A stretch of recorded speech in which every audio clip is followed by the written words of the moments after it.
Oh, my son, you should be ready to lay good foundation. Earlier the better. In the nearest future, you could be one of the leaders. So we pray. Amen.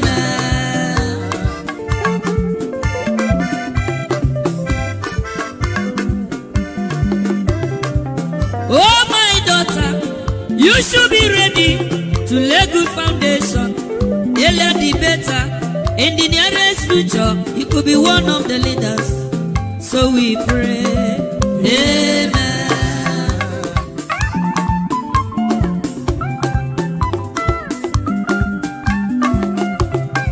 To become a leader is not very easy. To become a man is not a day job.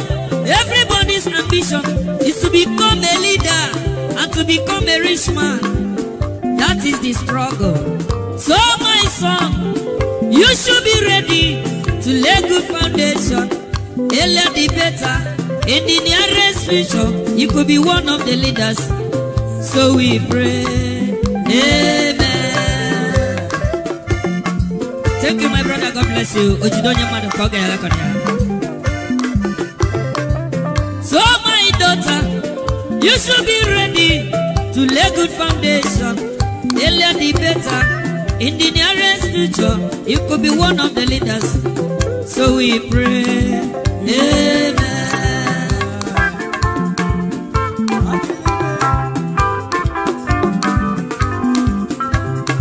To become a man is not a day job. To become a leader is not very easy. Everybody's ambition is to become a leader and to become a rich man. That is the struggle. So my son, you should be ready to lay good foundation. Earlier the better. In the nearest future, you could be one of the leaders. So we pray. Amen. You are the pillar that holds my life. You are the pillar that holds my life. Master Jesus, you are the pillar that holds my life. Lily of the body, you are the pillar that holds my life. You are the pillar that holds my life, dear. You are the pillar that holds my life. Lion of today, you are the pillar. Chicanica, you are the pillar. Daddy, you are the pillar that holds my life. Lion of today, you are the pillar that holds my life. Walk anywhere. That holds my life. Hey, yeah. Master Jesus, you are the pillar that holds you my are, life. you are the Master pillar. Jesus, you are the pillar that holds my life. I said, Jesus, the name. All right, my people. Good morning, good afternoon, good evening to every one of you. We're back again. It's another day. How are day today, my people? Yes. It's good to be back here.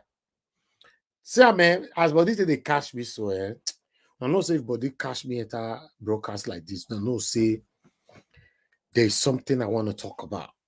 When I say as I take pad all of them right there. When we they talk, so I say, no, this guy, his panelists, his callers, or his commenters, they don't like Nigeria. They don't like this. They don't like that. My people, we have a lot to talk about today. How are they? There are more revelation coming out every day. A lot is coming out every day. Meanwhile, as we talk now, allegedly, Tinubu don't come off for Nigeria today. You know, yesterday evening anyway, you don't come off for Nigeria, don't go France again. Your president. As usual. You know, una they appeal for pen to paper. I will say all the art where they sign now. The first art where Tinubu go sign, be say, let's start a sophisticated hospital in Nigeria. You know, do that one because not concern them. I asked Kuna the other day, you that is supporting APC, if you, God forbid, though, because I don't say you still be my brother, you still be my sister. Now, lack of ignorance, now they worry you. But let me ask you, if you get sickness today, I know so you don't say God forbid for them. I see you. You don't say God forbid. God forbid it doesn't work like that. When you stand for the wrong thing and you are God forbidding, no, God doesn't listen to those kind of God forbidding statements. If you get kidney problem tomorrow, for example, or I don't know those popular illness where they go off for Nigeria, where they'll say that they come online looking for 25 million, 50 million to do surgery and all that. God forbid, right? If you get one today, will APC come out for you to say, I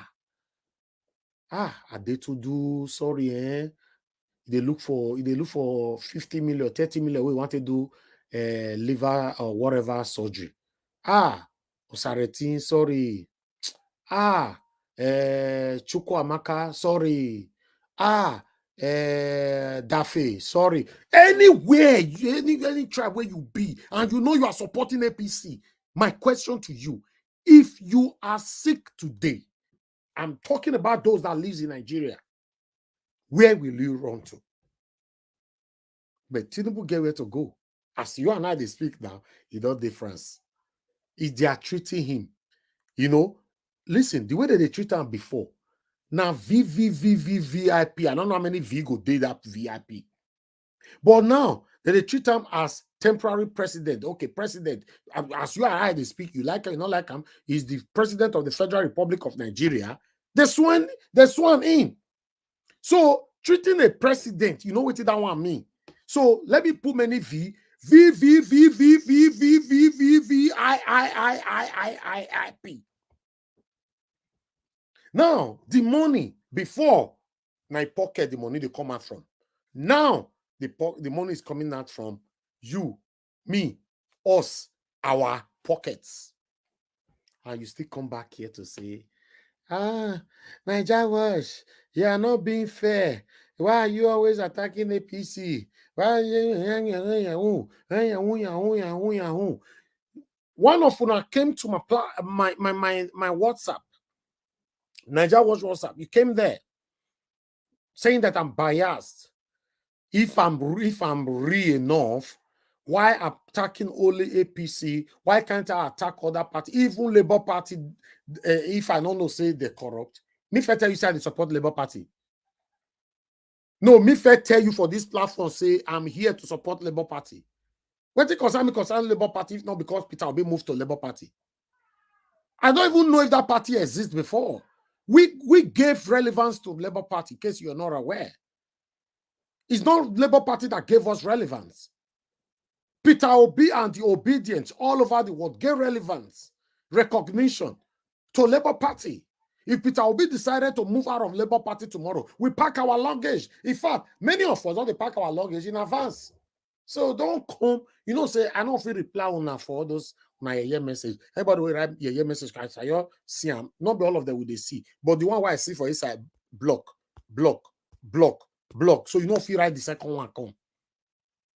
Since you are not ready to have a new Nigeria, then I can only give my attention to those that is ready to join us in having a new Nigeria. Good morning, good afternoon, good evening to every one of you. It's good. Work with NNPC, PCL, and the IOCs to make sure that oil theft is brought to zero. I also want to say that oil theft is encouraged by the military. The military is at the center of oil theft. And we have to make this very, very clear to the Nigerian public. 99% of oil theft can be traced to the Nigerian military, the Army and the Navy especially. The Army and the Navy intimidate the civil defense, who are by status the people who are supposed to guard these pipelines. right there. Like and share, like and share. Let me post that. I never prepared the links. I was just focusing on this confession. But meanwhile, give me the time right now to quickly prepare. Let me prepare the link for you so that I can post it straight away. 10 seconds.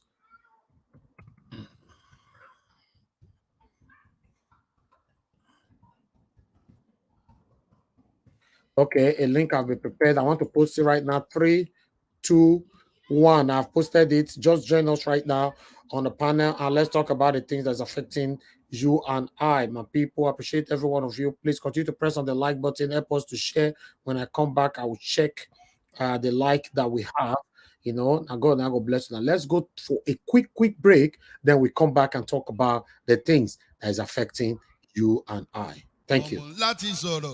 I know they do competition with anybody.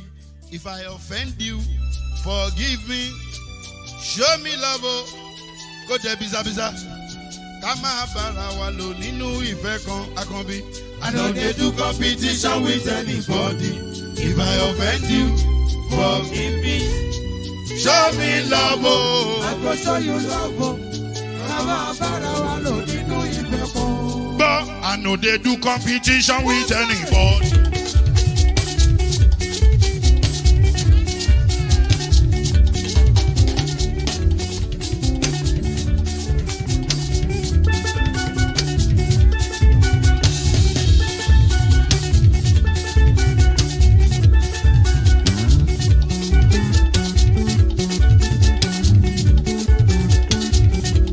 If I offend you, forgive me. Show me love, oh, I go show you love, Kama bara wa lo ninu ife kan. I know they do competition with anybody. If I offend you, forgive me. Show me love, oh, I go show you love, Kama bara wa lo ninu ife kan.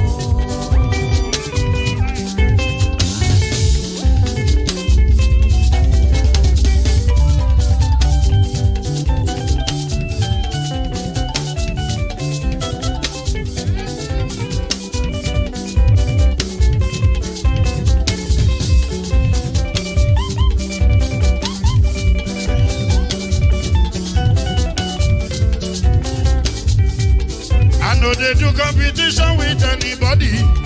If I offend you, forgive me. Oh, tó bá ti sanwó fún Ṣẹ́gun nàbí o.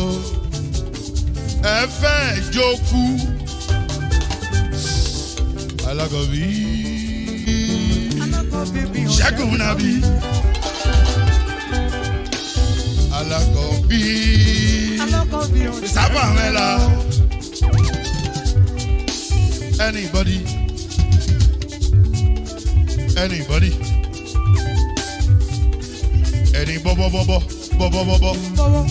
anybody. Mo ló ń folú, ó gbà mí bó ṣe rí mi láti kíníṣí. Délé mo ló ń folú, ẹ jẹ́ ń sọ̀rọ̀. Délé o. Like button is very important. And for the shares, we have 79 shares right now. Thank you. I would like you to do more. Share, copy it, put it in other platforms where you belong. Let them know that we're talking about the things that's affecting you and I, including you where they support APC. Now, what did they affect you when they talk about? So, God forbid, say your enemy get accident today. The same faith system will affect you. No ambulance where you come pick you, take you, go hospital. And no better hospital where they go still take you, go. So nothing is working in the country. Let's stop deceiving ourselves. It's just the truth. Don't become a victim first before you recognize that nothing is working in the country. Be proactive to sort it out now before it happens to you or any member of your family or anyone close to you. It could be anyone. It could be anyone. Nobody is better than anybody. Let's stand for what is right. APC cannot give you anything good. PDP cannot give you anything good. It's just like say you join society. Where you want to join this society, they say this society now where with the gather money, Osusu monthly contribution, where we they gather money every month, you know, maybe we take the better. Later now, okay, Mr. Godpower, yes, I don't see you right now. You can turn it off. Thank you. I was talking, I didn't look at that part. Yes, I'm trying to mute you because please let me see if I can mute you before I continue saying what I'm saying. Okay, yeah, you're muted, so I can add you right now. All right, like I was saying, at the end, you can't get to realize after a couple of weeks or months or time that the Osusu group where you joined, they keep people for inside there. Now, because you don't already love the group, will you continue with the group or you exit from the group? K-word, my brother K-word. Yes, thank you very much. Thank you. You know, that shows nobody's perfect. Thank you.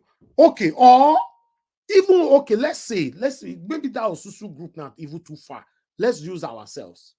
Many of you subscribe to us because you think that we are here educating the people, doing the right thing, right? We're not going to force you, say you must subscribe with Nigerian, you must join the panel, right? Like my brother Eraboy, he's will join us today now. It's his first time. He get what he make him come join us. Even though you be APC person, you can join us. As long as whatever you are coming to talk about, you have fact with it. Why not? We are not going to, I have never removed anybody that is talking about fact on this platform. I don't care where you are coming from. But the problem we have with these people supporting APC, they start their conversation by insulting you, which is wrong. You don't insult people. You can come here to even educate us. See why you want Tinubu to be president. Then we will not throw questions to you. That question might be problem with another fifth wage. Then they'll begin to be angry. This platform where we did so, like I was saying, you not get to realize tomorrow now that I've diverted off out of my original lane. It's two things involved. Either you stick or you leave. So don't always stick with people because you love them. Stick with people because they are doing the right thing, not because of love. Because if you say you stick with somebody because you love the person, if the person is doing the wrong thing, you are still sticking with the person, that is wrong. I want to say this categorically. If I'm doing the wrong thing, don't stick with me. Because it's already showed to me that you are not even my friend anyway. Yes, if I'm doing the wrong thing, just like my somebody on the panel now, my brother, just corrected me, I shouldn't use the K word. These are the kind of people I can call my own. Correct me because I'm a human being. But if you say me, please mute yourself. Mute yourself. Don't mute yourself, Mr. Rabo. If you say you love Niger Wash, then the same Niger Wash you know yesterday, now today, now. No, don't mute yourself, Mr. Rabo. You kept on muting yourself. Don't press anything at all. Just leave it the way I've muted you. Don't press anything. I've muted you. Thank you. At the end of the day, do not get to realize that I'm not doing the right thing. Two things involved when you notice people are not doing the right thing. If you love them so much, talk to them. Advise them to change. If they refuse to change, then you don't have any other option. It's not a good thing at all for you to have any kind of affiliation with anyone that is doing anything wrong. It's not a good thing. Like people normally say, show me your friend. Then I will tell you who you are. It's simple. It's simple. I cannot be moving with drunkards. I will say me not a drink. It's obvious. Tomorrow you'll say, what did they worry this one? Or I they move with womanizer. I'll say I not the womanize. I they move with armed robbers. I'll say I not be armed robber. You must be very careful of the circle you find yourself. Now, the question is, you are supporting APC. Between you and I, has APC done anything good for you? Or, for me not to exaggerate so much, statistically, look at it. What APC have done and what they have damaged. It's like 98% to 2%. So you telling me that APC is what you are supporting or PDP is what you are supporting, you are being biased. You are doing it because of your selfish interest. What you want to gain. What we are doing on this platform is not what we want to gain from the satanic government, the satanic APC, PDP. No. If I gain anything from you that is watching me right now, my panelists, my commenters, I value it than anything on earth. By the way, what would they say? There's a video somebody posted on our platform today. You know, maybe I will plan for one later.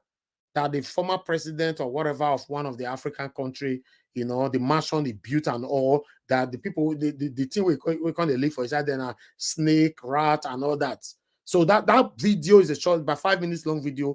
It was an educative video trying to tell people that whatever you are doing extremely today to achieve your success, by even in the path of achieving that success, you are causing others pains. One day, brother, sister, you go die. You go leave those things. Yes, what you should be pursuing in life is comfort, not excessive wealth. I'm telling you, what you should be pursuing should be comfort. For me, I can get comfort from the people that super chat me here, probably forever. If I have all the money on earth today and everybody is in pains, what do you gain from it? Are you aware all these politicians, 90% of them, their children are living the best life in abroad? They fight for them. Now you that they use to also fight your fellow Nigerians.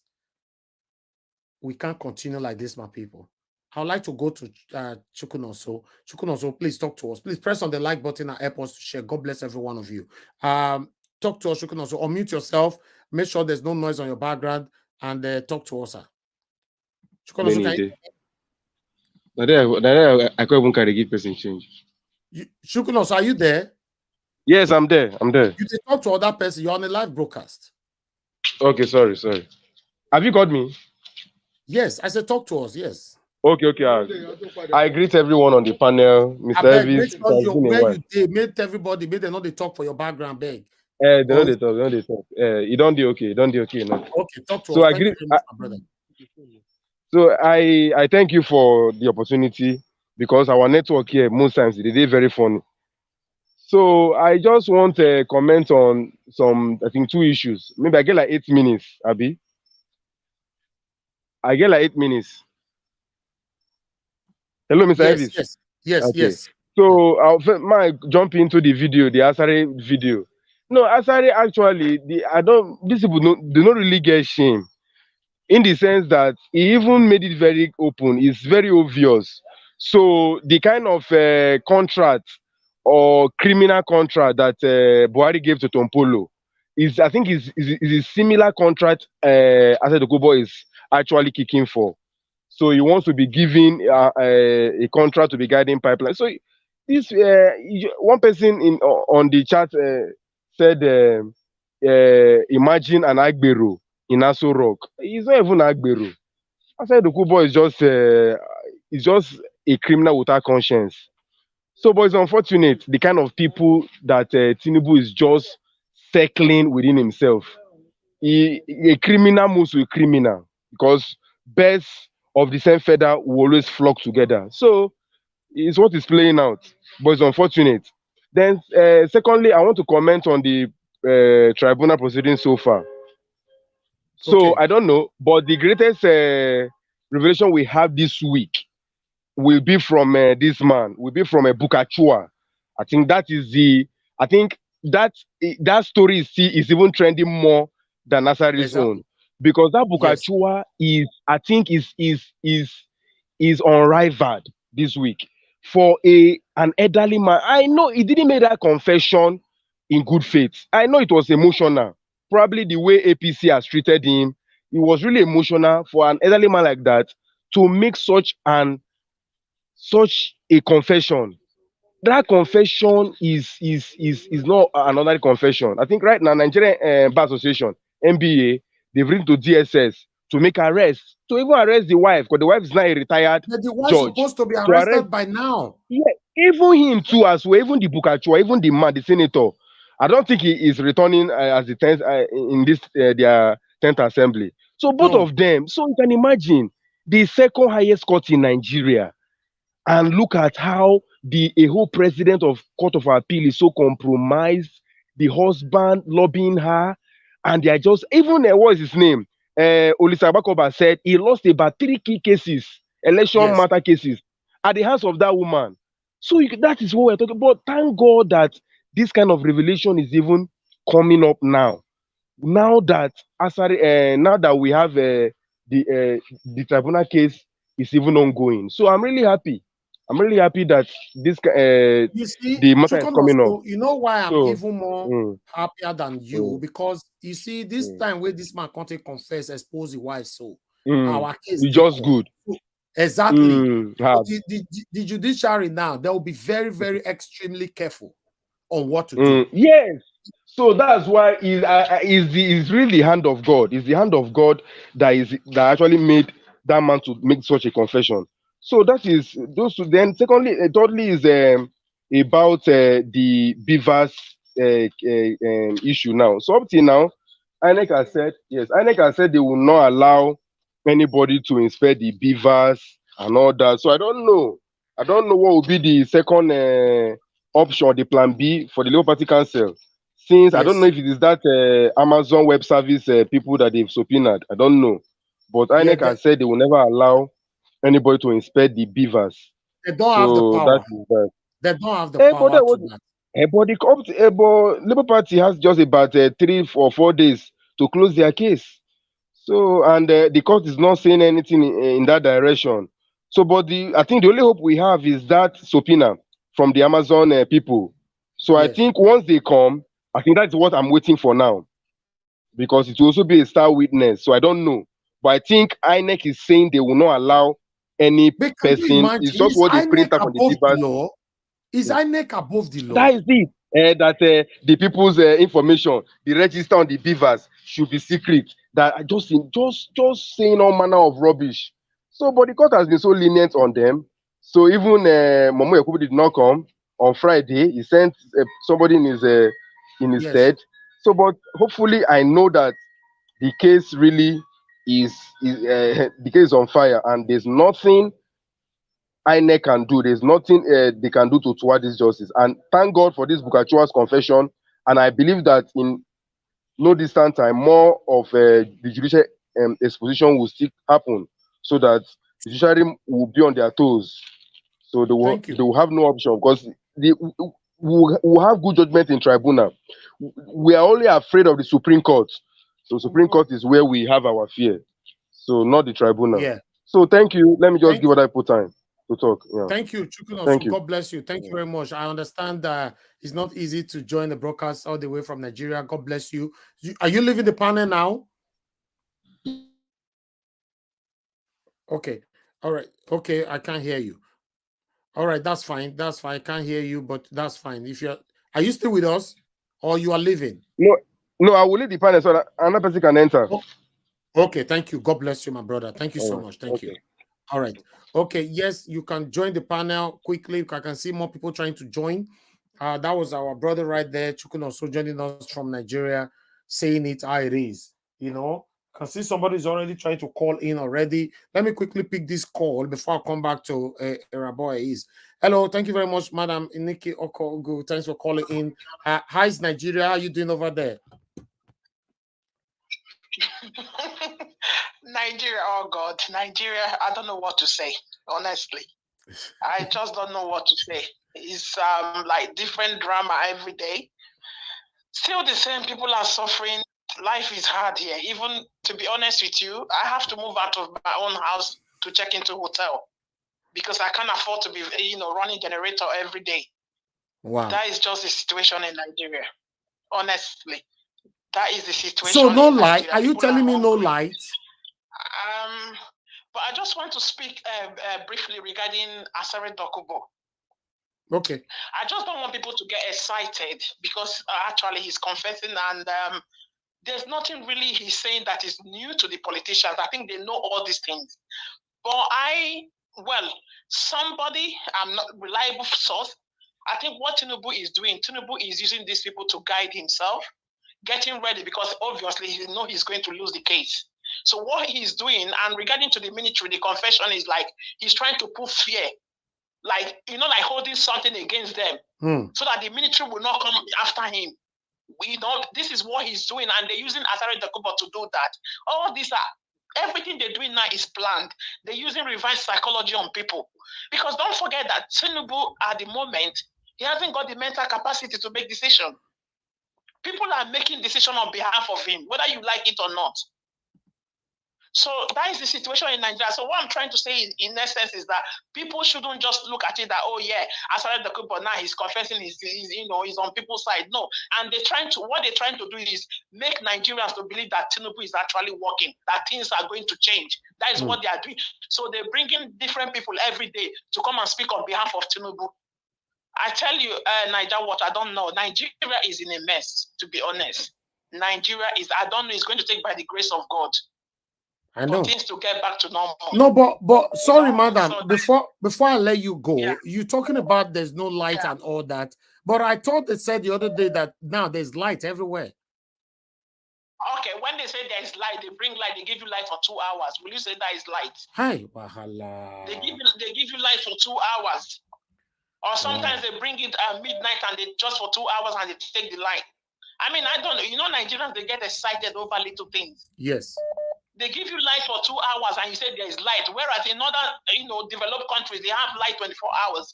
I'm coming from a place where there is light 24 hours. So you giving me light for 2 hours is nothing to me. There's no light. So when I hear Nigerians saying there's light, I'm just wondering where. I'm in Lagos. Where is the light? Jeez. Even the hotel here, where the hotel I'm lodging now, I can count how many times they change. They have to change their light. They switch from generator to light. It's like they give them light in the next 10 minutes. They've taken the light and they will change to generator. And I don't know. To be honest with you, Nigerians, they are easily deceived. They get excited over nothing. To be honest, it's like the little they give to them, they get excited. Maybe because I'm coming from a civilized country, and I just don't. Why are you getting excited over nothing? They are not actually giving you anything. People are suffering. I know people that said to me they haven't even seen light for the past 2 months or 1 month. Some people, they can't even keep food in their fridge. Some people don't store food at home anymore because there's no light. I mean, how can people live like this? I said it the other day that even the rich people I know are trying to sell their property to leave Nigeria. That is how bad it is. Yes, it's true. People are selling their land, their property to live with their family. But the question I keep asking is, if everybody leave, who is going to stay in Nigeria? I keep asking this question. I said, if everybody leave, who is going to stay to fight? So that is just the situation in Nigeria. Madam. I don't know. When I hear people, they don't say it as it is. Maybe because I'm coming from a place where things are working. And when I hear people in Nigeria, and I think Nigerians, they accept the situation. They accept anything given to them. They are used to it. They are used to it. Yeah. That's why they are fighting you and I for speaking out. It's so sad. I can't even give somebody 100,000 now, and I'll be thinking I'm giving 100,000. It can't buy them anything. I spend 100,000 in a day in a twinkling of an eye, and I'm asking what exactly did I spend? So if you're giving somebody 100,000 now, it's nothing. Hey. Wow. Anyway, thank you for the good work. Thank you. But I think I'm happy I came to Nigeria to see things for myself. Exactly. Instead of what people are telling me. Yes. Because I'm seeing the reality. How it is. Yes. Please be careful. Thank you for the good work. Protect yourself, please. Be careful. Thank you. Oh yes. I'm well protected. Thank you. Thank you, madam. Right. God bless you. Have a good day. And you too. Thank you. Okay, bye. Yes. Guys, allow me to pick more calls because I can see the traffic is much right now. Hello, thank you very much, madam, for calling in. Oh, it's been a while, Mother Barbara. Thanks for calling in. Good evening to you. Talk to us. I know, right? I'm so sorry. Good evening, Nigel. Good evening, everyone on the panel. Thank you. You are calling us from Lagos, right? Yes, Lucky. Okay, good. But I've been following. Okay, now the reason why I'm asking, I want you to tell us at this particular time, because it's been a while, you've not called into the show. Tell us what the situation like over there now. They said you guys have permanent light now. Everything is beautiful. You have security. You have food. You have everything. Everything is nice. Talk to us. Are you teasing us? Okay, sorry. So I think that in fairness, and I'm going to speak for myself and my community. So in my community, we have power. And that is also because we're very organized and, people, we just know you have people, ex-military governors, even the ex-president, the ex-vice president has a house here, Obasanjo has a house here. So you have the elite that live here. So there's power. However, of course, sometimes it goes off, but maybe for about an hour, 30 minutes, but there's power. In fact, all right. today, though, With your statement, on an inverter. Yes. Which shows that, of course, but still, I mean, it's not perfect. But for most of Lagos, this is top notch. It's not perfect, but it's top notch. However, you pay through your nose. I mean, well, we have all sorts of bills. But anyway, for me, I think the reason why I called was also to make a statement. The people who live here, for example, have become very complacent because they have their children aboard, they can afford to go anywhere in the world, and I think it's really sad because, this is just what is the percentage of people that can live like this? You understand? So the reality is people are suffering. Yes. Tinubu coming with all this magic of, passing bills up and down. Sometimes I'm even wondering one day, let him not sign over Nigeria to somebody else in the name of, trying to sign off bill. For me, I just believe that he's mimicking, Obi's agenda. So there's nothing fancy about what he's doing. He's not tickling my fancy in any way. The reality is the reality. The guy knows that he did not win. He's just putting people, we can see all this nonsense he's doing with arresting EFCC guy, Mefele and all of that. Obviously, you are trying to remove people that didn't support you or have issues, and you want to put people that will have your back when our excellency comes in. So we know the game. I don't know who he's deceiving. The only part that I do not like is you have some elites who have just accepted that, you know what, whether it's Tinubu or whether it's Obi, I'm fine. And it's not fair. Because the truth is that the common man is hungry. How many people are you going to feed? How many people do you want to give money to? How many people do you want to pay school fees for? Are you the government? How many people? How much can it go around? So we have a lot of selfish people who just sit down there and they're just comfortable. Life goes on. They're not saying anything. Nobody minds. Life goes on. I'm not saying that, yes, people should go and be a nuisance out there, but don't sit down, be complacent, and just take things as it is. That's not the Nigeria that we want. We've been cheated of something very important for our children's children. Yes, we may be able to afford to send our children abroad and all of that. We may be able to go and, live in other countries, but still on our passport, it shows that we're Nigerians. Where were you born is there, stated there. So you can't run away from your country, no matter the color of the passport, and those countries also fought before they had what they have. How many of us, which country can accommodate all the Nigerians? So running away is not the issue. We need to stay here and sort things out. So it's really sad. The only thing is that I'm encouraged by what I see at the tribunal, because Obi is the only answer as far as I'm concerned.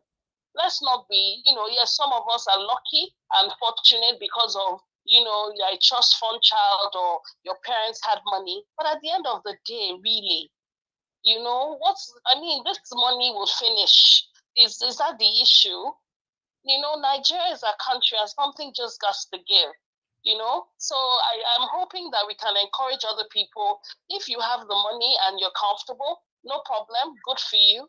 But please, can you not encourage other people? Let's not let people think that everything is okay. It's not okay. It's not okay. We need to fight this fight. Yes, a lot of us can go abroad and sit down there and, but how many, who will be here then? So it's really sad. I really feel bad. And the people have just gone on. They're going for their walks, moving around with their dogs, jogging, they're in the park, playing basketball and all of that. But it's sad. It's really sad, you know. But anyway, God bless you, George. You know, You we're see, still clamoring to believing in Peter Obi because he's the only answer we have, and I don't know when God is going to you send another see, savior. you see why in your environment, like you said, in your community, you know, I don't want to measure anything, but I know where you live. With the way you described it, I know where you live. You know, you can see to enter your estate alone, you need a code for you to know I know where you live, right? It's not nobody opened gates. You don't need a security man to know your plate number or anything. You need a code to enter. So listen, in that kind of estate, you deserve to have a 24/7 light. I agree. Because I come there every time. So what we are saying now, what about the people, like I said before, that doesn't have these privileges to live? Even you've lived all your life in abroad. Now you move back home. God forbid, say you get a headache tomorrow, you don't trust the Nigerian hospital, you will come back to, you know, where you belong and treat yourself. But what about the people? I'm telling you.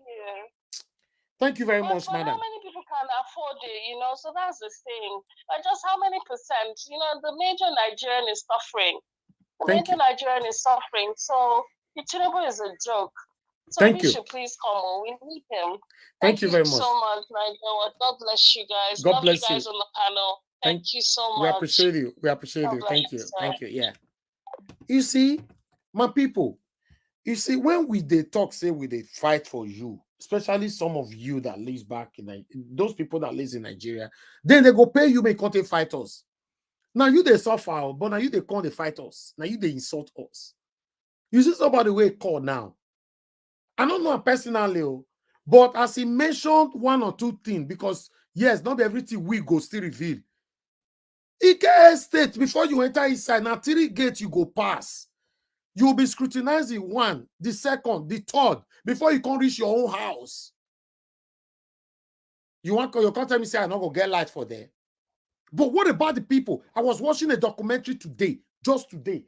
I was watching a documentary called Makodo. Is it Makodo?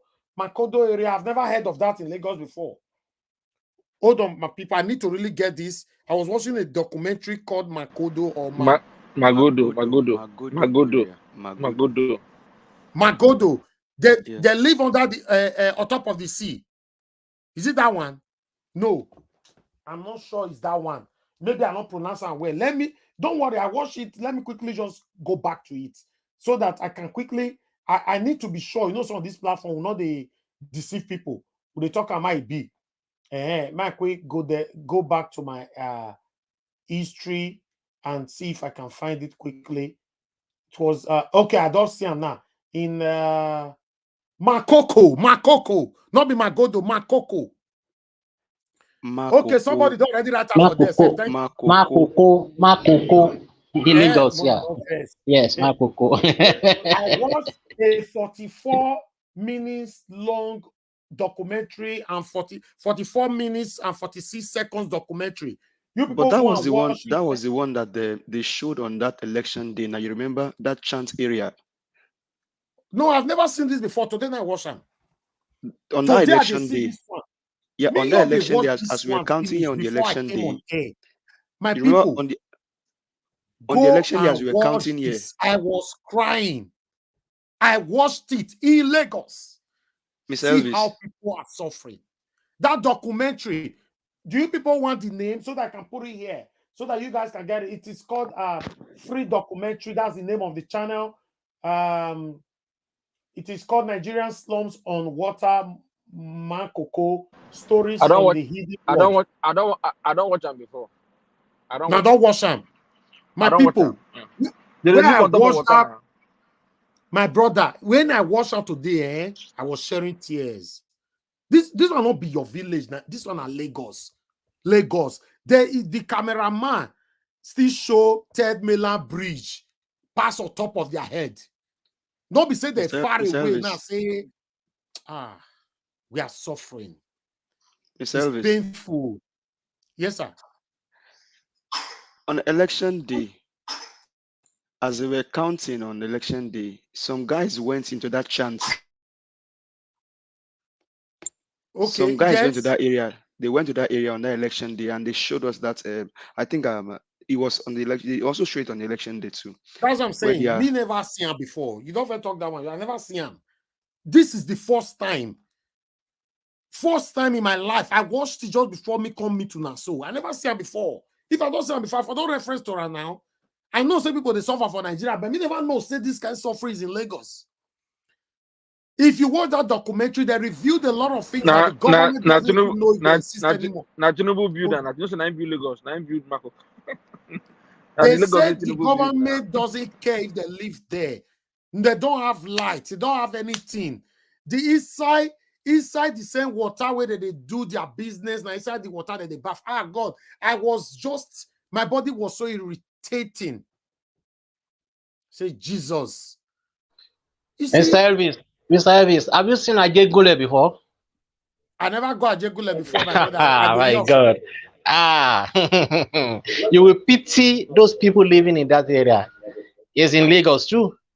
Okay, but the people where they fight for APC now, they don't know say people they suffer like this. Are they not aware?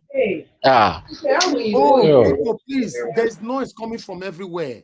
Mr. Elvis, what you understand? You say the people where they fight for APC, if you compare them to the general population, we want change.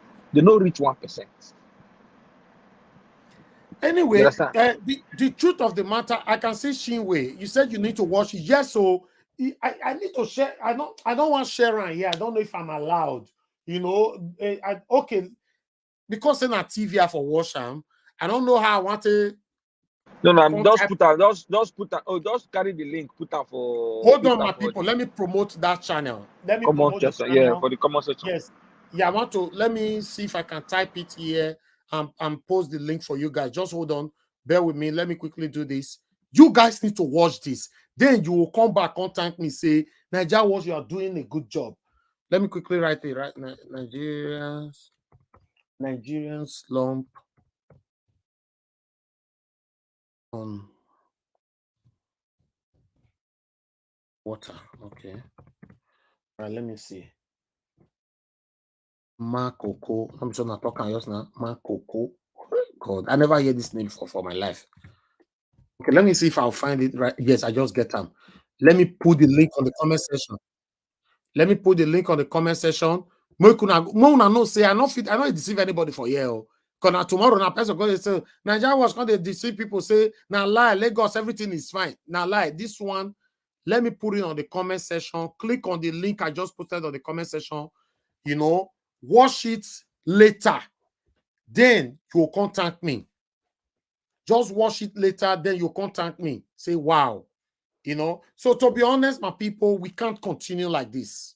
Save the link, and just save the link. Then when we finish this broadcast, you can sit down, watch it properly. Then tomorrow, come talk to us. Wait till you see for there. This one are the same Lagos where they say Tinubu build, everybody build. Listen, we are not against anybody. We want a better country. Constitutionally, it's my right to demand for a better country. In case you are not aware, I'm living a good life. If I carry camera turn around, I mean, you see the environment where they stay, you yourself will surprise.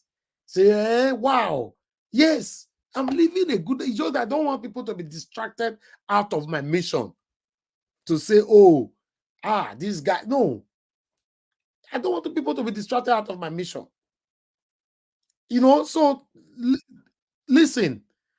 Many of us here listening to me right now are living a good life, and many of them can testify to it. Somebody who called in, the two ladies that called in, they are living a good life, but they visited Nigeria and I see what they were telling you. We want you to enjoy what we are enjoying, nothing else. Let me say, they wait, my government can't give me money, and make me they can pay for good Nigeria. I want me you. Okay. I know say the life where we want to live for life, may you enjoy yourself. Now make we they do it we they do. You choosing APC, be like say you blind, you the escort person we still blind they go. We can't continue like this. Let me call on the next person so we can. Okay, this is Mashallah. You see that video? You see that video you just saw just now? We have such villages around the Niger Delta. I have worked in that kind of community before. The first time I went to a site, I had to use the toilet. I had to use it on the river. The bathroom is on the river. They don't have lights. Oh God. Baba, so I say that one you are seeing, that one you have just shown, is just inside the where human beings are supposed to be. I say for inside that water that they do their business, the same way that they do their business. See, I mean the kind of business why they Elvis, talk. I don't want to go there. I know. No. It's number two now. Number two. See, Elvis, you can imagine you wake up in the morning. They are doing number one. They are doing number two. Somebody is bathing and somebody is washing. The same water. The distance is not more than 10 meters. This is at the river. I'm telling you. I went to that village to walk. I learned how to swim from that village because there was no bathroom. You have to go into the water, and water is deep. So how do you bath? You can't bath on the edge. Do you understand? For you to get clean water to bath, you must go deep into the river. You have a jetty, you move there. You have a platform. I'm happy so I don't see him before they'll come say, no, Nigeria wash show, it is tell us lie and all that. So thank you very much, my brother. Let's move on. When it gets to your time, anybody you can talk on it. I just wanted to bring that in for you guys to understand what we are talking about. Press on the like button, my people. Press on the like button. We have Alex just joining us. Is that our Alex or a new Alex? You can show your face now. No. Who is the Alex behind that? No, he show his face, but I know certain way, but I accepted because I just unmute yourself now, Alex. You don't hear me? I say that me. My browser the yab now make me I turn to this one. Okay, now. Okay, Alex okay. Now because you come with only Alex, you know. Okay. I say I don't understand. I need to verify if our Alex with that. Okay, thank you. Okay, Naja, what about you see my message? No, I never check her, sir. I'll check her. Yeah, beg. I'll check him now. You on WhatsApp, right? No. For comment for chat comment section. Okay, private chat. Private chat, yeah. Okay, no problem. All right. Since you are leaving, and that's not a problem. Let me see if we still have Williams Winner. Oh, Williams Winner already left. I wanted to call him in. Okay, my people, please bear with us. Our brother Gingerbread Man is leaving right now, so please let's allow him to quickly talk to us. Gingerbread Man, go ahead, talk to us. Thank you, Mr. Evis. Thank you, the panelists, for giving me the opportunity to speak. You guys are continuing to do a very great and wonderful job. I just wanted to make a quick comment about Asari Dokubo, the video that I watched. I thank that sister, one of the callers, who said that it's a mind game. Yes, it is a mind game. But you see, I watched that video completely early this morning. And one thing came to my mind, saying that it appears that Tinubu is attempting to fight the military. And that is good for us. Because all things work out together for good for those that love God. And the people who are fighting for a new Nigeria are the people that love God. Therefore, I like what is playing out. Let them continue to attack the military. Because it is this military that will help us enforce the court order when Obi shall reclaim his mandate.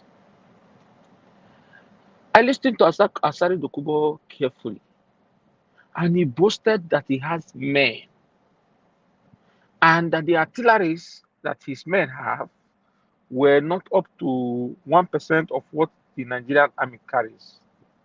And if I'm to dissect that statement, it means that his men carry some form of weapons that are strong enough to dislodge bandits and insurgents, even though it is not as strong as that of the military. But my question is Asari Dokubo associated with any Nigerian armed forces? I thought that the only people that have the license to bear arms in Nigeria are the Nigerian Armed Forces or registered vigilante group for which their kind of weapons are checkmated. Here you have a normal civilian, a bloody civilian like myself, like yourself, boasting on national TV that they have artilleries that can withstand and dissipate insurgency. And he went ahead to blab about Nnamdi Kanu, that Nnamdi Kanu committed a crime and he should face the wrath of the law. He should face the justice. I want to speak to Asari Dokubo because I know that he listens. Are you aware that the court of competent jurisdiction has discharged and acquitted Nnamdi Kanu's case, but the federal government for which you are kissing their asses have refused to let him go? Are you aware that the United Court of Arbitrary Detention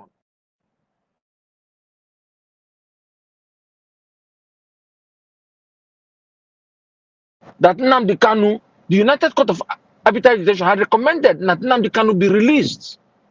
These are all courts of competent jurisdiction because Nnamdi Kanu was violated. He was kidnapped, extraordinary rendition. And you have courts of competent jurisdiction for the matter, in the matter, including courts in Nigeria, stating that he should be released. He's a free man. So what are you talking about? That he should face the law. This is a mind game. But you see that mind game they're trying to play is going to backfire. And fire on. Criminal select Bola Ahmed Tinubu and your cohorts. Fight and accuse the Nigerian army. I want you to incur their wrath because we need them to enforce the law when the courts and the electoral tribunal shall render their judgments. But we should not be distracted.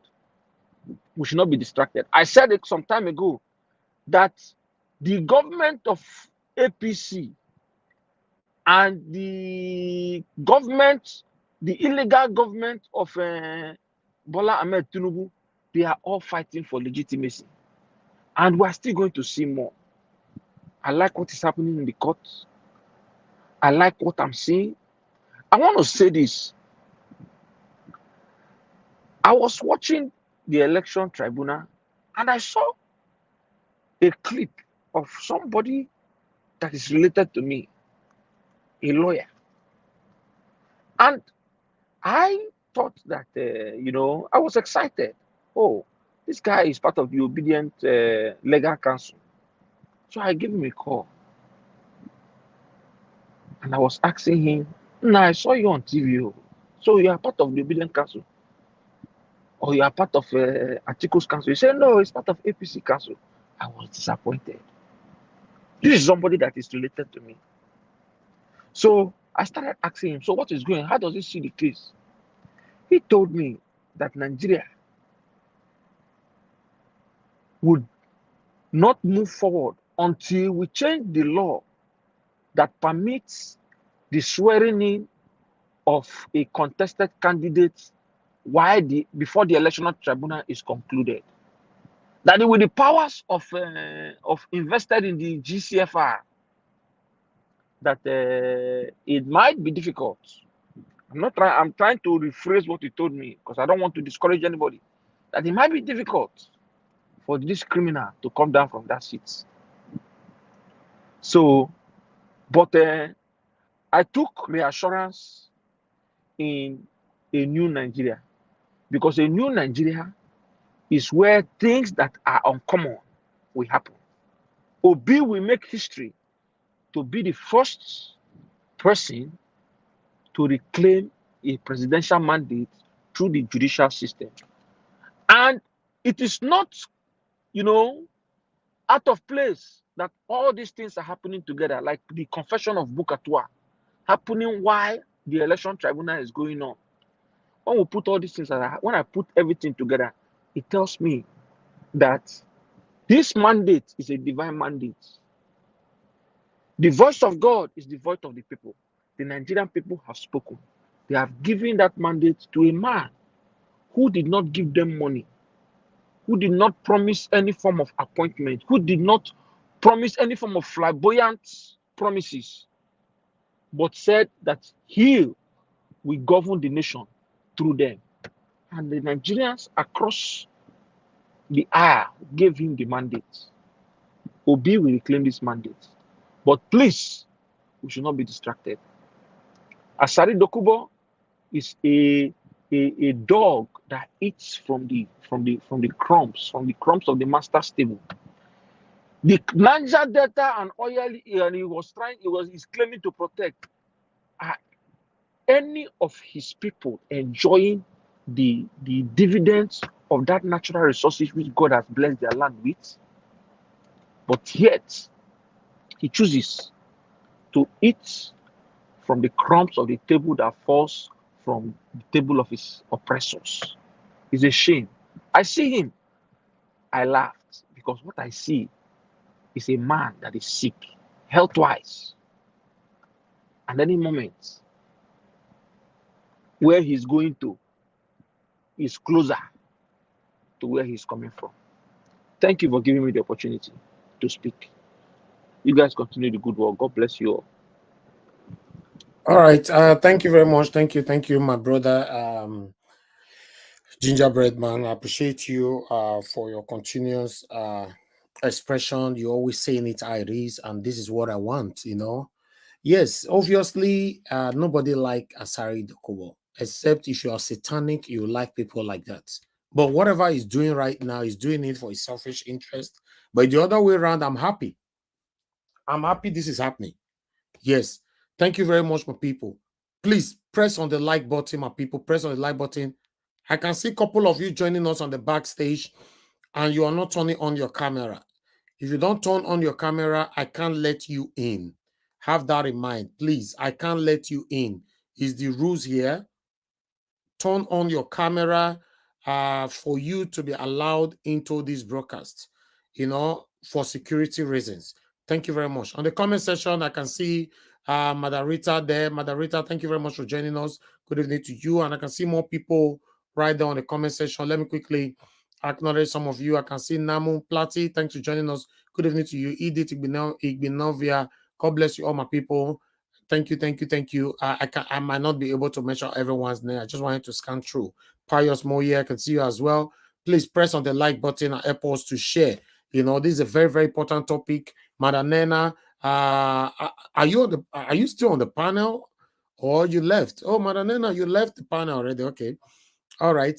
Okay, I posted out the link again in case some of you that want to join, because the people that I can see that is joining us now, they are not turning on their camera. I'm sorry, I cannot accept them in for security reasons. But meanwhile, let me call on give us a mandate. Give us a mandate, my brother. Thanks for your patience. You are the first on the panel today, but you allow me to call on some people due to the circumstances, as you know. Talk to us, sir. Thank you very much. Good evening, Mr. Helvis. Hopefully, I'm coming out clearly. Yes, you are very good. Yeah, thank you so much for all that you do. And to everyone on the panel, good morning, good afternoon, good evening, depending on your location. Truly appreciate everyone for coming to do this. Thank you for all of the great effort that each one of us we are putting into this to get our nation secured, get our nation back on the track, get our nation to the point where 1 naira will be equivalent to $1. It happened before. We believed in that situation before. We can get back there where our naira will be greater than dollars. Let's not give up. Let's not give up hope. We have hope that things will get better. And I encourage everyone, please. The only way you can actually help this channel is by liking, sharing, and then supporting what Mr. Helvis is doing here. I know you and I may not have the money to go and pay our Rise TV or channels, but we can do this here. Thank you so much, people. So when it comes to the video of Asari Dokubo, honestly, as we are playing that video, I wish I can just press on stop and end that video. To me, that video is a charade. There's nothing there, no content in that video for me. One thing I continue to say is, and I'm not God, I'm not judging any man. Tinubu can never do anything good for the people. Honestly, you took out fuel subsidy without any palliative in place. And the shenanigan you can now play is to bring a thug like you to Aso Rock to come and gaslight the people. For me, and what can you expect for somebody that is not a president but selected by Mahmoud Yakub? You can never expect anything good from this guy because ordinarily, honestly, and frankly, he is not the president of Nigeria. Peter Obi, Mr. Peter Gregory Obi is my president. He's the president of Nigeria. He's the president that the world recognized. He's the one that the world recognized as the president of Nigeria because he won the election squarely. He had to represent Abuja. They stole his vote in Rivers State. They stole his vote in Plateau. They stole his vote in Lagos. His Excellency Peter Gregory Obi GCFR is my president. Tinubu is not a president. He did not win the election. He can never be my president. He will not be my president. He's not the president of Nigeria. Nigeria does not recognize him as their president. And so, going back to Asari Dokubo, well, things are, whatever he says and whatever he's doing can only happen in a society like Nigeria. Because what can you say? You see how desecrated they've now turned the seat of power to. Aso Rock is just witnessing this desecration of power in the highest place. Nigerians all over the world, Nigerians in Nigeria, Aso Rock has been desecrated. And let me say this, maybe as a way of apology or maybe as a way of a Yoruba man that is against everything that is happening with everything that I have, with the entirety of my life. I am against this charade and this nonsense that this guy called Tinubu is doing. I am a Southwest person, and it's just irresponsibility is the highest level of madness that anyone can think of. That a human being born of a woman, a drug baron, a thief can do to a nation at this time when people are being pied, people are being taken down in their midst. And you can bring one thug, one overfed orangutan to come and speak. What did he say? I don't think there's anything for me, in my personal opinion. Asari Dokubo did not see anything in that video. It's a game. It's a mind game they are playing. Did you see did you see the face of anyone asking him questions in that video? My brothers, let's not be fooled. My sisters, let's not play into their hands. These guys can never do anything good. My president, His Excellency, Peter Gregory Obi said it. GCFR. He said, you cannot steal political power and use it for the good of the people. Now tell me, what Asari Dokubo did today in Aso Rock, is that for the good of the people? No. My president, His Excellency, Mr. Peter Gregory Obi, GCFR said, you cannot steal political power and use it for the good of the people. And he went ahead and said that before you can be addressed as His Excellency, the process by which you get there must be excellent. And because that process was not excellent, you can see this shenanigan playing out in Aso Rock. How can somebody like, amen, This is the highest level of desecration on the seat of power for Nigeria. And I'll say it again. I feel embarrassed that this is coming from my own region. I feel ashamed. And with the well-meaning Nigerians that are Yorubas, not in support of this, I apologize to Nigeria. And the only way that we Yorubas can say we did not support this, we are against this, is to constantly speak against these O'Malley's, these bastards that have brought this evil to us. You now see thugs parade themselves in the corridor of power. When you have millions of us all over the world, in the IT world, in the AI world, and you can parade this nonsense, and you are saying this is a secret being revealed. There's no secret revealed here for me.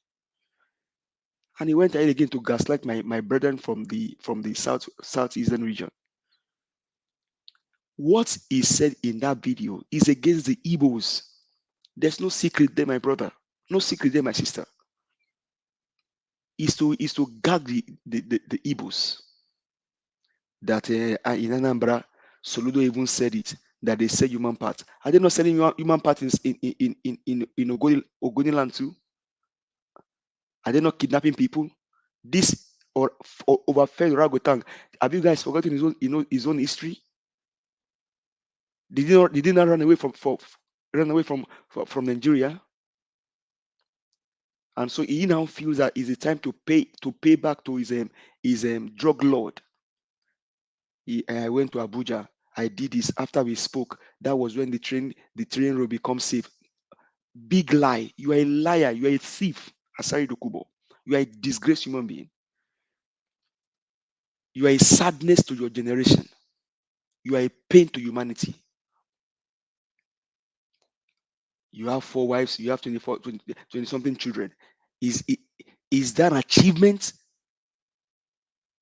Come on, bro. Is that an achievement for you? When your people are suffering in the south region, children cannot go to school, and you can sit and I don't blame you. I blame the idiots from my region that brought this evil to Nigerians. Because one Dan Iska from the northern region will steal people's mandates and give to a man from my own region, and then you from the south region playing this shenanigan against the southeast person, against the southeast people. These are men of dignity, people of value. I don't blame you. You have no shame. You cannot even match up to an average Igbo man, because they are economical, they are sensible people, they are well netted.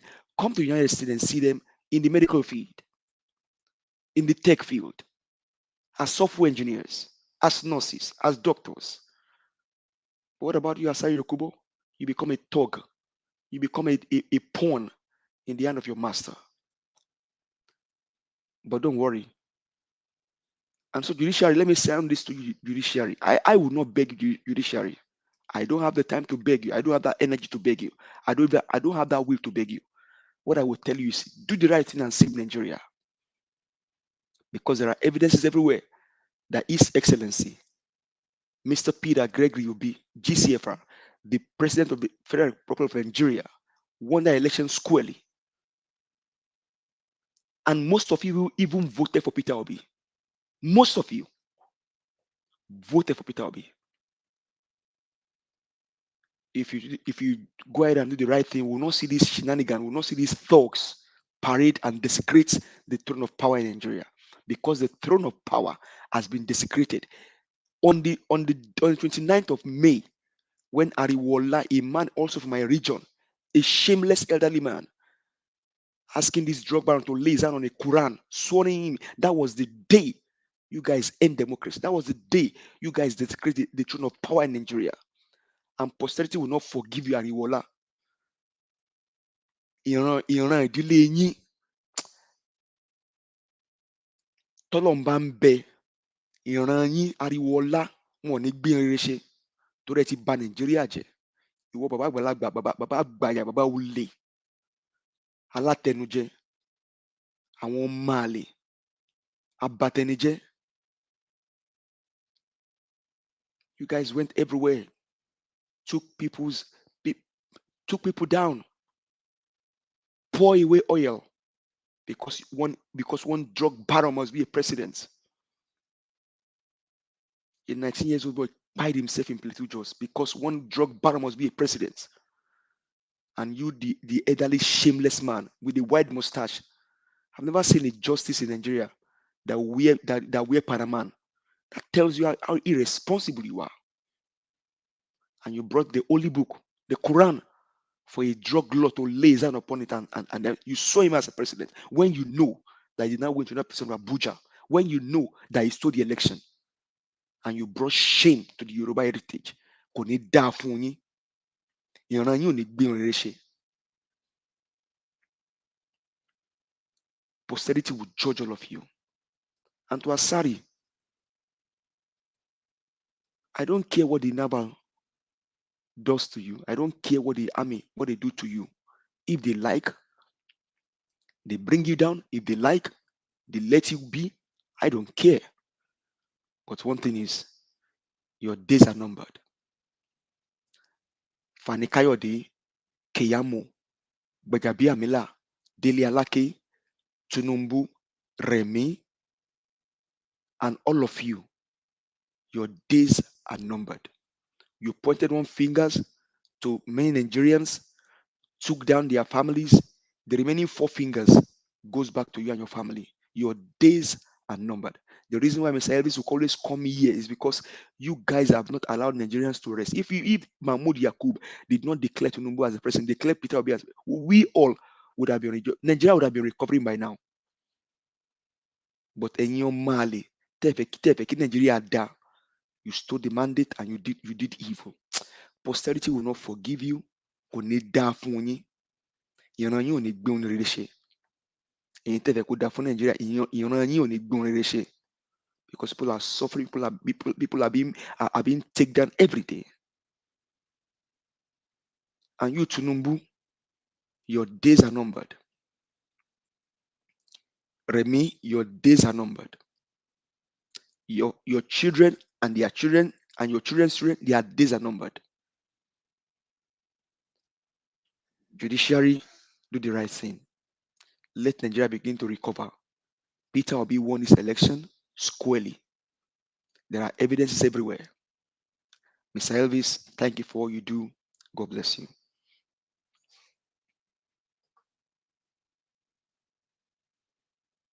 Hello, Mr. Elvis, are you there, sir? Mr. Elvis. You almost made me cry. Madam, you don't have to cry. I don't want to be emotional. I have been emotional in the past on this platform. I don't want to be emotional. I want to give my fellow Nigerians hope. I can share my little story with you. I had a very terrible accident in Nigeria growing up as a child. I was hit by a trailer. They have to leave the trailer 3 times and it fell back on me. My right leg, something pierced from one side and then came out from the other side. My rib got busted, my leg got broken. Now they took me to a Gobi. The doctor would not attend to me, he was reading his newspaper. Or was he thinking that I was going to die maybe in 5 minutes? It was a nurse that said, "Doctor, this boy is still breathing. Let's go and treat him." And so they treated me, and here I am, I'm alive. By God's grace, I live in the most powerful country of the world today. The reason I'm sharing this story is because God saved me through Igbobi with the hand of a doctor. I went back to Nigeria 3 years ago. I could not recognize Igbobi. Should I pray for these guys? I don't have to pray for them because they ruined the nation. Youth have been destroyed because all of these wicked human beings that steal the goodwill that belongs to me and you. And now you are bringing thugs. They desecrated the throne of power in Nigeria by allowing these thugs to sit in Abuja, to sit in Asari. If you don't know Nigerians, Only you need to understand how many sacrifices will be going on in Asari Rock every day because of this drug baron, this wicked man. You see what they did in Lagos State? Only if you know what sacrifices are going on the throne of power. We need to, as we are doing this, we also need to pray because these guys have desecrated the throne of power. But God is alive. Peter Obi is a righteous man. He's a righteous man. He said, "This is not the will of God," and it's not the will of God. 3 John verse 2 said, "I wish above all things that you prosper, that Nigeria prosper and be in health." That is the will of God for us. Because what they can quickly say, "Oh, maybe this is not the Tinubu is not the will of God for us." No, Tinubu is not the will of God for Nigeria. It's not the will of God. Let them not deceive you. Let them not deceive you. Thank you very much, Mr. Elvis. Mr. Elvis, are you there? Okay, I think he's not there. Maybe the next person. I think Mr. Chuks will come after me. Mr. Chuks, are you there, sir? Yeah, I'm here. Okay, you can go ahead, sir. Okay, thank you. Give us our mandate. Good evening. Good evening, everyone on the panel.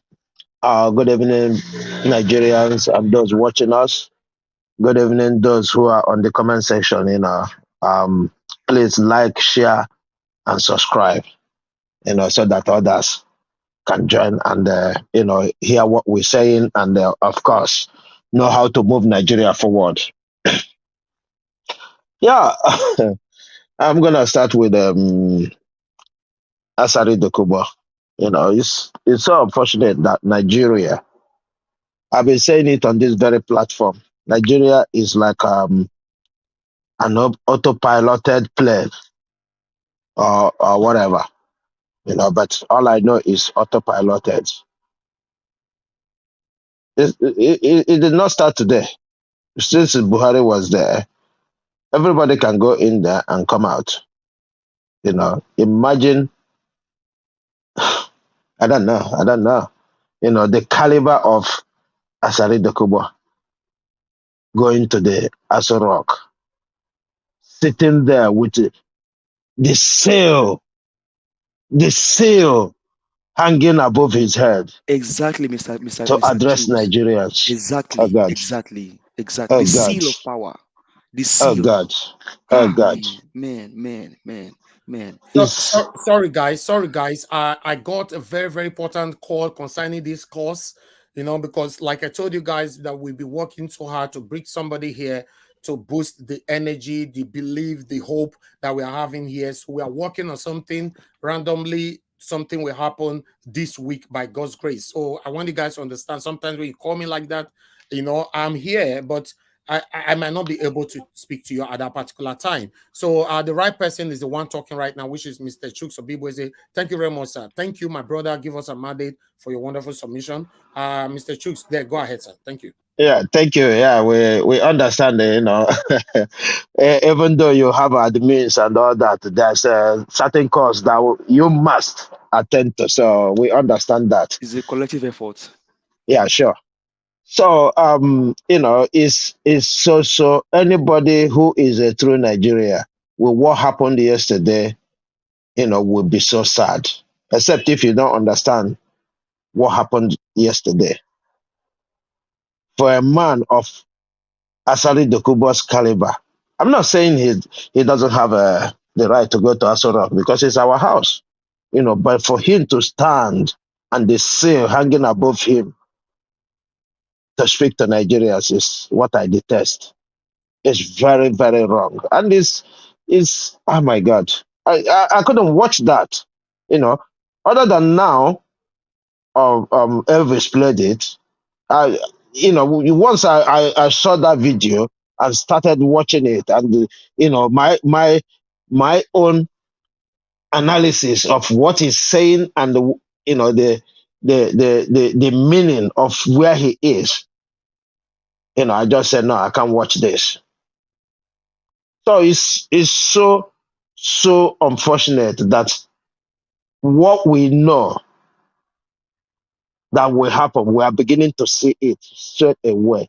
many of us profess this here, that once this man goes to the seat, he will turn it to Lagos, turn it where the Agberos will come and visit him to take powers.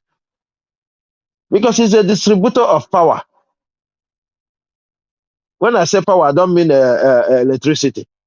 You know, he's a distributor of power, raw power that belongs to the people.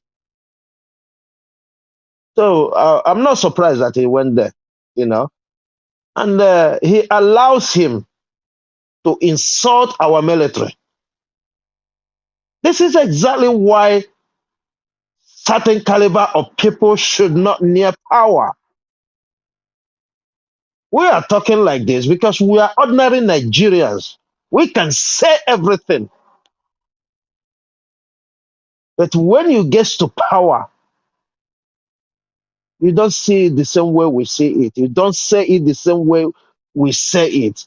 You will say it for bigger minds to understand it. But you allowed a tout to get in there and stand and sit, and the seal of Nigeria is hanging above him, and at the same time insulting our military. For Asari Dokubo to open up his mouth to say that, I'm not saying it's not happening. Don't get me wrong. I'm not defending the military. We all know what is happening. We know what is happening, including those in the seat of power. But for you to be on that place and say what you said, it's like our president is speaking.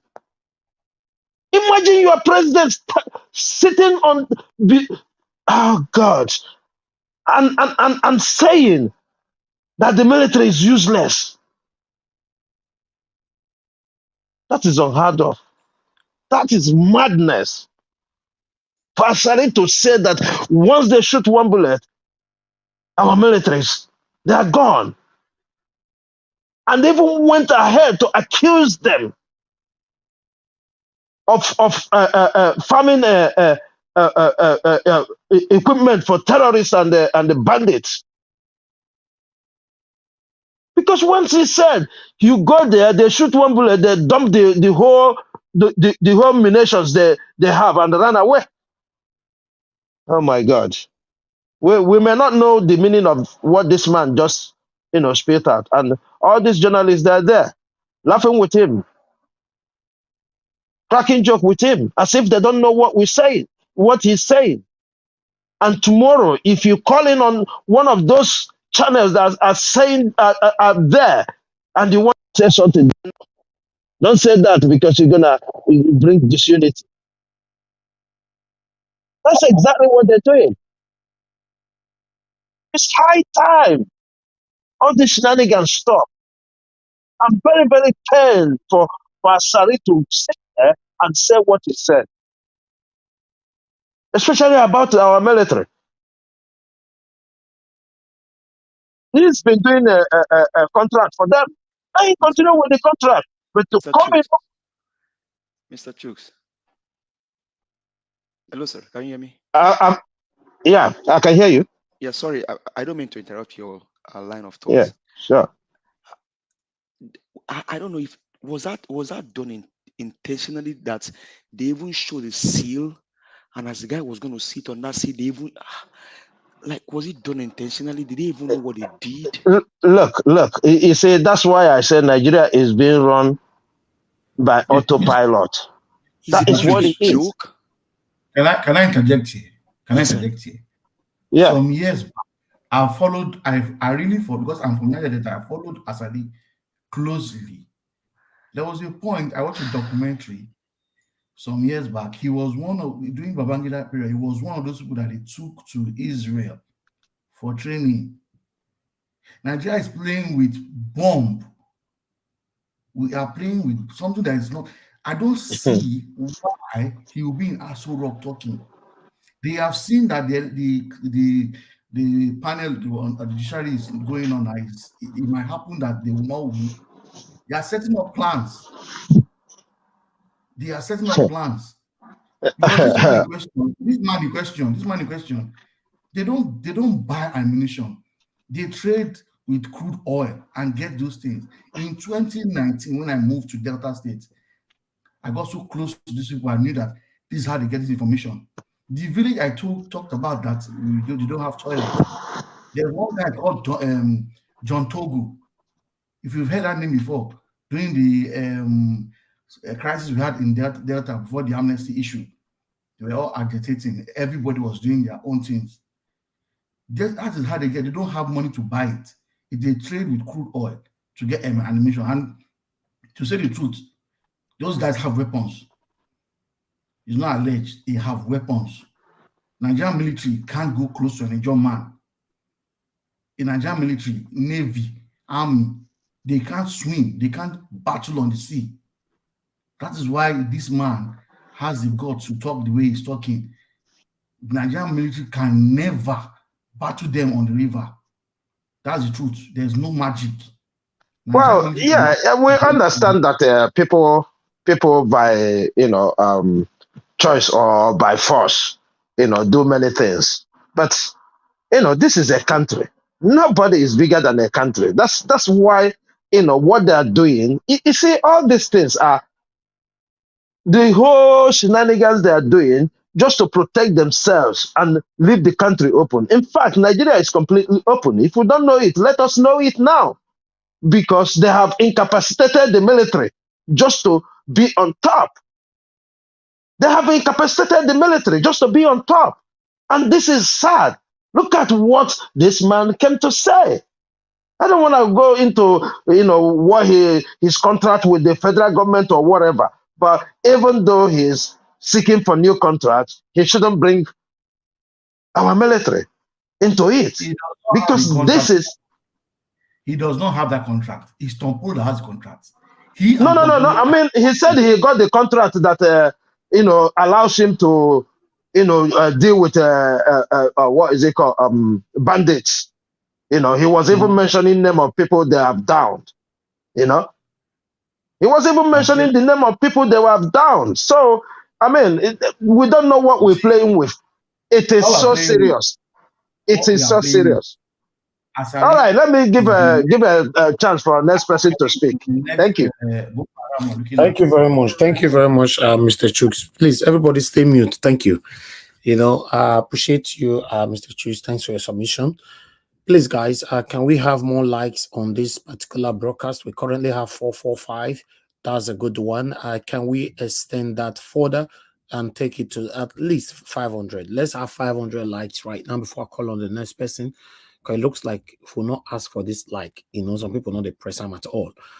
Press on the like button, my people. Let's take it to 500. 500 is the mission. Let's achieve it. Is the goal. Let's achieve it before we move on. We can, yes, because it's 448, 449 now. Continue to press on the like button. Before we call on the next person, we have to achieve this. And we're gonna do that again, maybe after 3% or 4 give their contribution. Please go ahead, press it. It's currently on 456. God bless you all. I appreciate every one of you that is hitting on that like button. Always do this for us, please, because our voices needs to go far. The likes, the meaning of likes is that YouTube will recommend. YouTube will do when you just go sleep. YouTube will carry your video, share and go give the community where you belong. It means that you will go share and to other Nigerians. May they hear what they talk for this video. The more you have more likes, the more they can do that for you. But if you have lesser likes, they will not do it for you. And I believe the reason why we are here, we want our voices to go far. We want people to know how we are expressing our plight on this platform. Yes, so it's very, very important that we do this. Thank you very much, my people. Press on that like, and continue to press on it. We're almost there. We only have 25 to go. Okay, 22 to go now. To press on it, my people. It's currently on 478. 478. Press on the like button. Its other name is called thumbs up. It's also like thumbs up. If you can see the sign of thumbs up or like, just hit on it. You can't do it twice though. If you know you have done it, that is wonderful. But if you have not done it, just do it now and let's move on. It's currently on 483. We want that to be 500 before I call on the next person. It's very, very important that our voices go far. I understand that not that some of you don't want to press it, but sometimes you need to be reminded. That's fine. We all are human beings. We are currently on 491. 491, just 9 to go, just 9. We have 7 to go. It's almost complete then. God bless you all, my people. God bless you all. Currently it's 493, 494, 494, 494. We're almost there. 495. We're almost there. It's almost complete right now. 499, just want to go. Wonderful.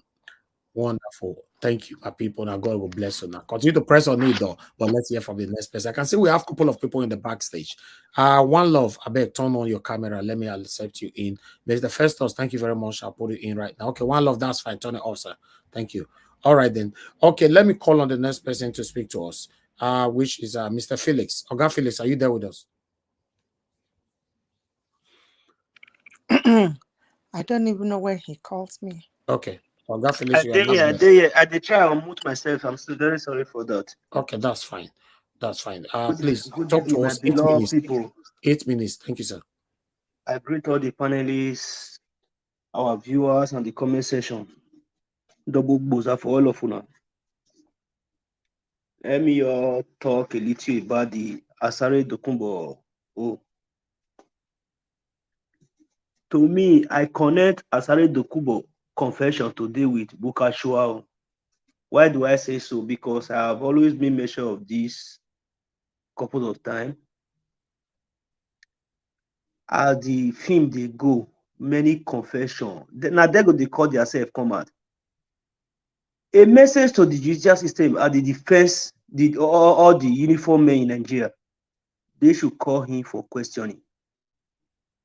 If they mean good, they want to see good things to start to happen for Nigeria, they have to call him for questioning.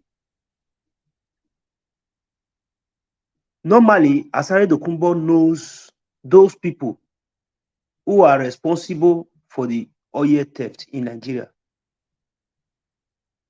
He said that there are powerful men working from Abuja, meaning he knows them, because you can't point a finger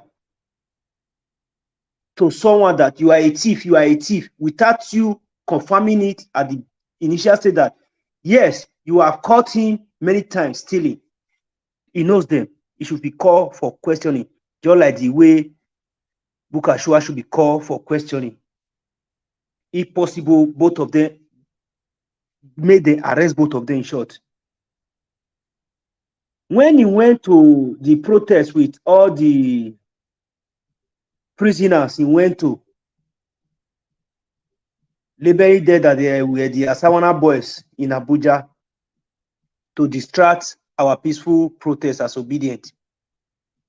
I said it that they say that all this shenanigan is doing, he just doing it because they might have promised him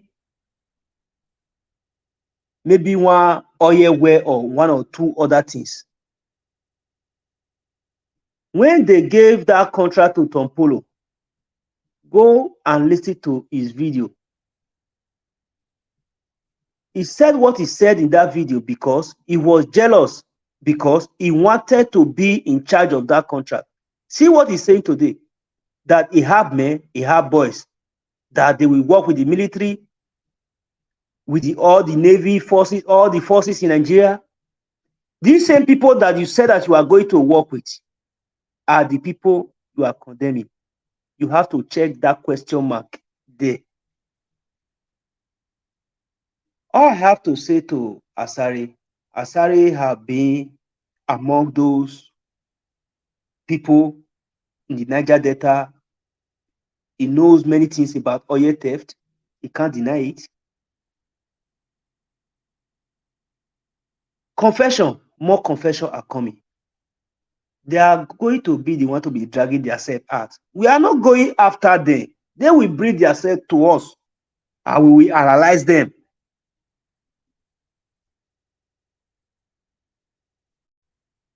What is his name? Oh, this man. Ahmed Tinubu, Bola Ahmed Tinubu, going to France. I can call him France President caretaker because it's not a caretaker in France from the beginning.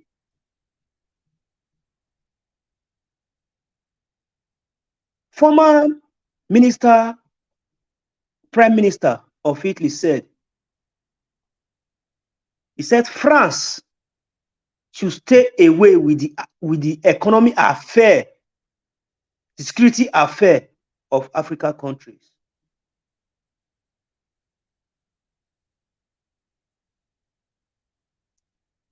When they were complaining about migration, immigrants, that was when the former Prime Minister said it. Why? Because in going to France always, he have a mission, and the France are applauding him for the mission to impoverish all the Nigerians. The question I'm about to ask now is France going to be the new colonizer of Nigeria after England?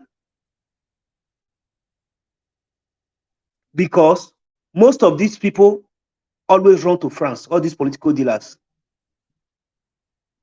What is the APC spoke people are going to say that is going for a medical checkup or another is going to meet other investors, as they said before, or is going for a medical checkup? All we have to do is to keep on pushing without relenting. Thank you, my beloved brother, Mr. Elvis, all the panelists, all the well-meaningful Nigeria out there who have been putting all their efforts to make sure we reclaim our mandate and see a good Nigeria that work for everyone, where a sum of nobody will become a somebody. Thank you. Let's keep on pushing. I greet everybody. God bless you, sir. Thank you very much for your submission. All right, Inis TV, thank you very much. Good evening to you. It's good to have you on the panel today. How are you doing today, sir? Hi, yeah. Hello, sir. Hello. Yeah, we can hear you. Good evening. Good evening to you, sir. It's good to have you on the panel today. Thank you. Yeah. I just want to quickly just choke my mouth on what we are discussing. On Asari, the Hobo, I see when the last two speakers spoke, I almost shed tears. But a thought now came to my mind that if gold rust, what will iron do? Do you remember that we have a president who have stolen the people's mandate? So if gold rusts, what will iron do?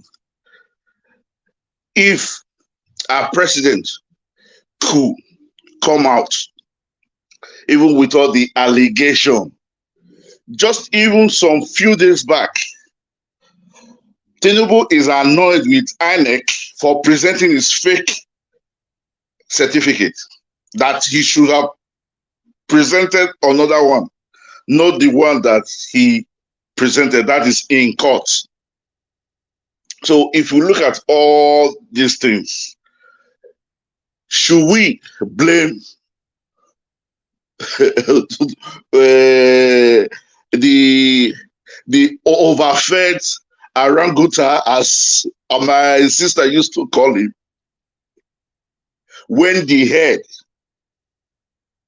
the gold rusts? What do we expect iron to do? They say, tell me who your friends are, then I'll tell you who you are. You cannot expect somebody that is different to move with others that are different. Like you said something at the initial, If you smoke, the possibility that 90% of your friends are going to be smokers will be there. If you are the type that drinks, the same thing. So, but what annoyed me most on the speech was that he referred to Magzi under the canon, that the judiciary have asked to be acquitted. He said, according to him, that he told the president not to release him. That is a slap on 200 million Nigerians. That is a slap on the judiciary. And that is a slap on democracy. He that got amnesty from, was it Yaradua? Yaradua was the president that called them together, listened to them, and made good use out of them. So I was very angry when he referred to Magzi Nnamdi Kanu. So I think we should expect more of such calibers of people, because they say like minds moves together.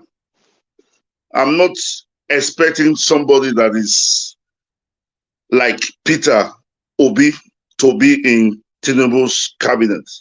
That is exactly why our principal said no, not once, not twice. If Yemi Oshubanjo has been picked, probably Peter Obi might have said, okay, let me work with this gentleman. So that is on that issue. That is why we are all crying. We are all crying. Nigeria, the rottenness has gone beyond repair. And that is why I listened to some people calling for a complete revolution. Not the type that will begin to fight against ourselves. No.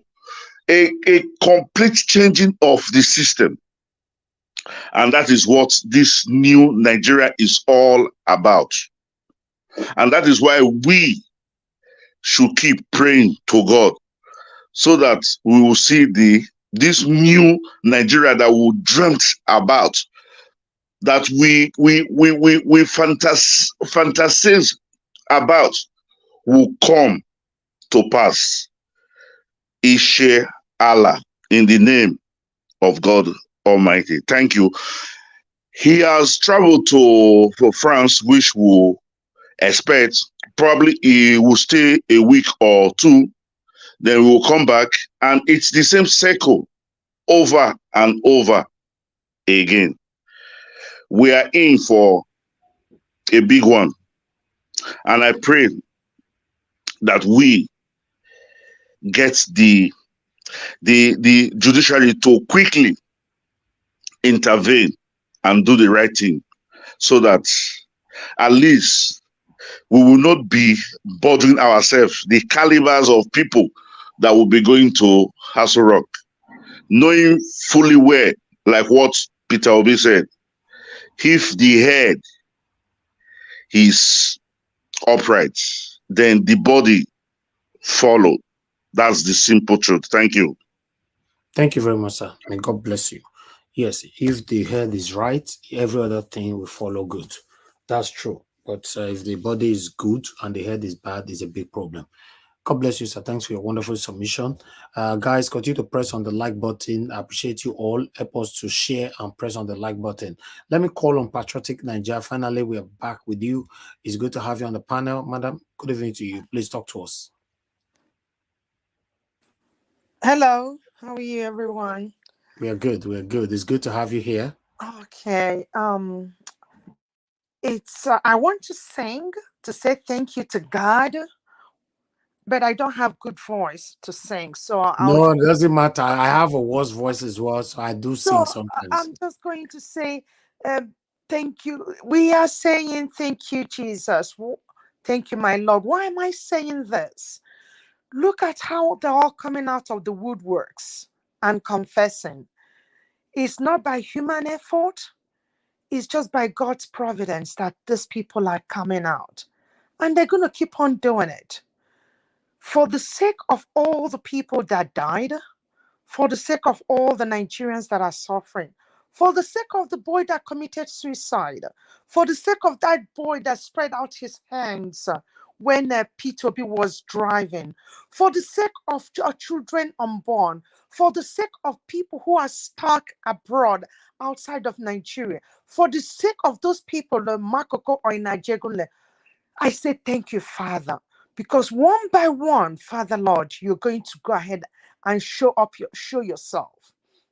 Now, my friend, I think the gentleman from Southwest who spoke, that almost made me cry when Niger TV was not there, and then after he spoke, you know, words like that, you go to bed, it gives you encouragement, but it still makes you sad. Now, why do I say makes me sad? Why don't we have people like you, him, ruling Nigeria?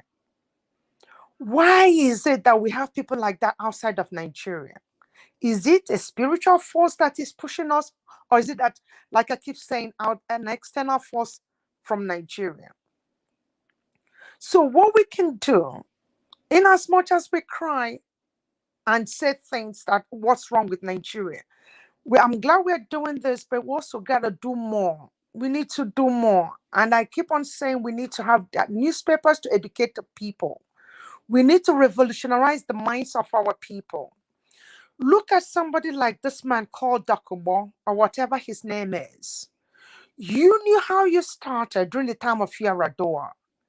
Look at the nasty thing you were saying, and the seal of Nigeria is on your head.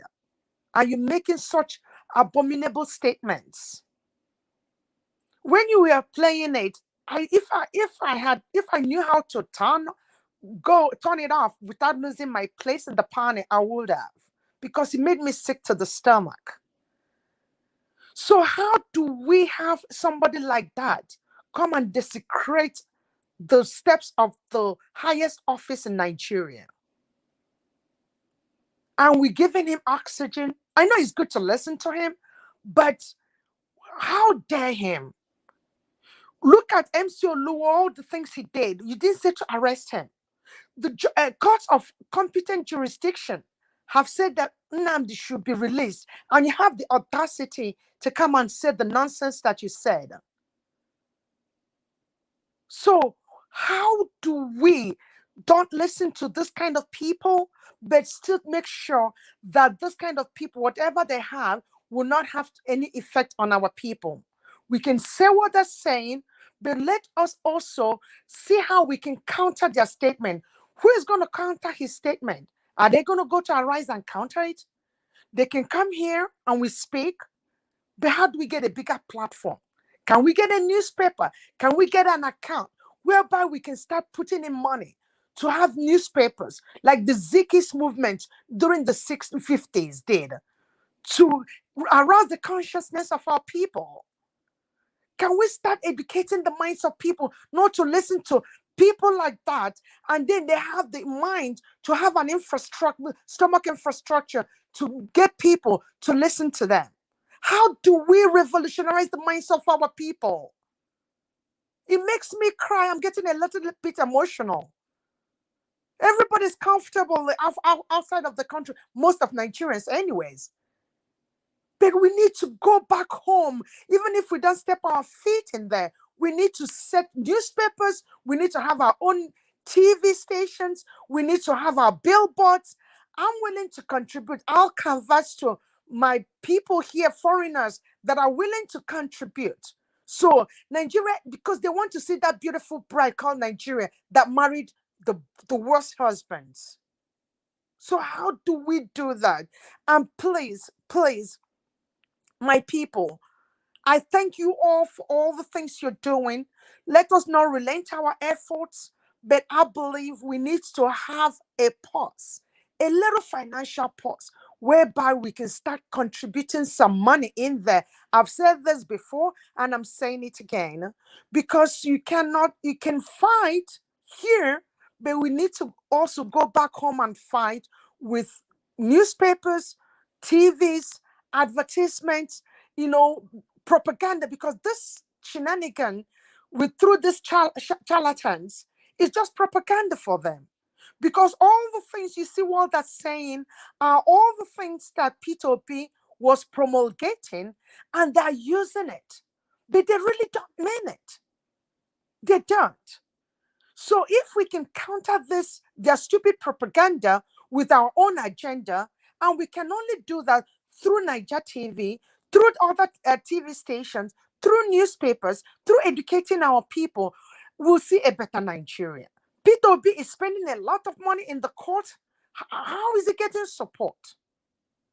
So that's what I want to I know I still have a little bit of time now, and I would just like to say, please, can we start looking for a way to open up an account, to have our foot soldiers back there, and then start having our people run elections? People who are really patriotic Nigerians, who are really true Nigerians, not people like someone like me. I can't run election, but people like Niger TV, Alex, and then the gentleman that wanted to make me cry. I forgot his name. The one that spoke, calmly, and I think he's in the US. And then the gentleman that spoke before that talked about gold. A lot of people in this panel. Go back home, run for election. We'll support, I'll canvass, I raise money for Obama and then try to run for Biden, the campaign for Biden. Let us do all that for our people and let us see a new Nigeria. God save you all, and I love you all, so I yield at this moment. Thank you. Please, can I interject just for 10 seconds, please? Thank you. Okay, yes, go ahead. Quickly. Okay. My sister that just finished speaking. First and foremost, we don't have to open any account for political purpose. Obi does not open any account. The history is already there. If anybody is running in any political office, we checkmate him or her that is a good somebody. You don't need to pay for people to vote for you. We say no to vote buying or for any other thing. Everything we have to do is to checkmate him. Then, if we can support him or her individually, not by opening any account, we don't do fundraising. Okay. Thank you. Can I just say what I meant? What I'm saying is that it's not going to open an account to start dashing money here and there to the people. That's not vote buying. But what I'm saying, when you're running an election, it costs money. Even they do it here, they raise funds. But what I'm saying is also, when you try to disseminate information out there, before I bite my tongue, you're going to have funds to do that. You're going to have open up newspapers. You can call it obedient newspaper. You can also use that newspaper to vet whoever is going to go ahead and run election. For example, in Enugu, the person who ran for Labour under the Labour Party, Aisha came out and said, we don't support this person. That she doesn't, because this person was not properly vetted. When Aisha came here, I had one-on-one with her. How do you vet people who are going to run under the Labour Party? How do you do that? Is that you have to have a platform to vet them. At this moment, we have our beautiful principal, P2P, but how do you vet subsequent people to make sure you put the right people in place? I saw in Edo State, somebody who left the PDP and joined Labour Party. Is this person well vetted? We don't know. So that's all I'm saying. Okay. We're going to start dashing money to people. Okay. If I have to come in here, Patriotic Niger, I understand where you're coming from. And if you're talking about supporting Mr. Peter Obi to succeed, of course, it's a normal thing. It's done everywhere. You know, that's not a problem at all. You know, maybe Mr. Felix, you didn't get it right. You know, Mr. Peter Obi have right to open an account and everybody will support him. But what Mr. Felix was saying is that on our platform, we don't raise money here. You know, maybe because a lot of people, I remember during the time of the campaign, a lot of people wanted me to bring account out to support Mr. Peter Obi. I said, I don't do that. I don't raise money for anything. You know, even when they were doing a fundraising from Mr. Peter Obi on series of platforms, even when I know is even legitimate, but I refuse to bring it here because when it comes to money, anybody can be accused of anything. But if, for example, there's a GoFundMe and you know that GoFundMe is legitimate and is coming directly from Mr. Peter Obi, why not? You know, it's all about our future. Yes, thank you very much. We quickly move on to the next person, Can I guys. ask something before you move on? What about something like opening, even if you don't raise funds here? Thank you, because maybe I didn't know that you don't raise funds here. That's good to know. But what about the fact that we have a newspaper dedicated to what it means to really be a citizen of Nigeria, not somebody tomorrow opening up a newspaper and then promulgating ideas that will now really not be for Nigerians? Is it Yeah, something that if is possible? if we open a newspaper, I also support it on this. But listen, you see, when somebody just said earlier on that when the head is wrong, every other thing will be difficult to work. Your idea is very good. But once these satanic people are in power, this cannot work. They will suffocate you. They will suppress you. They will intimidate you. They will oppress you. This can't work. The license to even have the newspaper from the start will be an hindrance. They will make sure they make life difficult for you. So that's just that's the problem. You know, for me to register Nigeria Watch in Nigeria was, I don't want to talk about it. I went extreme. It was difficult. It's because, yes, because we still know one or two persons, or yes, where we came from. That's why it succeeded. You see, some of you that support us on our Nigeria account, you can see that yes, Nigeria Watch is registered with CSE. It took us time. It took they refused because they came to check you. They want to know what you're doing. So if you want to open a newspaper, they want to know what is the agenda of your newspaper. What's all this? So no, that is not possible. But you need to have solid people that will be behind for that to happen. Then you know the law. When they stopped you, you use that law against them. No, you can't stop me. I'm not using my platform to insult the government. I'm using my platform to question and expose the government. That's what we're doing. We question them. When we know they are corrupt, we talk about them. They don't like it. So I know your suggestion is very right. Yeah, in terms of raising money, yes, Nigeria I've never raised money for anything here. It was only Magnus Oraka that we raised money for here to support him when he cried out on something, and immediately the money was given to him on air. So that's why I managed to keep my name till today. You know, because if we raise money here, raise money here, raise money here, then you'll be questioned. Like if people super chat me, and just like you, Patriotic Niger, you supported me financially the other day. Nobody will come here now to question me, because that support take is yours. But the money where they say me that they do something is questionable. I've done it before in my state, and you know it's questionable. And as we speak right now, the money is still pending. So I don't really want to do that anymore. But if Mr. Peter Obi want to do that, why not? If it's coming directly from him, I'm telling you, people will still oppose it though. But statistically, 80% of the people supporting Mr. Peter Obi will support and donate towards that cause. Thank you. Thank you. Yeah, let me move on to the next person quickly. Mr. Festus, you are saying something. We are not hearing you. What are you saying, sir? I say it's my turn. Emiloko. Okay, it's your turn right now. Okay, that's really you, sir. Thank you very much for joining us. Please talk to us. Thank you, sir. I've been listening for a while, and I can see what the people are talking. Please, I greet you all. All of you are passionate about Nigeria. I am too.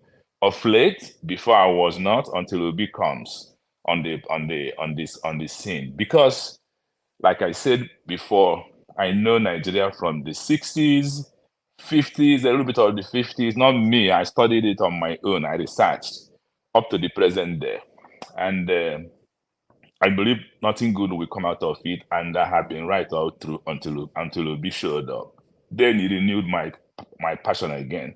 Now, there are things that are bothering me. If you read the comment I made last night after everybody had gone, I sent it thinking that Niger Watch will pull it out eventually about what is happening in Nigeria. I was watching Arise TV last night. All the directors and the top managers I saw coming out speaking for NNPC were Northerners. And as I know, the oil they're talking about is not in the north. Okay? Now, it's a problem to me because I didn't see anybody from the south among their caliber. Then it got done on me that when I kind of checked about the oil well allocation in Nigeria, the names I could come up with were all Northerners. Okay? That's why Alhaji Ndimi sold some of his own and gave a school here that where his children went to school $1 million and built a department for them, I think in Florida. Now, it bothered me so much. Where are the Southerners in that business? I don't know who that is there. Now, I wanted to bring it up here. I don't have much information about the Southerners having oil wells or oil block. The only thing I could see was Asari came with Tompola and others in those days, promising to be security officers for the oil companies and for NNPC. That's what they could give the Southerners. That's a poor gift from my own perspective. I think it's a slap on the face. You go and become the megads for us so we can tap the oil. I think it's an insult collectively onto our face. Now, looking at what Asari Dokubo said last night, I don't know him from anywhere, never met him, have no interest in him. These are some of the people that should be in jail if things are right. Now, what he said actually was a rehearsal of an old story. He just wants to leverage on it for nothing. You don't even know much of what he was saying. Yes, he was right, and I won't fault him on what he said, because if you know any ship captain, you ask them, if a ship is coming into your country, Mr. Festus. Yes, sir. Sorry, I have somebody who's calling in just to counter you a bit or respond to what you're saying. Okay, Madam Rita, please go ahead. Good evening to you. Yes, good evening, Mr. Everton. Good evening, Mr. Festus. Mr. Festus, thank you very much for what you said. There's something that you said that you keep wondering, like this oil we're talking about, it's located in the south. Where are the Southerners who probably own oil blocks and all that? We might not have the information, but I just want to make you understand and everyone understand that if you look at from 1960 to now, if you look at the presidents that we've had, from including the military administrators, especially the military administrators, I think that's where this oil block thing actually even started, and a lot of them gained from it. The Alhaji Idimi, that's from Borno State that you're talking about. If you ask me who sold this oil block, who gave him an oil block, definitely it will be under the Babangida administration, because under the Babangida administration, a lot of people got oil block. Folansha Alakija, I think she's the richest woman in Nigeria, billionaire. She has the oil block too. It was given to her because she was friends with Miriam Babangidas at that time. And Alhaji Idimi, Babangida's first son is married to his first daughter. And then Alhaji Idimi's son is also married to Buhari's daughter. So you see, all these oil blocks you're seeing, They share it amongst themselves, and it usually comes from who is the president. Now, I think some time ago they said they no longer do the sharing of the oil block because they practically sold almost everything. Dan Juma sold his home for billions of naira years ago, and he wanted to open a foundation. A lot of the army generals, a lot of them have oil blocks, and it was given to them by whoever was president. And it actually started from the military administration in Nigeria. That's where this oil, a lot of all these Aladi, the caliphate, a lot of them have oil blocks. It is not like Jonathan. I don't know who he sold to. I don't even think there was anyone to sell to. But if you really look at what's going on now, you're wondering why a lot of Northerners have oil blocks, and this oil blocks, and this oil is coming from the south. It started from when a lot of people didn't understand the evil that was going on for a very, very long time. It's just now that we are seeing it and we are wondering how come our Northerners or even foreigners have oil blocks and it's coming from the south. How many Southerners have oil blocks from the Niger Delta? How many? Maybe 1 or 2 or 3, and that's it. But majority of them, they come from the north. I only know of Alakija, Mrs. Alakija, but I don't even know about maybe a few Southerners, but most Northerners own the oil block, and it was done by the presidents that were on seat, so especially the military administrators, Babangida especially. So that's just unfortunate. That's just what happened. Now, can we reverse it? I don't know if it's reversible. I don't think so. But the only thing is that going from now to 50 years' time, perhaps oil might not even be the kind of energy that is required. But if you look at the way the world is changing, people are not really dependent on oil per se, because this oil one day is going to call. I mean, anybody who is geoscientists will understand the effects of this oil that we are draining.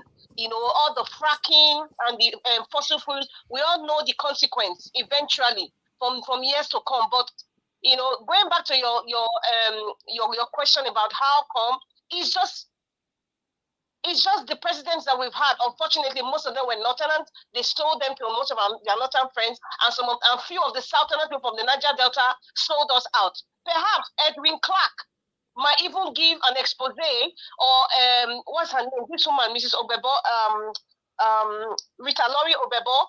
Those people know what is happening in the Niger Delta. They know the people who have the oil blocks. They know where all the pipes are going. So that is a different cartel on its own. And a very dangerous cartel. And Asari right now is just trying to be relevant and had the audacity to even talk to the army. Well, I don't blame, because the army, they've eaten the forbidden fruit.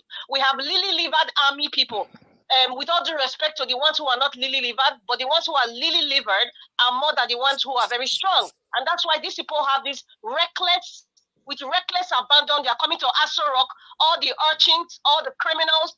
They are coming to visit, they are coming to make statements, and all the press is taking them pictures like this is their time. All the mad people are taking over the asylum. That's what's going on in Asari. So it's what it is. But we have to keep forging for Peter the Rock Obi must win, and obedience will take over, and we need cleaners. I'm still gonna say it again. Nigerians, we need cleaners. Thank you very much.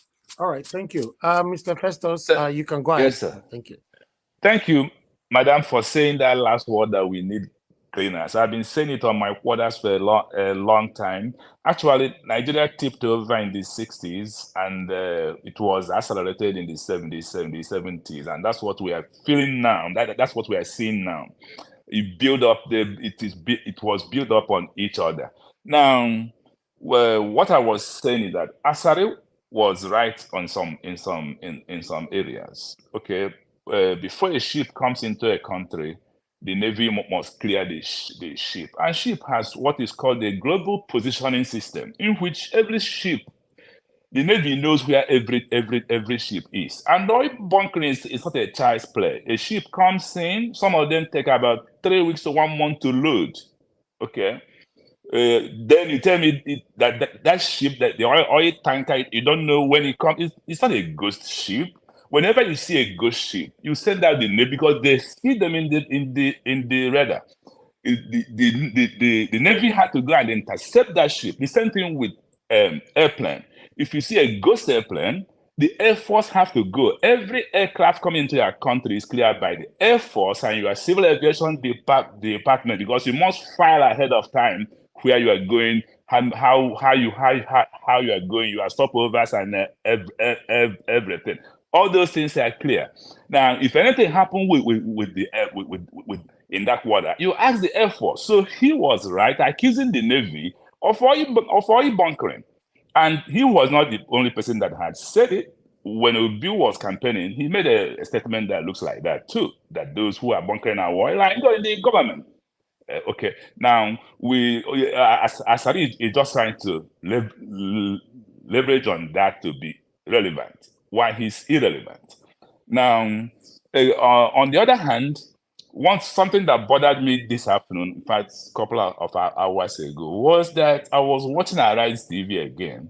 I saw that one man called Philip Abase is introducing a bill to a bill that will deal with Japa.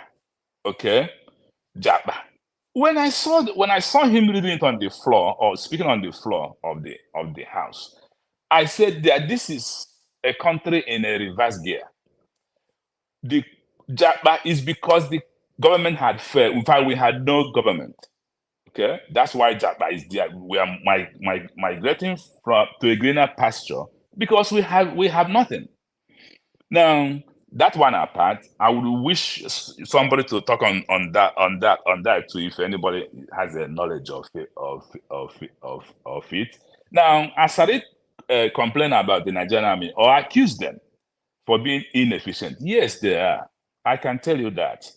Yes, they are. The recruitment of the military in Nigeria began to have a problem in the 60s, and they built on that. They believe they love inefficiencies and what other word, unqualified personnel. That's why a person like Buhari could be a general. It's a shame in the military that somebody is looking for his first school leaving certificate and the secondary school certificate, and he was able to be a general in army or in any of the branches of the armed forces. It's a terrible insult. In fact, it's unheard of. I never heard about it anywhere else. Okay, now immediately I heard about this Boko Haram in the north. My people told me about what is going on. I researched about it. The first question I asked is that because our military was complaining that about advancing, making gains in the fight. First question I asked is, where are Nigerian armies being trained? I never heard about Sambisa Forest. They said that the terrain is bad. Okay, and then I asked a question for the person who called me and told me, or the person I called. I said, where does Nigeria train their military? He couldn't answer. I said, why? He said, why? I said, because you train your military according to the terrain you want them to fight in. If there's any place like Sambisa Forest and it's a tough terrain, it should be a training ground for our army. Because your enemy will go to where you are vulnerable.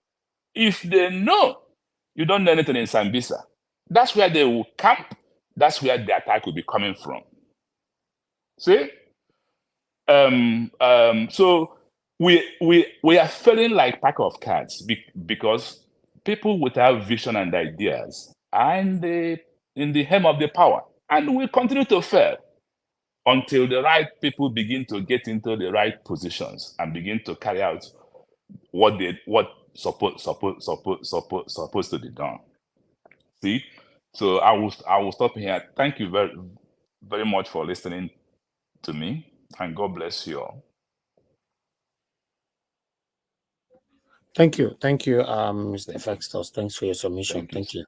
Let me move on to the next person here.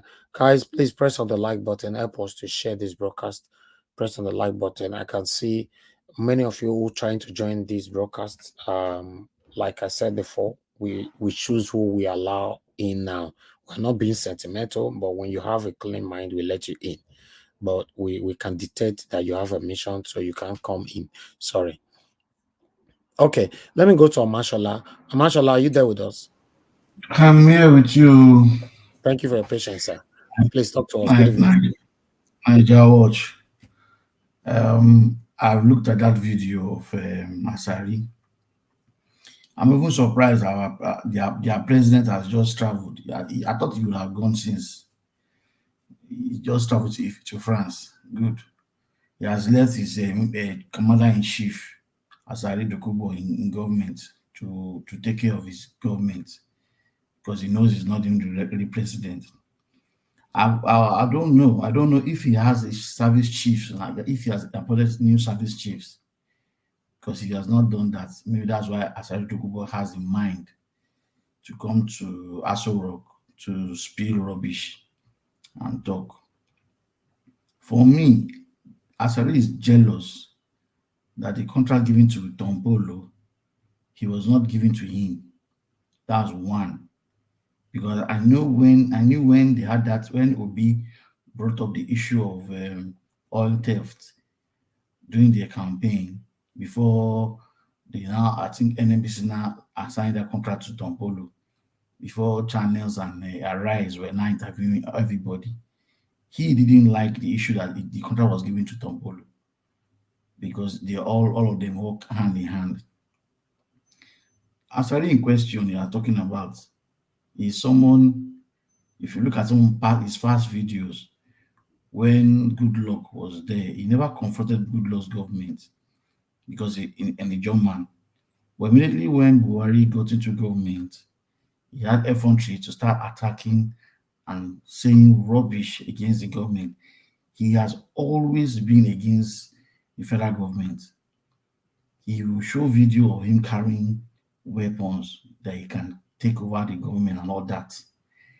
I wonder why they did not arrest him then. They did not take him. Now he has the opportunity to be in Aso Rock to talk to journalists on different matters. And up to the point, he's saying the president is giving him backing. He has the backing of the president to say what he's saying. That he could not say it at any government. He could not say that at any government. Tombolo himself too had issues the same period when Buhari came in because he had issue with the government. There was I think there was a warrant of arrest for Tombolo, and the military had gone to his village to try and arrest him. And so many times they kept saying each time they see him, the guy disappears, which is true. You can't catch that guy until when the court now said they gave him amnesty, they just left him. Tombolo was someone that could not come to Warri. He stays in the creek. He can't come into town.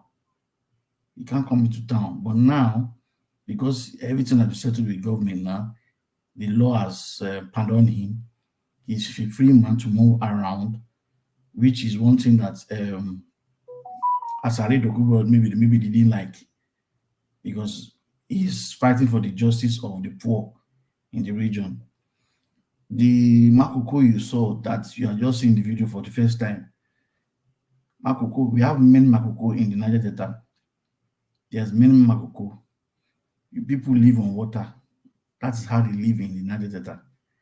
You will see there's what we call Christmas tree. My first time when I went to the rivers, I was asking someone, what is this thing? Say it's called Christmas tree. That's why I know that Christmas tree are all the oil blocks are talking about. In my village, when I went to my village where we used to have which I think Elf, it was Elf that was my village then. I went to the village. There's nothing in that village. People don't stay there.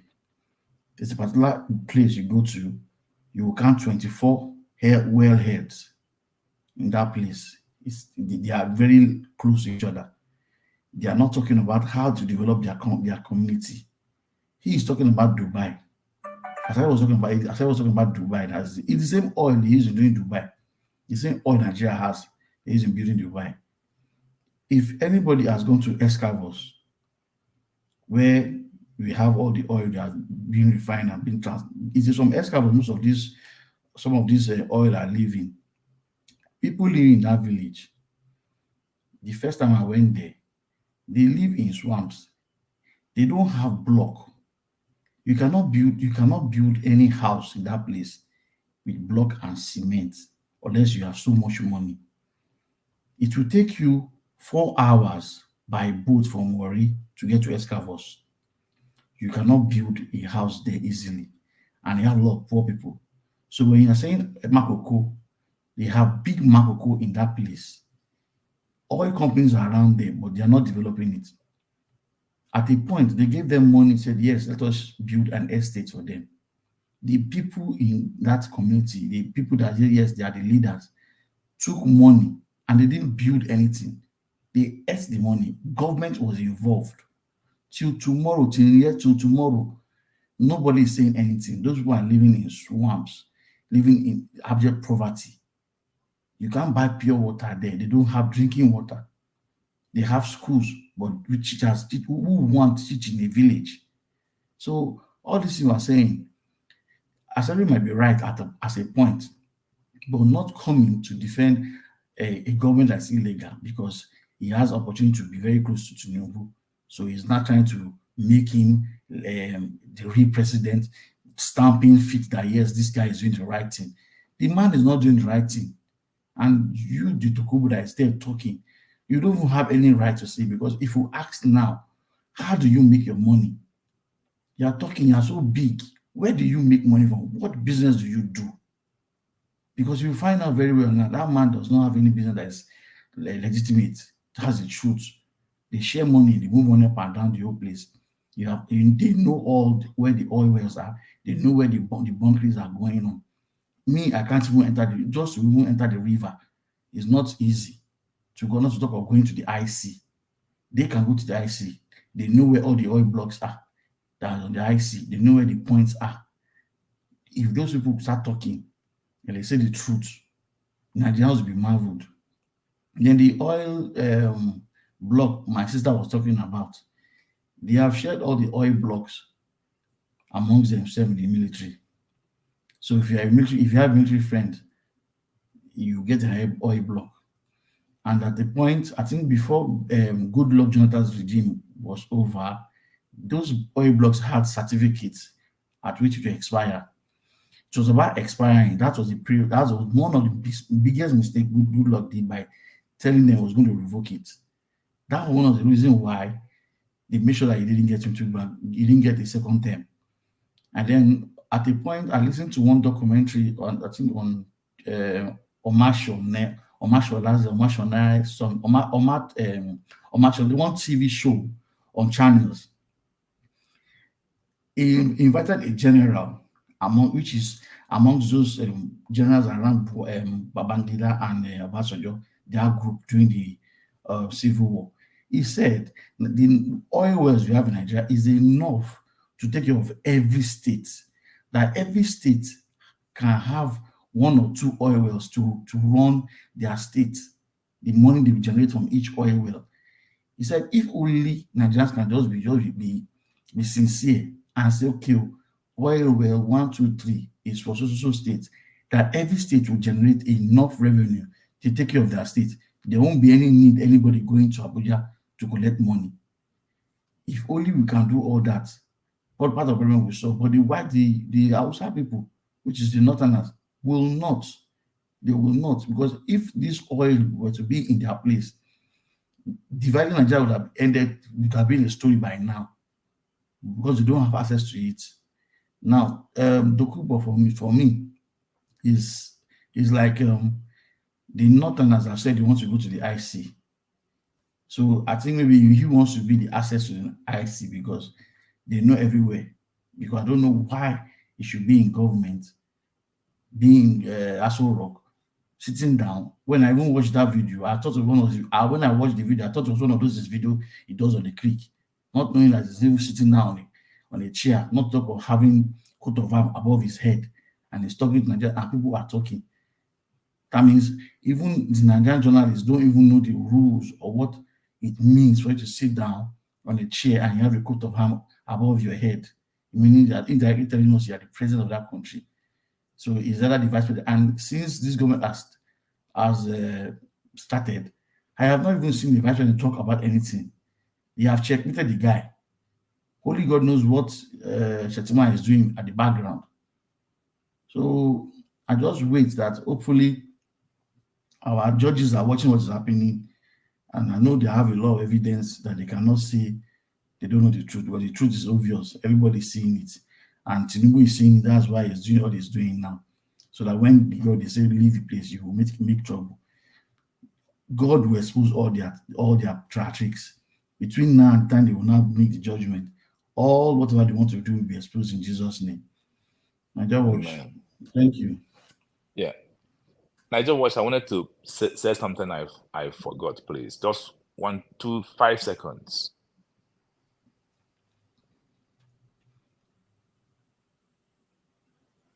Go ahead. Okay. Actually, what will help Nigeria, I don't know if we have lawyers on the platform, is 1963 constitutions. And these people knows it. APC knows it. That's why when in their manifesto, their second point is to restructure Nigeria. Some people will tell you in those days we have regions and now we have states. It's very simple. Those regions can be changed to states in the constitution. So that is when the power left the center and was with these regions. Call it the state. Okay, as long as the power is concentrated at the center under one man or in the hand of one man, we must continue to have problem.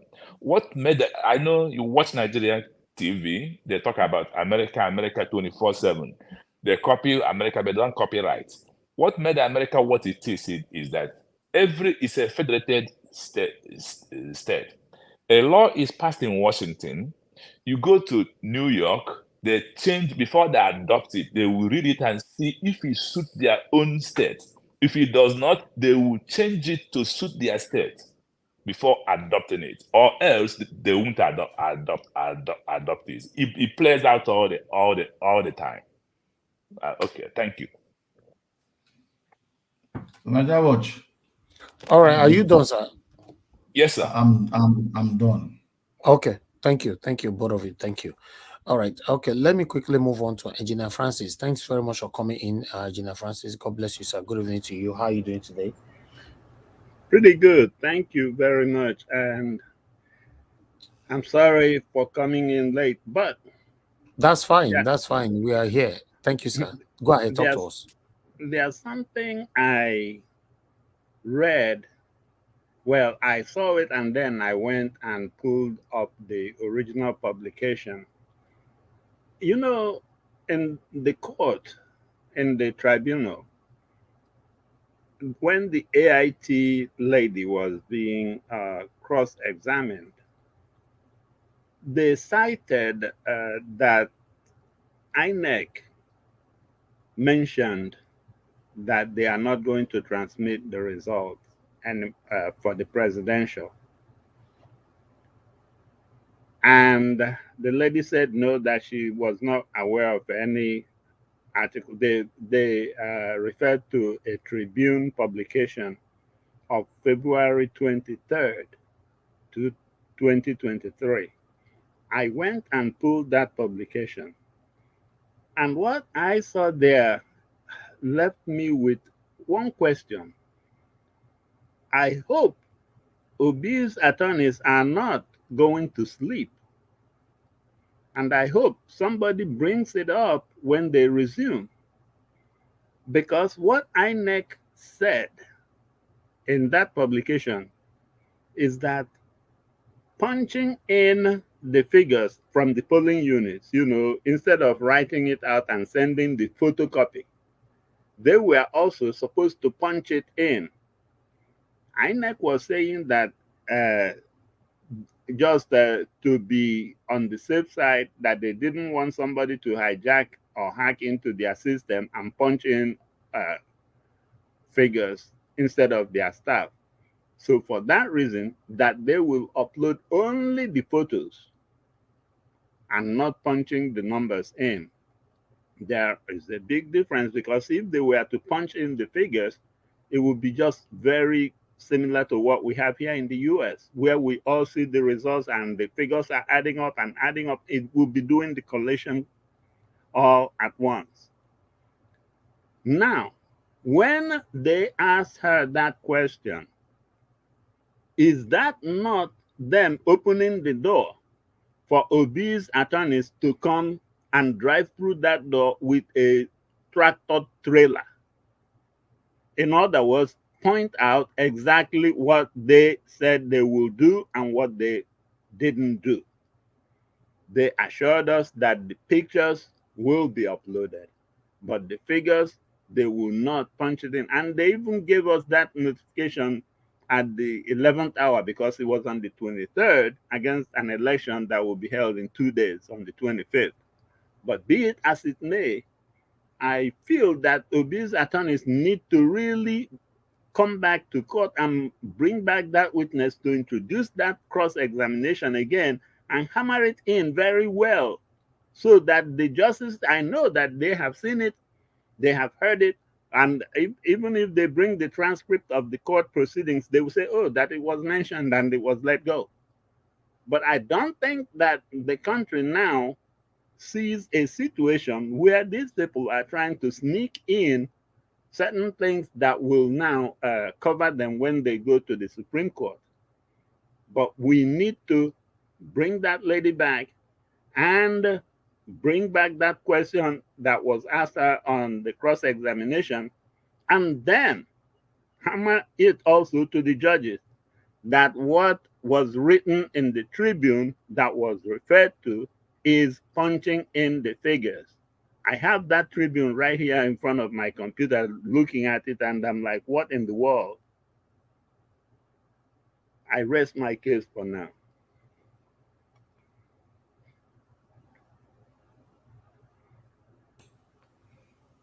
Hello, Niger Watch. Can I interject? All right. All right. I Niger guess, Watch. Francis, you are done, sir, right? Yeah, I rest for now. Okay, thank you. Somebody want to interject. Who is that? Yeah, I want to digest what he said. You see, Okay, go ahead.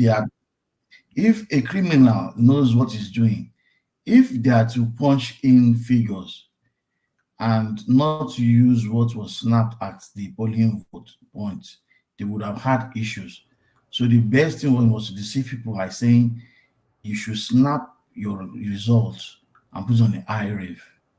Meanwhile, they had already made up blood IREF picture results they will post in the IREF.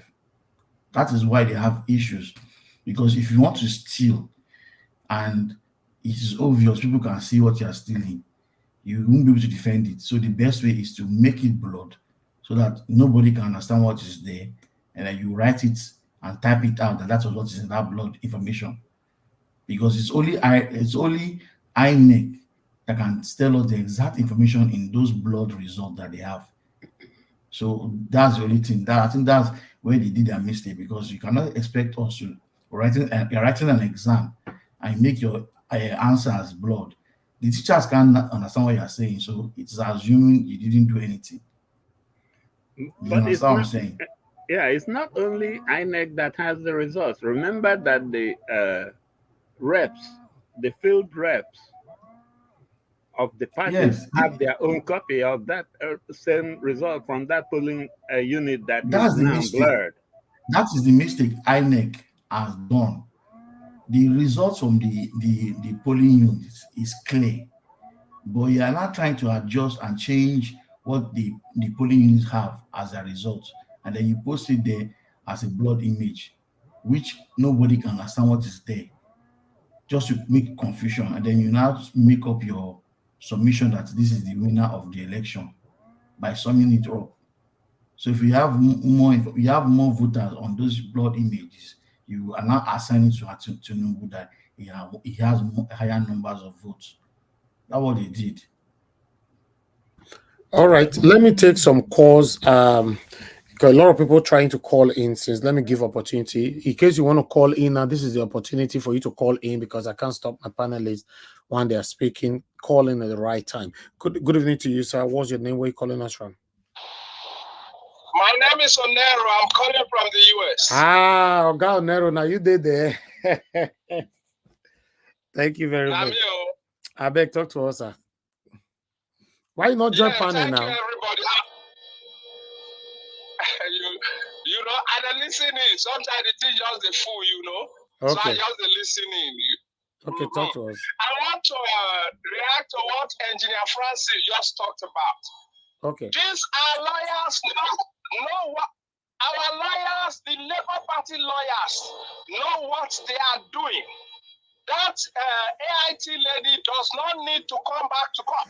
No, she does not need to come back to court. She responded accordingly. She said she never heard or never know about whether Mahmoud Yakubu make any contrary statement. The judge said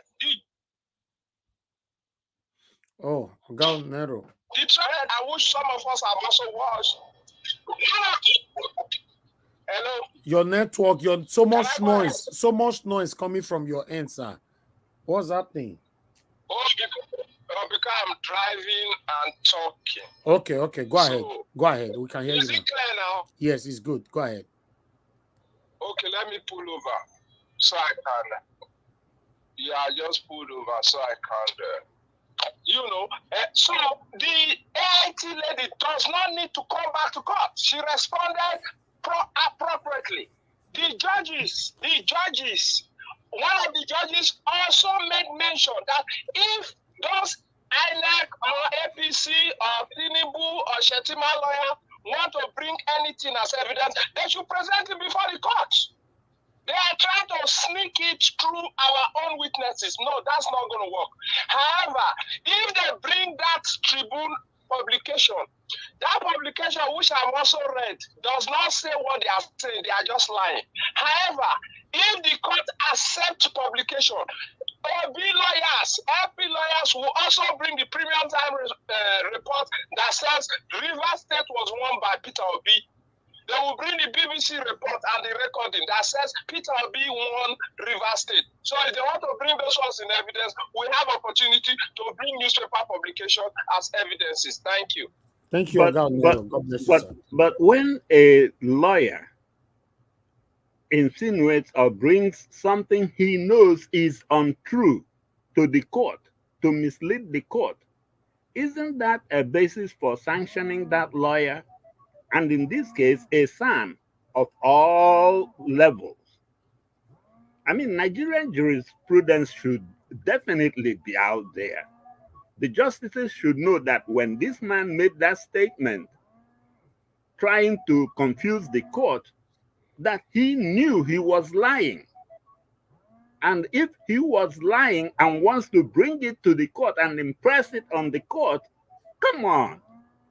In fact, if they would be talking of even disbarment if it was here in the US.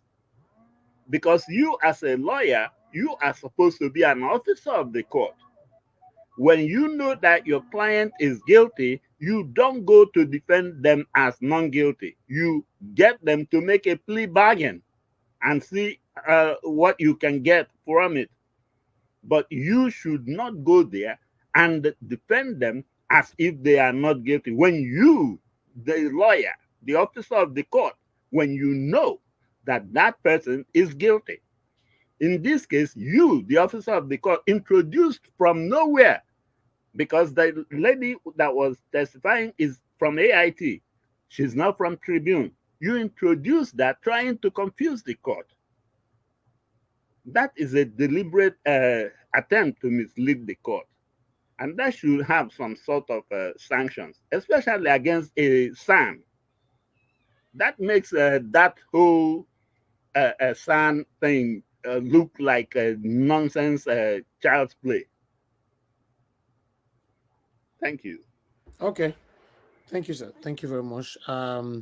Yes, I can see somebody on the backstage. You've been on the backstage since, Christy, please turn on your camera so I can allow you in.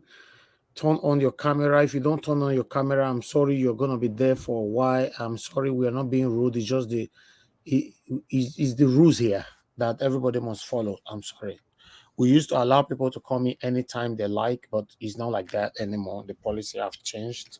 We need to know who you are before you can be added to the panel, especially when you know that we post our link in the public space. So yes, it's a bit risky. So everybody needs to be scrutinized before you can come in. Thank you very much, everybody, for your submission today. Despite that I still have a lot of people watching, but I cannot stay long today, to be honest. I cannot stay long today. It's not be easy. So coming out today, we're already here now 4 hours. So I think I would like to end this broadcast today by that 4 hours after our last submission, if we can, please. All right. Let me go on a quick break. When I come back, then we take on our final submission. Now God bless every one of you right there. You are the pillar that holds my life. You are the pillar that holds my life. Master Jesus, you are the pillar that holds my life. Lily of the body, you are the pillar that holds my life. You are the pillar that holds my life. You are the pillar that holds my life. Lion of the night, you are the pillar. Chickadee, you are the pillar. Daddy, you are the pillar that holds my life. Lion of Judea, You are the pillar that holds my life. anyway. You are the pillar that holds my life. Hey, yeah. Master Jesus, you are the pillar that holds You my are, life. you are the Master pillar. Jesus, you are the pillar that holds my life. I said, Jesus, unibu kalabati sinduwe. Nibu kalabati sinduwe. Ojo biemede, nibu kalabao. Nibu kwa kalabano. Nibu kwa kalabati sinduwe. Ojo biomi ko nibu kwa kalaba. Chikanige nibu kwa kalabao. Nibu kwa kalabati sinduwe. All right, people, we're back again. That's just a short break right there. For the likes, before we take on our final submission on what is happening or what is affecting you and I, let's take our likes further on. We still have over 780 people watching us at this particular time. Please press on that like button, please. We have 592 likes. If we can, I know you are watching me, you never press like yet. And most of my panelists, some of you don't press on the like, you just come in, you come and talk, but you don't press on the like. You can do that, please. Press on the like button. Let's take the likes further to, at least if you can take it to 700, please. Thank you. All right, Mr. Justin, thank you very much, Mr. Justin, for calling in. God bless you. Please talk to us. It's been a while. Good evening. Many good evening. And thank you for the good work you're doing. And everybody on the panel, I want to say really thank you for you guys. God bless you, sir. Sometimes I try to call in, but because of my kind of job, when I see that the stuff is getting on, I just kind of chill back and just listen and Thank you. Yeah, so I'm just gonna make it. I'm gonna go straight to it anyway. People talking about Asari Dokubo. I think what people are missing here is that the thing that makes Tinubu becomes the president of Nigeria, those are the same things that give people like Asari Dokubo, the behavior, the mind to start doing the kind of things that they do. I think Nigeria is already in a mess, except Peter Obi comes into power and brings that decency into the system again. I'm afraid that, Nigeria is just like, it's gone. It's finished. Because if Tinubu continue like this, the next person that will come will even be worse than Tinubu. Because they will see that legitimacy that if this person can do it, then I can do it as well. In a normal country where things work, the military are always emphasized on this particular point. The military is supposed to be the first point of saying, things are not going the way it's supposed to go. Not by killing anybody, not by firing anybody, not by firing anybody or any of the leaders, but at least you have to step in to call them to office and say, listen, the way you guys are doing this stuff, I don't think is good. You guys have to restrain from your step. Otherwise, we're going to take over, but we're going to make things a little bit more better. Not because you like or hate that leader, but for the good, for the general good of the country that you as a military person love and uphold. But we are in a different system in Nigeria where religion, ethnicity, and interest, you know, the word interest, that is a very big one. So if you look at the military apparatus, they are sectioned in certain direction. So sometimes, as long as it's not touching their interest, they don't care. Look at what Buhari is saying. I've finished my tenure. If anybody comes to look for me, that person will be dealt with. How do you have the power to deal with anybody that will come look for you? Emefiele is the, what do they call it now? You know, they're using it as a kind of, you know, just hang him, give the dog a bad name and hang him. Emefiele have done something wrong, but don't forget that it's not just for Emefiele alone. But nobody is saying those things. So they will use people from the southeast and south-south, sometimes the southwest, they will use them to say, okay, you know what, we're persecuting crime after they've used you and they have dumped you. And this fall back again to the southeast, south-south, and southwest, you know, the leaders. If only they can come to understand. Nigeria Watch, it baffled me when I listen to your program every day, every night. You know, even if we don't have the chance to call in on the night show, sometimes when people just talk and go home, we listen. You will shock that can you just force a government to do the right thing for their people? It doesn't make sense. You just hear citizens talking, they're so passionate, they're trying to provide solution how the country will work. Are you telling me that these leaders, they don't see the same thing? You don't have to force any country that wants to do the right thing. You don't need to force the leaders. You don't need to even come to the TV or program to say, okay, this is how we want to make this life goes on. I happened to meet a friend today in England, and she's not Nigerian. But the first thing she asked me, where are you from? Your accent look a little bit different. I say, yeah, I was born in Nigeria, da, da, da, da, da. And the next thing she said is that, oh man, you guys don't have a good image. That was the next thing she said. I said, I know. You don't need to tell me. And things like this, for example, Tinubu going into power, Asari Tokubo now is already in Asari giving speech. What are we expecting? More will come even after this tenure. If they don't stop this stuff, if we don't find a way to stop this, for example, if the judiciary thinks this is a joke and they laugh over everything and they try to do some technicality, whatever, they're not doing me, they're not doing you. We are all in this together. Whether you run to Jericho, whether you go to America, Canada, one day your own children will still ask, where did my dad come from? By the time they go there, they will still face the same price. The lawyers, the doctors, the politicians, none of them are spared. So I think people need to get it. I might be a little bit kind of controversial because I'm kind of jumping to different points. People need to understand certain things. I've listened to your program. Some people come and they talk about, oh, people need to start doing their own thing and the country wants to break, let it break. Sometimes people come in, we all reason together and say, no, the country needs to stay together, but we need to push one agenda. But the big question is that, is everybody in the same boat? That is the big question. Peter Obi is just that little thread now that is holding everybody. I know before this, like I said, I don't really call into shows. I just feel like I'm fed up with Nigeria issues. I understand. But when I start listening to you, the way you champion this thing, the way you take it to heart, you've changed a lot of people you don't even know. You've touched a lot of people. Sometimes the way you portray yourself, the way you act, sometimes people go back and just, like me, I try to reflect again and say, listen, is there somebody like Nigeria? Is there somebody in Nigeria that have the same kind of mindset, the way you have, the way you analyze issues, and sometimes you're so neutral and you bring people point and say, listen, this is not about this, is not about that, but this is the way how we can move forward. Nigeria Watch, I don't want to waste too much time. I'm going to leave the platform for other people. I just want to say thank you, and thank for everybody that is calling in. Hopefully we'll get it right. Exactly. But I still stand on my point.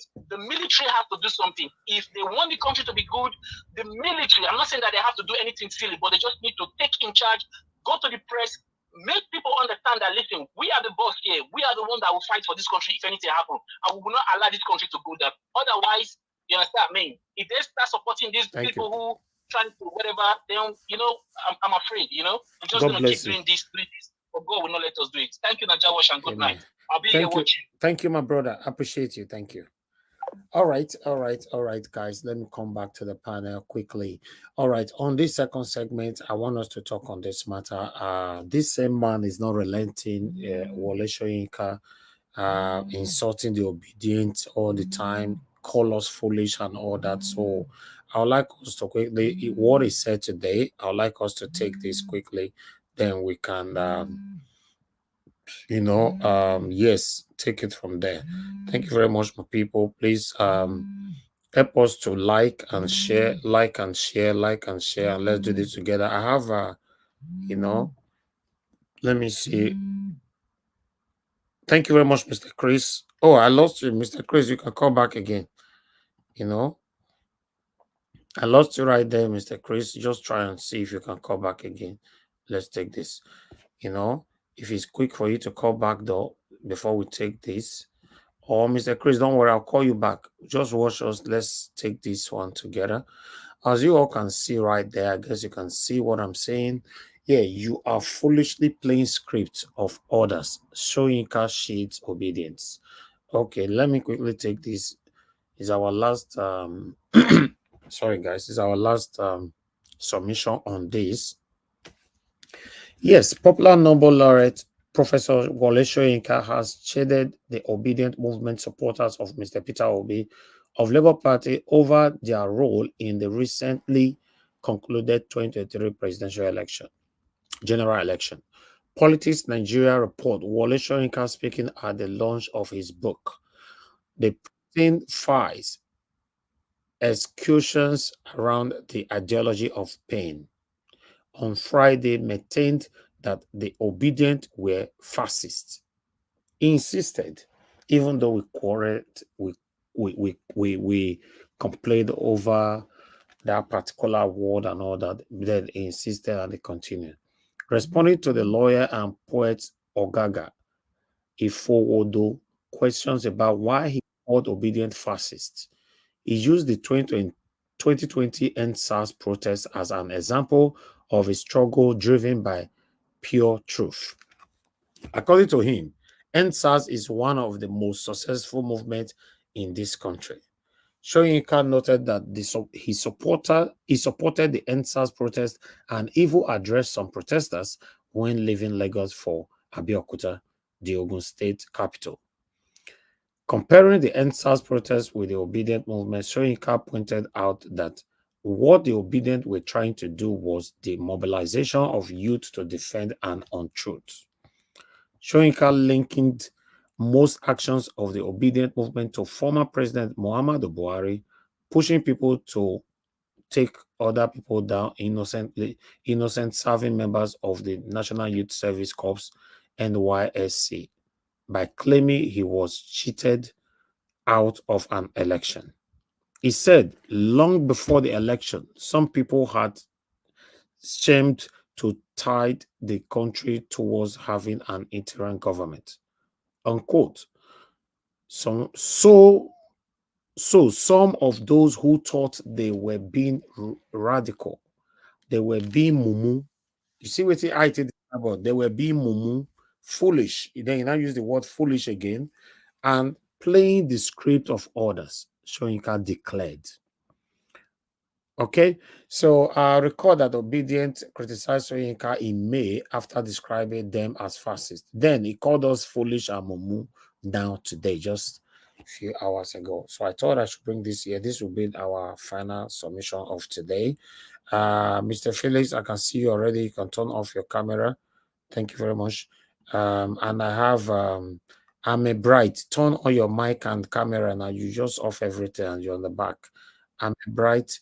Turn on your mic. You are joining with two devices. You're right there. But before you saw that out, let me quickly go on to give us a mandate.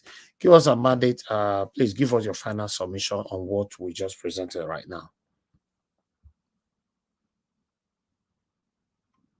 Give us a mandate. Are you not there? Okay, Mr. Chuk Sobiboise, please give us your final submission on this, if you're there. Yeah, thank you once again, Mr. Elvis. This professor, I don't know. I've been asking of him, since all this incident, all this talk going on in Nigeria. I didn't hear from him, For him to come out again and start attacking us, people will not see it now. I don't know if any obedient called him out this time around, and it tells you where we're going. We're not moving forward at all. All the elders, we respect. They have taken away the respect, and yet accusing us. It's not any other thing that he's doing. Look at all the shenanigans going on in Nigeria. He has never spoken. Taking people away, detaining people without taking them to court, refusing them to their lawyers to see them. And this is a man we know as a human rights activist. He never said a word with that. He's so acclaimed fighter of democracy, Agbado. And he, before 14 days in office, he has arrested people and denied them their lawyer to see them, and denied them to take them to court. And we never heard from the professor. It's so shameful for him to come out to attack obedience, especially this time. Who are behind NSAS? If that is what he's saying, this tells you that he just don't know what he's saying. The obedience is NSAS part 2. We've been saying it here. We've been saying it here. So what is he talking about? What's he talking about? If he say he give kudos to NSAS, he supported NSAS, who are NSAS and who are obedient? So let us not waste time on him, because I think he is irrelevant now, so he just want to be relevant again. That's how I see it. It's no more than that. It's no more than that. Are you there? Thank you, Mr. Elvis. And good night, everyone. I like that. I like your last statement, Mr. Schultz. We shouldn't waste our time on this man. He's trying to drag us and distract us again. Exactly. That's what he's doing. Because you can see we are moving not in the right direction. He just came out from nowhere again this afternoon. He can see. Look, Mr. Elvis, you see this man? You see Mr. Okiri? These two people, and you can see how whitish their beards and their hair looks, right? I'm not saying that we should be ashamed of ourselves, having that, but a kind of way, say who they are. The other one came out a few days ago. The other one came out a few days ago to be relevant right now, because they see the joy, they see where the whole thing are going, they see the result. So they just want to be relevant with this. Thank you. And good night, everyone. Good night, sir. Good night, sir.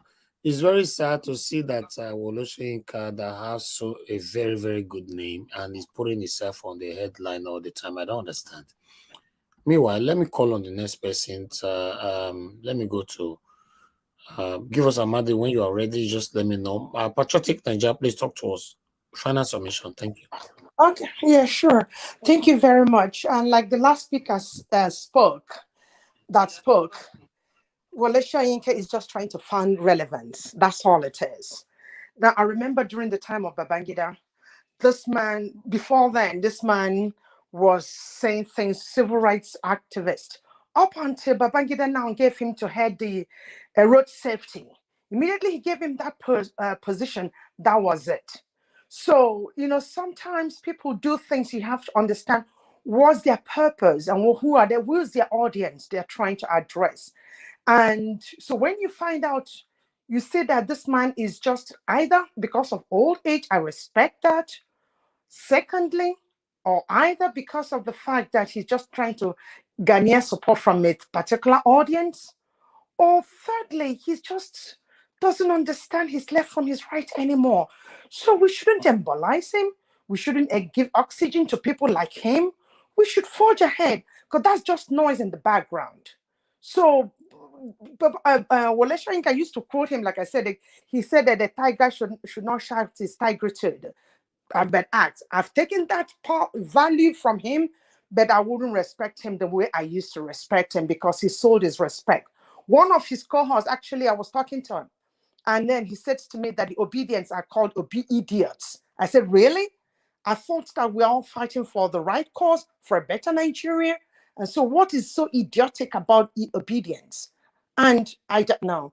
But be it as it may, we'll keep the flame burning, we'll keep our hopes up, and we'll never relent. And I say thank you to you, Mr. Niger TV, to everybody that spoke. God guide us, protect us, and keep us going for the sake of posterity. Thank you. Amen. Amen. Thank you very much. I appreciate you too, madam. Thank you for your continued support to this platform. All right. Go to Mr. Festus. Mr. Festus, please unmute yourself. Talk to us, sir. Please, thank you, and thank you everybody that have spoken before me. Kudos to all of you. We're in this together. Wole Soyinka's story is not new to me. If you know Wole Soyinka, he was good in his younger years, up till, can I say, when Buhari showed up and he began to speak. That's when I became wary of him. He began to speak like Buhari is a savior. Okay, then I distanced my belief in him, and today you can see it. We Africans, I fault us, because why I say I fault us in so many things our elders are doing in the public is like a masquerade dancing naked in the public. We give relevance to these people. We made them who they are, and we don't know when to withdraw our respect. If I'm in my 80s, I think he's 87. If I'm in my 80s, when they come to ask me of things, I would delegate some jobs to my children, because they might know better than me. My brain may not be as it is today. Okay, so he's talking like he knows what he's saying, but in actual sense, if you know geriatrics, at times their mind will travel and will not be there, and he'll be talking, thinking that you think it was the same person of yesterday, but no, he's not. We shouldn't listen to him. We shouldn't believe his time. I'm sorry to say that his time on the stage is gone, and for him to be speaking to his great-grandchildren, they will put a sand on his eyes. That's the only thing. Thank you, sir.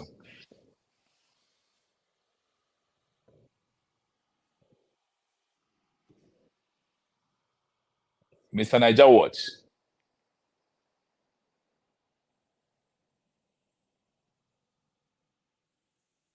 Anybody in the panel?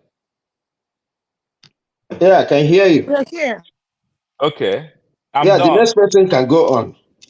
Okay.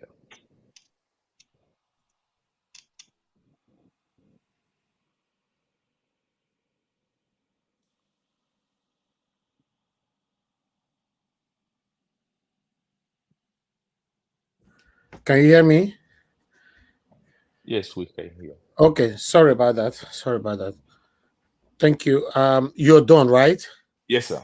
Okay, thank you very much. Oga Felix, are you with us?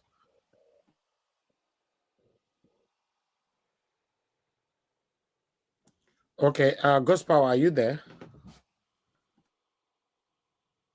Yes. Go to the next person. I will talk to yes, you guys I'm there. later. Okay, Gospel, talk to us. Thank you very much. Final submission. Thank you. Okay. Yeah, thank you.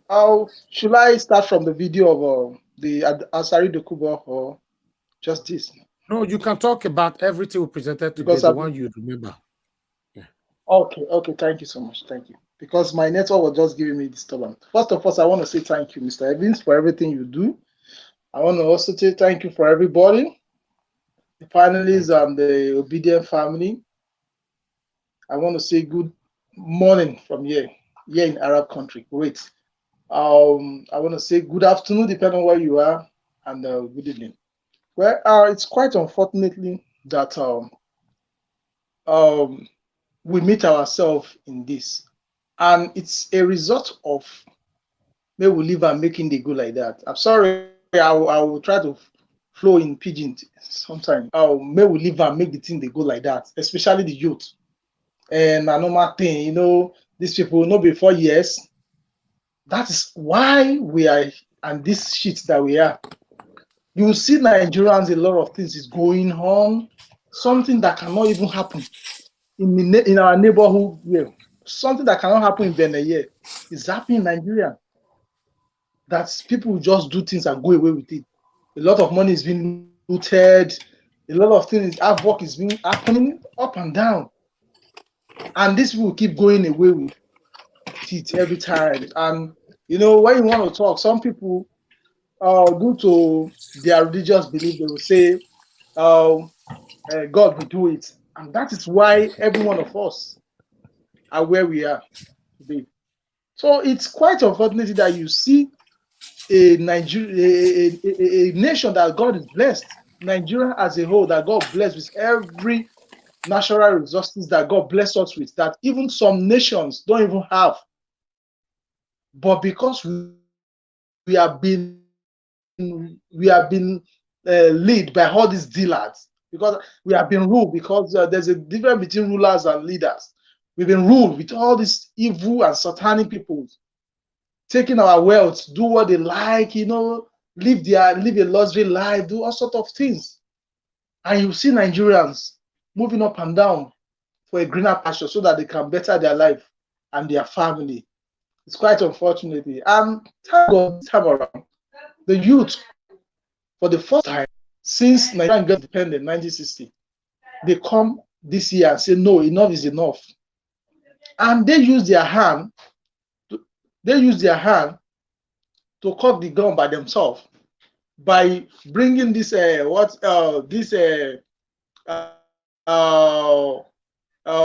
new technology things, thinking that it's going to be a business as usual, not knowing that they use their hand to do themselves.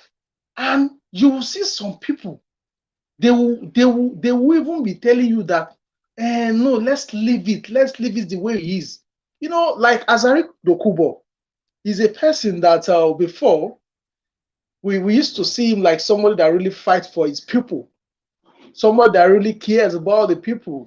Because I come from South. I come from Akwa Ibom State. So, you know, and this Asari Dokubo are the ones that are controlling most of the states that has crude oil. We thought maybe he's agitating for most people from the South, not knowing that everything that they are doing it for their selfishness and for themselves. You know, it's unfortunate that Nigerians, the kind of government we've been clamoring for, we've been wanting, since a lot of people say, oh, this is the time of this man that cannot defend his, you know, himself, the name. Allegedly, people know him to become Amoda. That name, BHT, is bearing. People know that the name is not for him, but that's not our concern here. This guy does not have any capacity to rule a great nation like Nigeria. There's nothing that this man can be able to, like, you know, present as someone that can rule nation called Nigeria, because Nigeria is too big. Nigeria is too, you know, intellectual for such kind of man. Number one, earth whites is zero. Number two, ideas is zero. Number three, all what this man can bring out is nothing but evil. Then this a whole what is it called, presidential villa, they allow this Asari Dokubo that have been compromised because of what? Because of piece of bread on the table, because of, you know, poverty, because all these Asari Dokubo, I see them as a selfish human being. I see them as a hungry lion. I see them as people that don't care about their neighbor.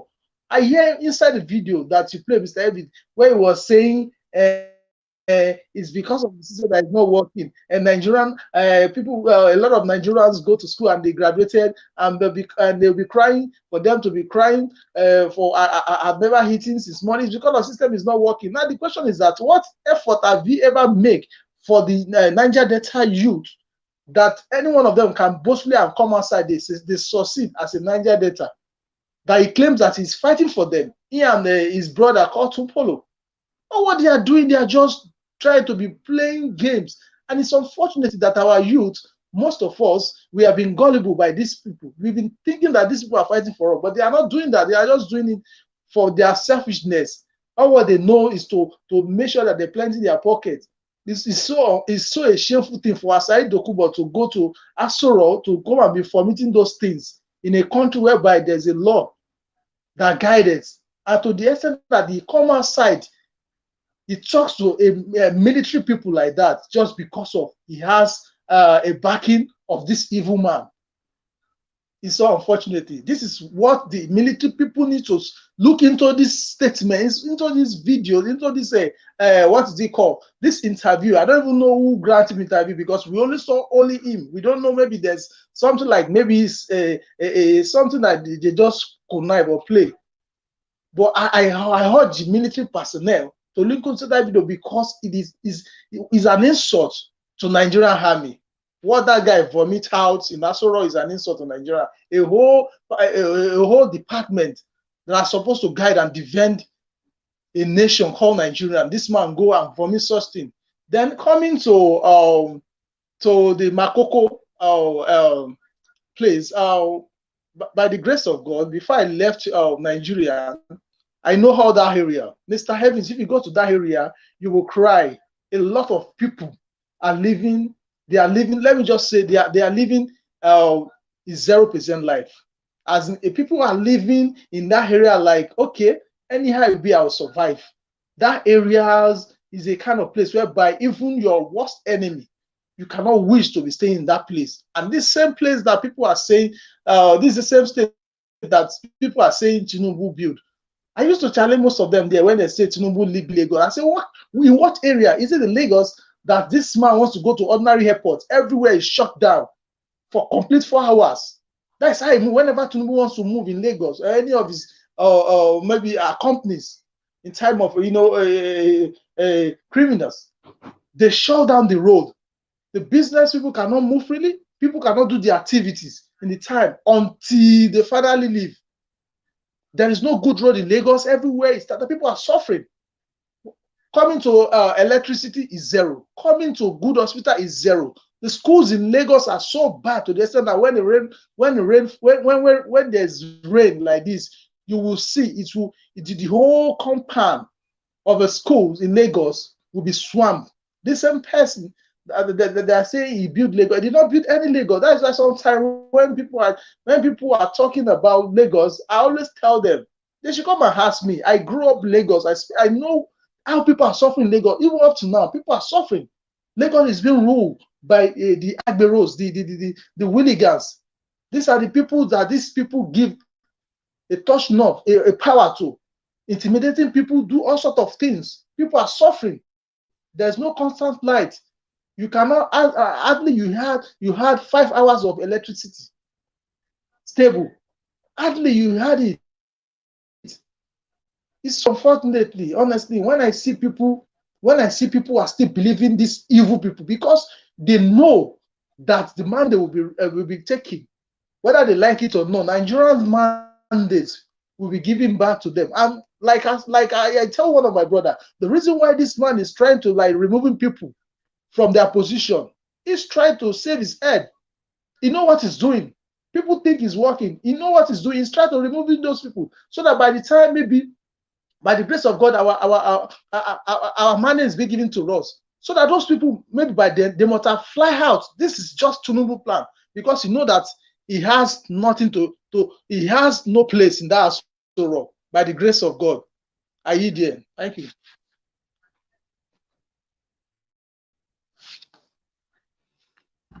All right. Thank you. You didn't talk about Wole Soyinka. Gospel, are you still there? Yeah. For Wale Soyinka, you know, like yes, sir, I'm still there. Can you hear me? Yeah, go ahead. Can you hear me? Can you hear me, sir? Okay, for Wale Soyinka, he's not the only one. You know, like I was telling one of my friends today, I said most of all these elder statesmen that we are respecting previously before, we giving them kudos. That these people are our heroes. You know, these people are legend. They started bringing themselves out. They started showing themselves. Thank God for this our principal that come out. In fact, it really exposed most of all these people that we are looking onto. Like Madam Rita used to say something. Any header that does not respect themselves should not be respected, because to me, all this it shows that these people does not even represent us anywhere. They are just representing their pockets. Wale Soyinka, to me, I think the respect that he has previously, I cannot give him again, because as he is like this, it doesn't show that he's an elderly person. In fact, anytime I remember what he stands for in this time, that people are looking for a better Nigerian. When I see Wale Soyinka, I see him like an hungry man, an hungry old man which does not have what is good to stand for, like an elderly person. That is why we keep praying that God should continue to be protecting and guiding Pa Adebanjo. These are the kind of people that we can say, hey, these people are elders. But someone like Wale Soyinka, I think is in class of FFK, all of them. Even this Asari Dokubo, all of them. I think they are all together. They don't mean well. They don't represent Nigeria for anything, and it's a very shameful and disgrace to somebody like them. For me, I think I have no respect for such kind of person, because to me, he does not even care about the youth. He doesn't care, because they know that their time and their days are numbered. They know that very soon they will soon, they will soon leave the world, and that is why instead of them to follow what the Bible says, it says a good man will leave a greater inheritance for the children, but the wicked one will squander it. So somebody like Wale Soyinka does not want to do that like a good man. He believes that, okay, we'll live this life forever. But I am here to disappoint him that, he should be making his way. He should be making an amendment for how he has treated, for how he has, for how he has disappointed a lot of youth that are looking on to him in time of education, in time of accolade, in time of respect that a lot of people have for him. But it's unfortunate that this man that's supposed to end well, like a very respected and noble man that people used to see him, unfortunately, is just, he reduced himself to what is it called? To what is called legal tender instead of integrity. What is called paper that human beings be drawn because of what? Because of hunger. It's so unfortunate that these people cannot be called our heroes even when they leave this world, because he now come outside and let us know that all what he's been doing before, he was just being deceiving himself. Thank God that God brought his nyash outside, and many of Wale Soyinka will still come outside that a lot of people have been respecting for. Many of them will still come out. For the other man that they said they arrested his wife, the other Senate, I think it's our prayer that it's really happened, like it's making it to happen, and more of all those things will still come to pass. And I believe by the grace of God, our principal will regain his mandate, and by the time we regain his mandate, most of them, maybe the jail or maybe the dog young will go build for themselves, maybe in our latest one. Because these people are not supposed to be called human beings. These people are supposed to be thrown inside a place whereby you just lock them, because these people have done a lot of damages to Nigeria. They don't want to leave Nigeria alone for Nigerians to become a great, because Nigerian excel up and down. I saw a video today where an Igbo man make a gen and construct the gen to be able to, I don't know whether you have seen the video, whereby he constructs a gas cylinder to a gen, and it's running for that 12 kg, which is said that thing can lasted, can be lasted. That gas, the 12 kg can last that generator for 3 weeks. Isn't that a wonderful for a Nigerian to have that idea? But because of these satanic people, they want the ideas of the youth, the ideas of fellow Nigerians that want to make sure our nation great. They don't want it to manifest. That is why they are doing all sorts of things. By the grace of God, I know that Nigeria is going to be great, whether they like it or not. Thank you. Yeah, so Nigeria is going to be great by God's grace. We are almost there. We are almost there. So all this distraction, we need to stay away from it.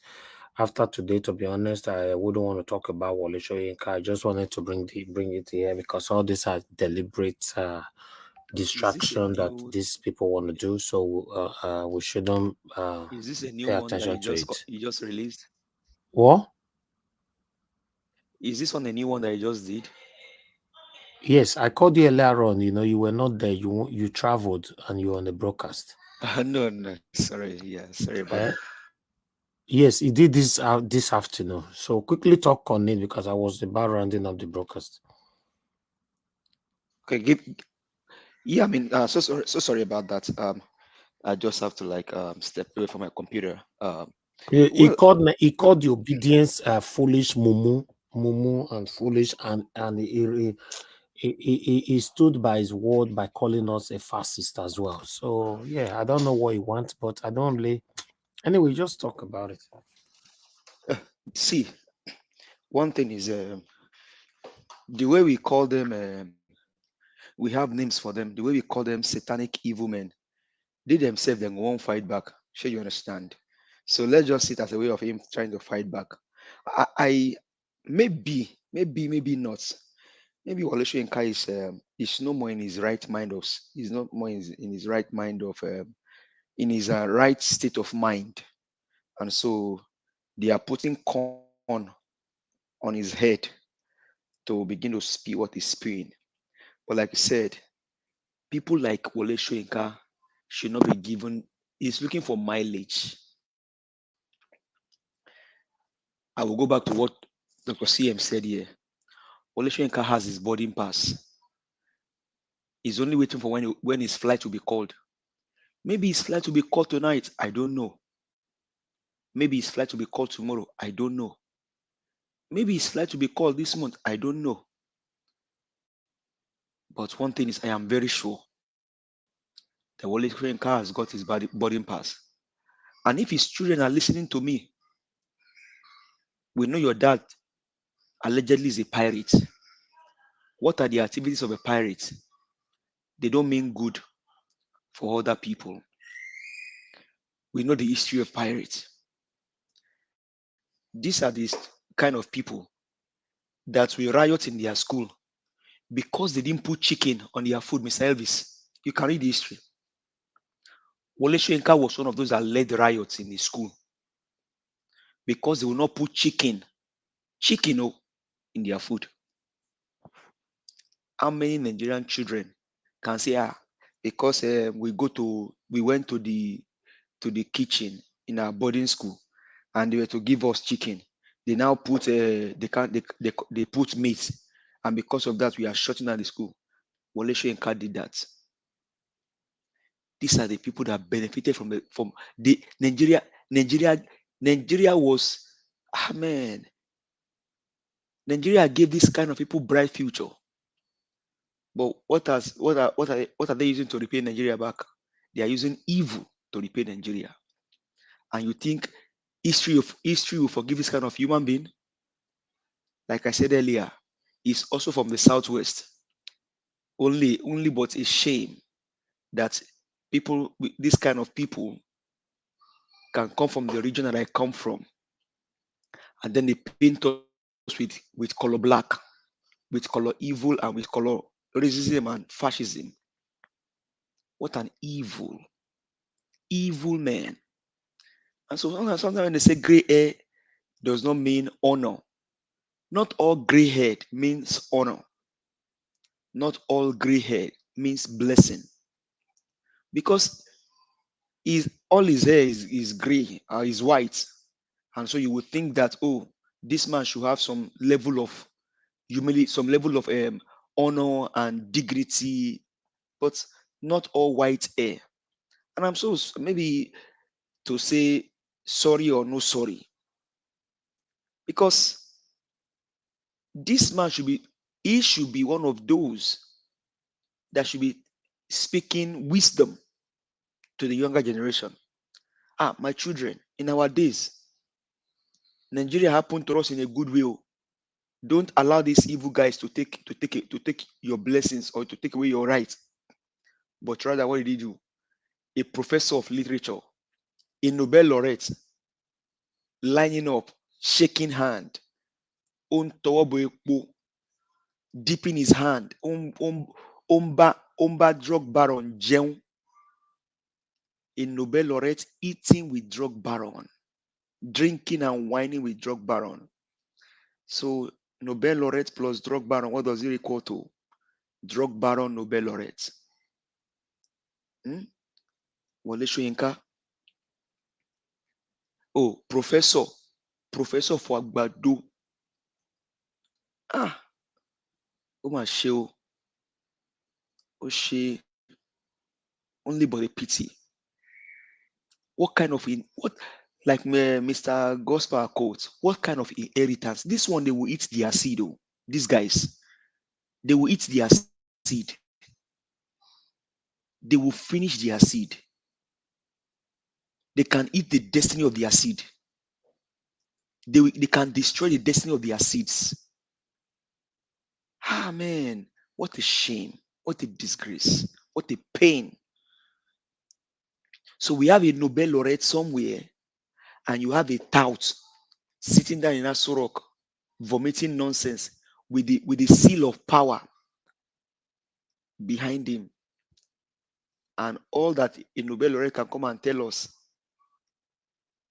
is this gibberish, this nonsensical nonsense words. Man. Wole Soyinka, remember the day when your roll shall be called. I am not judging you because I'm not God. You will stand before your maker one day and give account of how you have lived your life. What did you do for your nation? This was a man that can hold down a radio station with cold iron, that someone should not be declared as winner. These wicked and ungodly human beings. Your gray hair, sir, with all due respect, is a disgrace to the elders. People are being pied every day. People are fighting for their rights. Most of you became leaders in your 40s, in your 20s, in your 30s. What have the young generation done for you guys? What did we do to you guys? The millennials and the Gen Zs, what did they do to you guys? What did they do to you guys? Wicked men eating up their seed and the future of their seeds because of money. What you will eat and what you will drink. You forget that money, belly for food, food for belly, all of them will be destroyed one day. Obedience, Nigerians, Labour Party. Not all white hair means honor and dignity. Some of the white hair that you see on people shows a decayed conscience, immorality, wickedness, sadness. Your boarding pass, you already got it. Maybe your roll will be caught tonight, maybe tomorrow, maybe next tomorrow, maybe the end of this month, I don't know. But when your roll is called, be sure that your conscience has done the right thing for your nation. Because I am sure that you became a Nobel laureate. You became what you are today because of the free education that people like Awolowo lived down for the southwestern region where you came from. And now The younger generation are fighting for their rights. People like you told the younger generation during NSAS, go and join political party. They joined the political party. They won the election through Mr. Peter Obi. And you will not let go of the power. But remember, whether you guys like it or not, Peter Obi will be the president of Nigeria, which is already the president of Nigeria. We are only waiting for the tribunal to declare. So whatever fascists you are talking about, you are the fascist. You are the fascist. Whatever you have written, it is you. You are the fascist. You are the foolish one. Because your gray hair does not represent honor, does not represent dignity, Don't does not use the represent word foolish. conscience. The word foolish is too far. Please take that back. Okay, I take it back. Yeah, thank you. But then these people, when they stretch one finger to us, the four should be given back to them. Yeah, but we can counter them and disagree with them, but we cannot insult them. Regardless of anything, is an elderly man, despite the cause, the pains that we are today, but we still don't have right to insult them. We can disagree with their stand. You mentioned a wonderful word earlier on that waiting with the youth do them, because even though they are old, this is the best time for them to stand with the youth, but they are standing against the youth. I understand all these things. Yes, we can continue to pour facts like that out, but insulting them directly is the only part that I will not encourage. But that 19 years old boy in Plateau Jos could have been the grandchild or maybe his great grandchild. That boy pied himself because of their actions. Yeah, he's not the only one. Many of the elderly people that we know today in Nigeria cause the pains that we are today. We are facing today is like one of my brother Justin, who called from London earlier on, said something which is very, very important. We come out every day on this platform to talk and talk and talk and talk and talk. Sometimes we run out of energy and all that. Is that not enough for some elders or even the government to say, okay, let's not say we're wicked. These guys have been talking, different platforms, coming out every day, calling on us, people on the street, on the media, everywhere. Okay, let's do something different to make them happy. But these guys have never thought about that to stop us from talking by doing what we are crying for. It's just like you have a baby in your living room. Your baby, your own child, your biological child is crying for food. And you are in there pressing remote, watching TV. The baby is crying. You are not getting up from your couch to know why this baby is crying to give him food. This is what this satanic government are doing to us. Exactly. They just say, let them talk and enter house. That's what they're doing to us. And that's why we need to call them out. We continue to call them out. Because like I said, the seed I'm referring to there is just like synonym of children. This one they will eat their seed. They will even eat the future of their seeds. Because what else? Okay, this kind of man now, what does he want again that he doesn't have? Is he fame? Is he money? What does Tinubu want that he doesn't have? That will say, okay, you youth, I realize that you guys have the strength and everything. Take over the government and let us give you guys advice. But can Tinubu even offer advice? A drug baron? What advice can he offer? God bless the soul of Padeba Ayoadebanjo. God bless the soul of Dilifaro Timi. And Chief Edwin Clark. Yes, sir. Chief Edwin Clark. God bless the heart of Dati Baba Ahmed. God bless the heart of Peter Obi. God bless the heart of Rufai Oseni. All of the many good elders out there fighting for this cause. God bless your soul. God bless your heart. Thank you very much, Mr. Elvis. I appreciate you, sir. Thank you. Thank you. All right. I'm a bright. You finally turned on your mic, but I don't know what happened. You now left. I added you to the screen already, but you left. You'll be fighting this your mic for more than 6 months now, if I'm not mistaken. I'm surprised you finally, for the first time, you turned on your mic and you were added. But I can see you were smiling because you even turned on your camera, but now you left. So unfortunately, we are going to be rounding up right now. So maybe by tomorrow you can try again. I don't know whether your mic can work from tomorrow, but I can see that I was waiting to hear from you. I was actually looking forward to hearing from you. You know, I believe it's your network. Meanwhile, my people, it's been a long day. Like I said, I don't really want to stretch this so much. Like I've always said, it's not easy for me. We've been coming out since April last year, every single day. I've not gotten 1 day off. 1 day off. You know, you guys know what that means. I'm looking forward for we all achieving this, where I can now say, okay, let me come out 3 times a week. Yes, the media will still come out like 7 days, but you'll not be seeing different faces. But me, myself, you'll not be seeing me 3 times or 2 times in a week. By God's grace, that's, you know, because, but at this particular time now, I don't think we can do that now. I can afford to do that now, to stay out 4 days and come on air on 3 times when we have something that we're fighting for.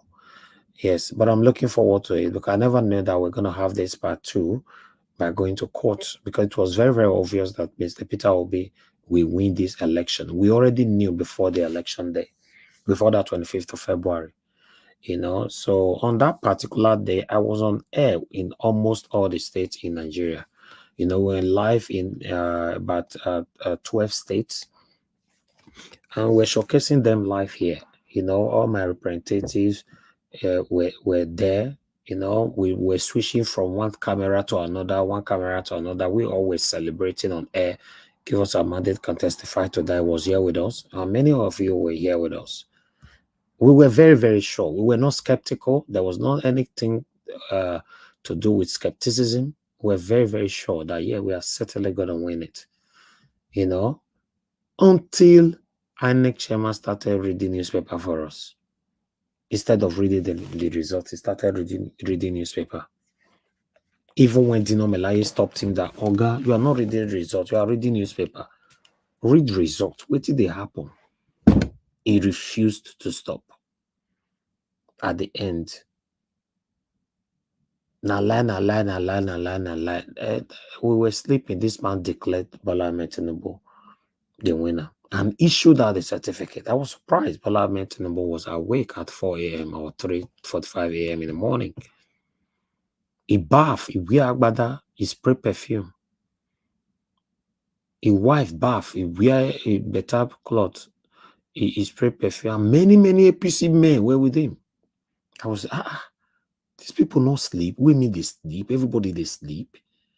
They issued him. Then we came back on air. He said, what did they saw? They don't give this guy certificates. Now we all they saw. If not, since that February 25th, if it was a free and fair election, I wouldn't have been coming on air like this every blessed day. That's just the truth. There's nobody that can do this, what I'm doing right now. Come on every blessed day. Please tell me person that have done it. Just tell me, in the whole Nigeria, big as Nigeria, tell me person that if we have to go for Guinness World Record, now I think I would deserve it. So I'm not saying if other people are doing what we are doing. I'm saying, do you have anybody that have been coming on air every single day, no day off, since April 2022 till now? If you have that person, let me know. And that every single day, we spent a minimum of 6 hours on air, a minimum. Sometimes we spend 12 hours. Sometimes we do 17 hours. So in case you guys are not aware, I'm telling you that I'm looking forward to, by God's grace, winning this case, declaring my principal, Mr. Peter Obi, as the President of the Federal Republic of Nigeria, so I can take off for myself. It's not fun to be coming out every day, no matter, regardless of whatever it is. Even though somebody promised you if you come out every day, we'll be giving you £1,000 every day. You can't do it. You get what you go do and reach, you'll be tired. Sometimes I struggle to come on air. It's just the fact I can't come here to lie to you. I struggle to come on air. And for some of you thinking that, oh yes, if you look, even though I want to be doing 3 days and all that, you know, maybe the media will not be running. No, no, no. The media is here to stand. The media will always run 7 days a week. Don't worry about that. I'm talking about me. I have workers, in case you're not aware. So I'm talking about me. I need days off. I need days off, you know. I just want the judiciary to do the right thing so that I'll know that all we are doing worth it. Judiciary, please do the right thing for the sake of Nigeria. We love our country. We don't want our country to break down. I don't want to lose my country. I've demonstrated my patriotism all this year long. Please, just do the right thing so that everybody can have peace, so that everybody can move on. I want to watch my media the same way you guys are watching my media. When maybe my staff is on air walking, I want to watch them on television the same way some of you are watching me on television right now. I don't want to be here talking every day, 7 days. Nobody. In case somebody did, let me know. You know, they say sometimes, even though I know I have lots of you that appreciate what I'm doing, but sometimes you still need to, remind people of what you are doing. Yes, it's not an easy thing. My computer break down day before yesterday. I thank God that, you know, some of you told me to clean your computer, do this. It didn't work. I went to Apple shop. You know, they said no, they cleaned everything. I came on air again with that same computer, the same thing. And I have to go day before yesterday to go buy a new one. It's not easy. So if computer tell you saying don't tire, I change my computer every year because of my work, because of the software attached to it. My computer is doing a lot of job. So I change it all the time. If computer saying don't tire, what about me? I look like a robot for your eye. Computer tell you say I don't tire or I can't continue from here. I have to go buy a new MacBook. I spent £2,149 to buy a new MacBook yesterday, for yesterday. You see now, when I see the side, they complain about computer now. Now see everything fresh now.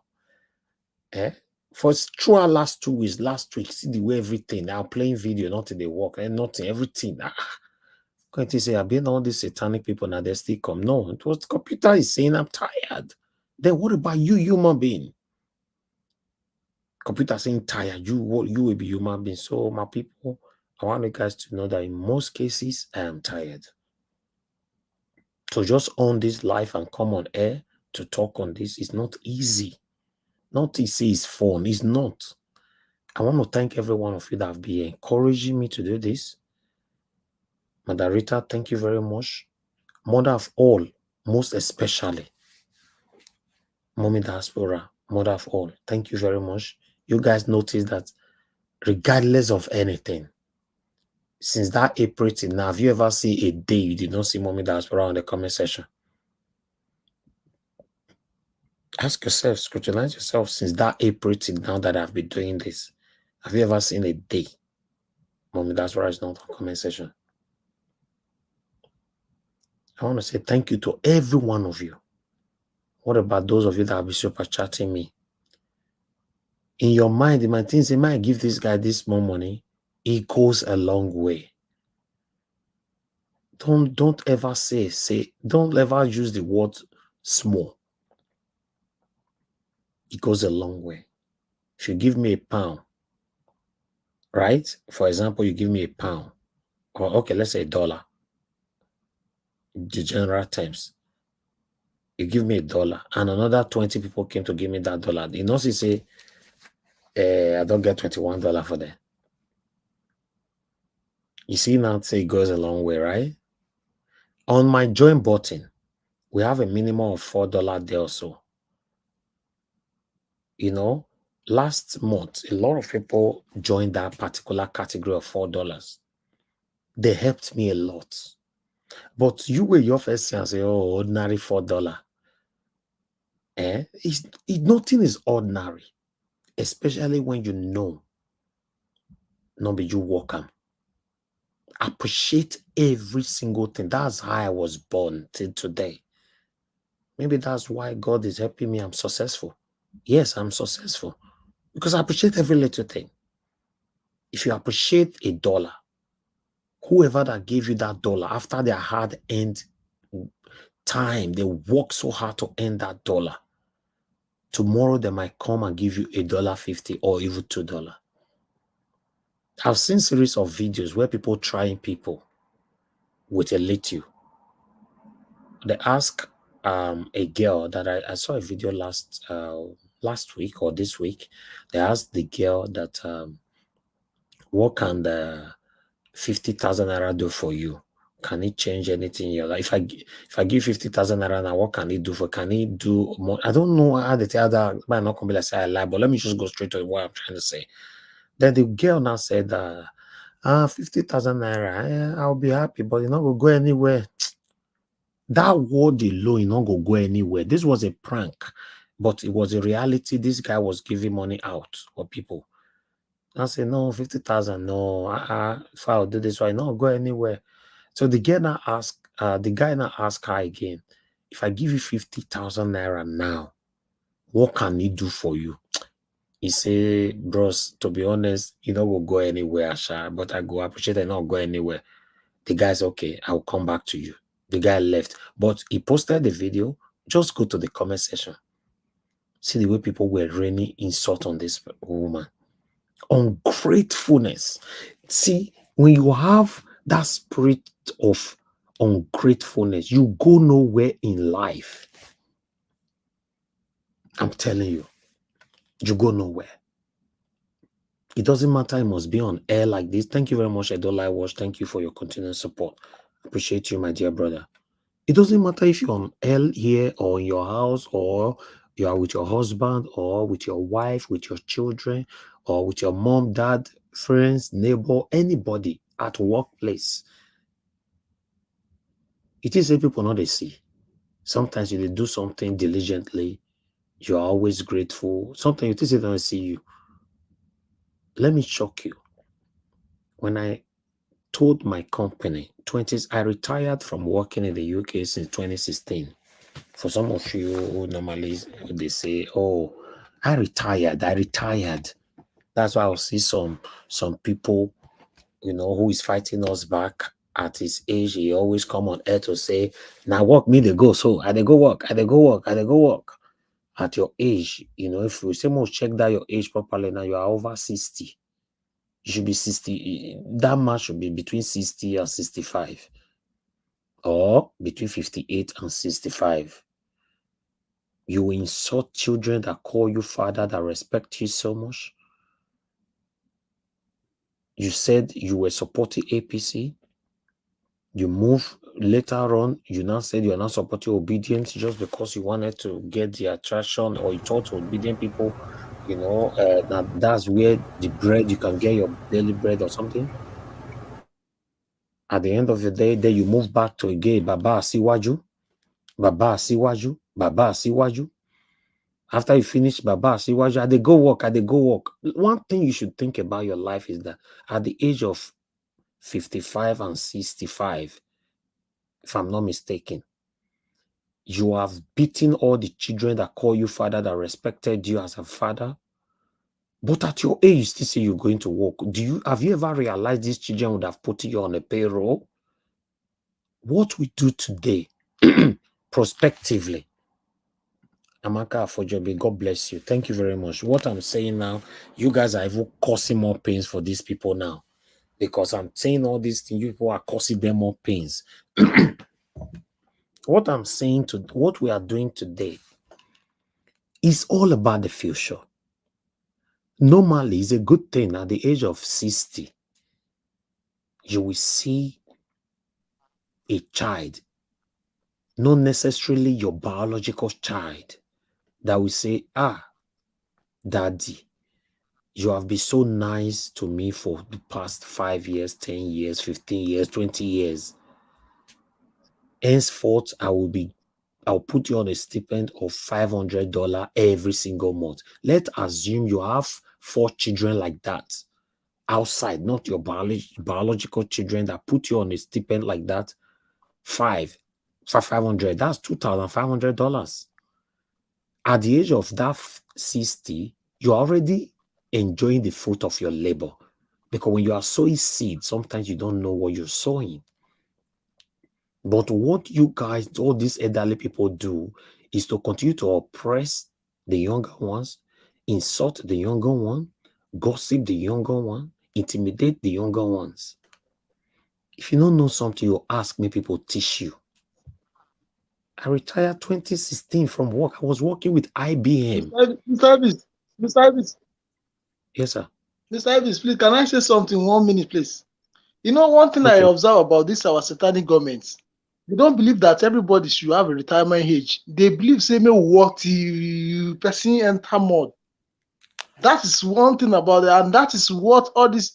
Okay, see, La Media, Papa. All right. Imagine where you go put in face now. Thank That's you. the question I'm just asking myself as I'm saying this thing. May not only La Media, Papa, many of them, at the end of the day, I wonder where they'll put their face on. Let me finish what I was saying. I was working with IBM. When I told my line director that I want to resign, he told me, say, he told me, say, my head not correct. Joke. I repeatedly put it on that I want to resign. Then, you know what they did? They now asked me that I should go and I should take days off from work. Almost a whole month, that I should go and think about it. Maybe something is wrong somewhere. 2 weeks later, or about 3 weeks later, they reached out to me. Have you changed your mind? I said, no, I still want to resign. But why? Has anybody done anything wrong to you? I said, no.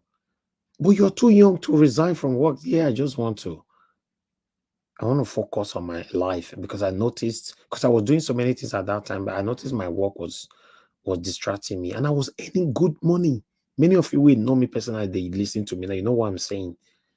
If you know I've ever worked since 2016 till now, confirm me, I don't have anything to hide. Since 2016, I graduated 2015. I graduated 2015 from university. I studied film and media. Then I did only 1 year after my graduation. I resigned. So you did 60 years. Baba Asiwaju. Baba Asiwaju can never know you because he knows you are hypocrites. He don't want to know you. The same Baba Asiwaju you are calling can never know someone like you are hypocrite, because the same APC you dragged all the time on social media. Let's do what is right based on prospective purposes. Not only your children that will come to rescue you at the end of the time. Many others will look at you and say, wow, this person, this man that year, this woman that year, they will help you. Don't destroy your name. Don't do anything that will favor you and go against the people. I'm not a perfect person, my people. I'm not a perfect person. I will offend you. You see the way I talk now, I feel offend you tomorrow morning or when I come on air tomorrow evening. But one thing about me, when you bring it to my notice, I will say, please forgive me. Let's move on. I'm very, very straight, but I have a heart. Satanic people don't have heart. That's why no matter how they cry rich, they don't listen to us. They don't have heart. Let's do what is right, my people. Let's do what is right. Do you know the painful part of this life? Is when you know that the life is temporary. It's so sad, whenever you think about them. Hi, God. You want to have this, you want to build this, you want to have this car, you want to achieve everything the whole world. But when once you can knock, you say, Pa, Oga, how far now? Or Madam far. Remember I said not temporarily. I say, what will be this again? The only thing you can just do immediately you hear that voice is to do what is right. Do what is right. Even though you want to stand alone, just do what is right. You always let people know you're not perfect, but stand for what is right. It's very, very important. How many of you can come on air now to say, oh, Nigeria Watch called me privately, we were discussing rubbish. Nigeria was not the guy they deceive now. When me and I talk yesterday, how many of you? It's not possible. Even before YouTube came out, I'm a very, very careful person. I don't go club. I don't go party. I don't go anywhere. I don't drink. I don't smoke. I don't go in. I'm a very focused person. I'm very, very focused. That's why when I saw Peter Obi, I knew that this is the kind of person I can stand with without any kind of regression. I'm going to stand with him till the last day. And I will never, absolutely, I will never regret supporting him. In fact, in case you are not aware, the man have changed a lot in my life, even as Misty did TB self before. Supporting this man, I'm beginning to see how he responds to criticisms. And I say, before, if now me, see the way me handle this thing, no. I've learned a lot from, if you guys have been following me for a while, if you see the way I react on air before, since I started to follow Peter Obi, I can't change small. Because Peter Obi, you the verse, you want to destroy everything. Peter Obi, you can respond, say, Wole Soyinka is my elder, respected senior brother. The other one is my elder, respected senior brother. So, what did they happen? I don't know, say this man is ahead of so many of us. You must have the strategy,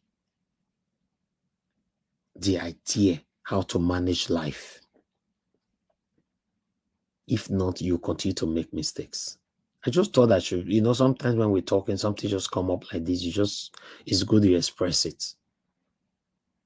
I'm happy with my life, especially with the family I found now. Supporting obedience and supporting Mr. Peter Obi have helped me in so many ways. It has helped me financially. It has helped me in terms of knowing people I don't know before. Look at the people that join this platform every day. I don't know them before. Obedience brought us together. Mr. Peter Obi brought many of us together. I gain subscribers every day. These people choose to follow me because they are looking for how to have a better country. And you want me to disappoint them. Are you okay? If I want to take decision, I have to put it on the poll. My people, how do you think? Then many of you are angry because, yes, some of you, they say, Nigeria Watch platform that they'll capture and not be say it be before. You want make a deal under you before. May God punish you. If you are part of the people I'm talking about, who is grumbling around behind me, the Nigeria Watch platform, we not even feel the enter again. Other people don't take over the platform. You wanted me to remain under you before. If you don't like what I'm using the platform to support, now that means you are satanic yourself. That's it. You were pretending to say, oh, Nigeria Watch, I like you. You say you like me, now I'm supporting the right thing, then you are angry with me. If you don't want to support Mr. Peter Obi, but you are not angry with me, that's why I have a brother that is not supporting Mr. Peter Obi, Akim. Akim doesn't support Mr. Peter Obi. Till tomorrow, he wish me well. I don't need to come here to tell you guys, till tomorrow, Akim support me financially, privately. The other they send me 50,000 naira. But since I started supporting Peter Obi, I've never come to this platform. And he don't go to another platform to destroy Peter Obi. He's just standing on the fence. He said he wants a better person to rule. He's just doing his thing. I don't want to talk about, but the reason what I'm saying, not you, because you cannot find your way to the panel, you're hating us. You call in and not quick pick your call, you're hating us. Madarita have called me more than, there was a day she said she called me 18 times and not pick. This woman is always with me here. She never ever take a person and say, no, Nigeria Watch, I not go there again. Una we be fake. God always expose you all. I know the people that mean well for me. They have called me. See Mr. Chris. Mr. Chris called me since I promised and said I'll call him back. I don't remember. I only remember now. If I not can call him again today now, tomorrow you see the same man is coming back here to support me. Some of them will pick offense. Some of you will come here indirectly to attack the people that is joining me to support Mr. Peter Obi on a mission. Don't worry, God will continue to expose you all. Yeah, that's it. You don't have to be here. You don't have to. If you know what we are doing here is not suitable to your liking, to what you want, you don't have to be here. But even though you are not here, don't wish us bad. Just live your life. It's not everybody that is on the panel or hearing my voice today that will still be with me tomorrow. Some of them might choose not to be with me anymore. But don't wish anybody bad when you choose to move on. Mr. Peter Obi must become the president of the Federal Republic of Nigeria. Mr. Peter Obi changed Nigeria. Are you blind? Can't you see this man changed Nigeria? Person will never become president, changed Nigeria. Now, so Nigeria be before. He have orientated Nigerians. Is this how we think before? Is this how we act before? He have opened our eyes. Is this how we see before?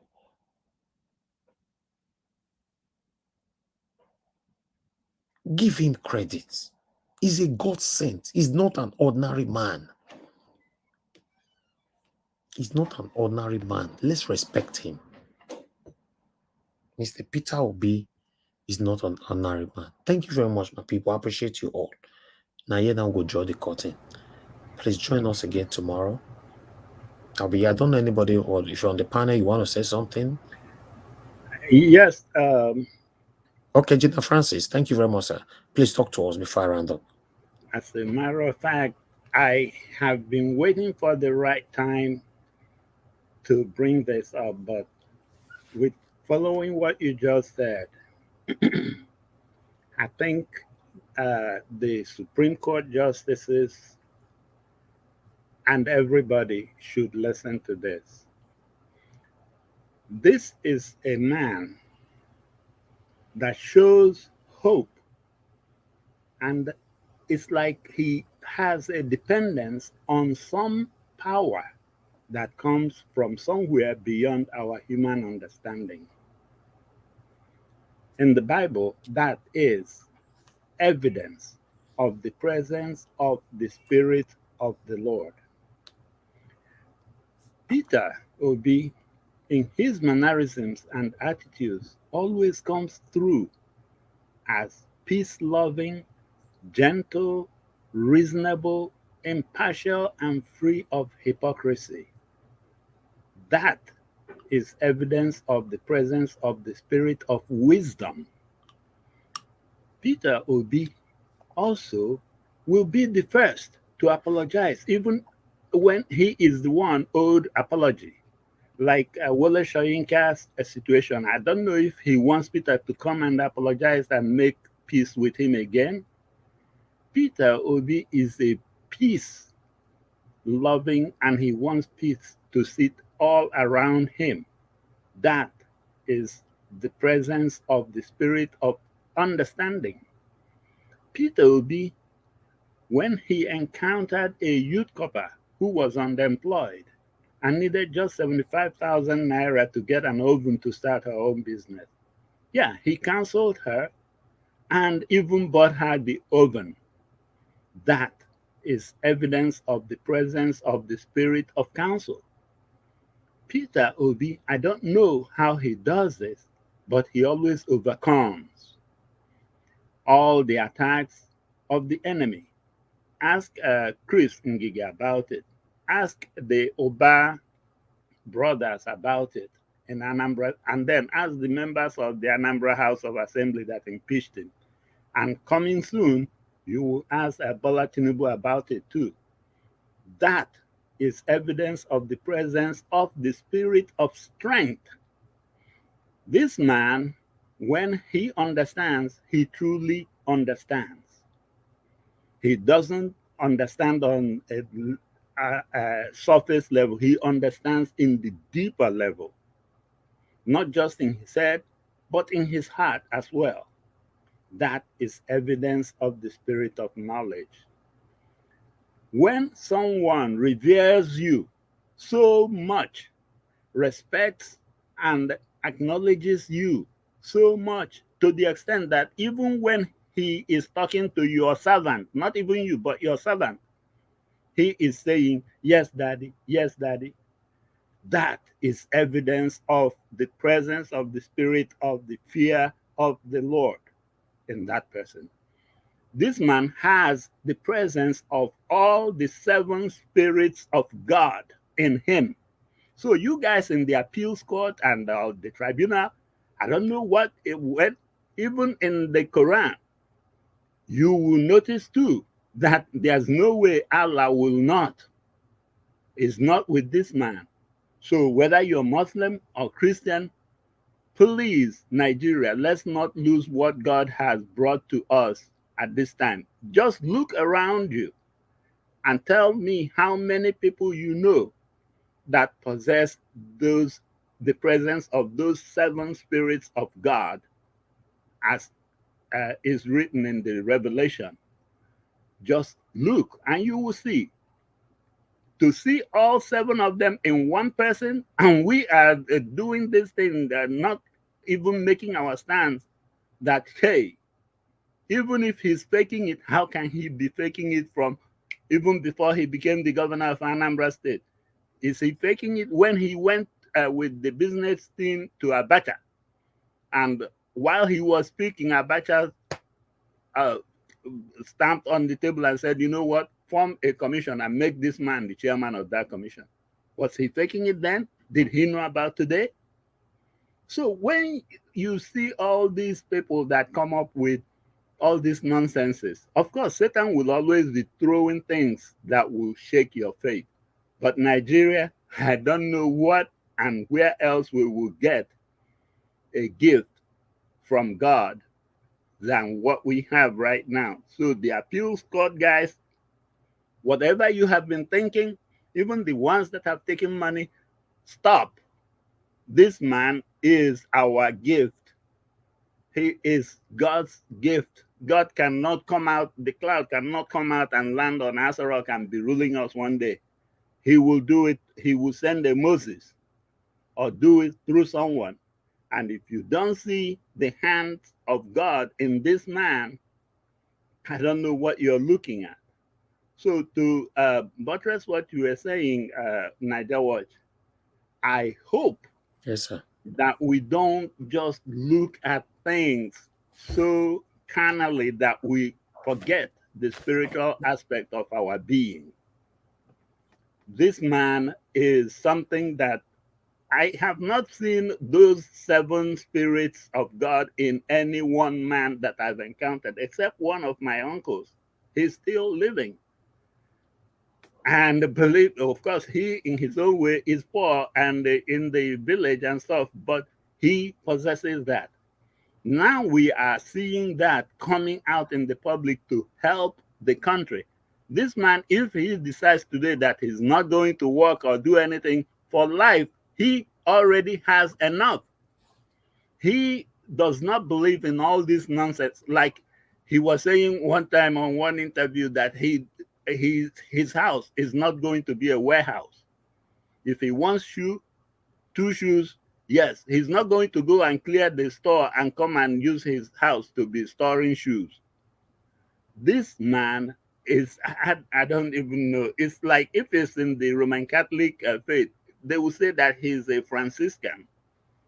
Those ones that just say that they will not be wealthy or they don't have anything to do with wealth. They choose to be poor. Okay. So definitely what you just said, people need to pay attention to it. Thanks. Thank you very much, sir. Engineer Francis, I'm happy that you came in. God bless you, sir. Thanks for all you do.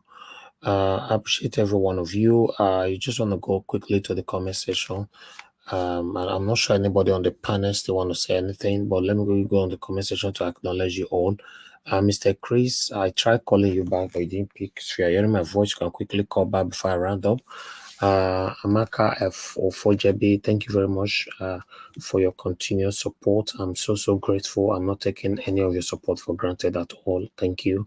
Is there one go? Thank you very much, sir. Is there one go? You came to the panel. Did you? I'm not sure if you talk at all. You know, because I remember you came to the panel, but I'm not sure if you contributed. But it's good to have you on the show. God bless you, sir. Can see Stephen Thomas. Thank you very much for joining us. Peggy Modi, good night. Thanks for joining us. I appreciate you always. GRKN. Thank you. God bless you all, my good people. You can see Madarita. Thank you very much for your continued support. The greatest mother of all, Mommy Dasbara, we love you. Thank you very much, Mommy. You are here with me 24/7. And I can see Origins. Thank you very much. I appreciate you always. Etiosa, thank you so much. I appreciate you always.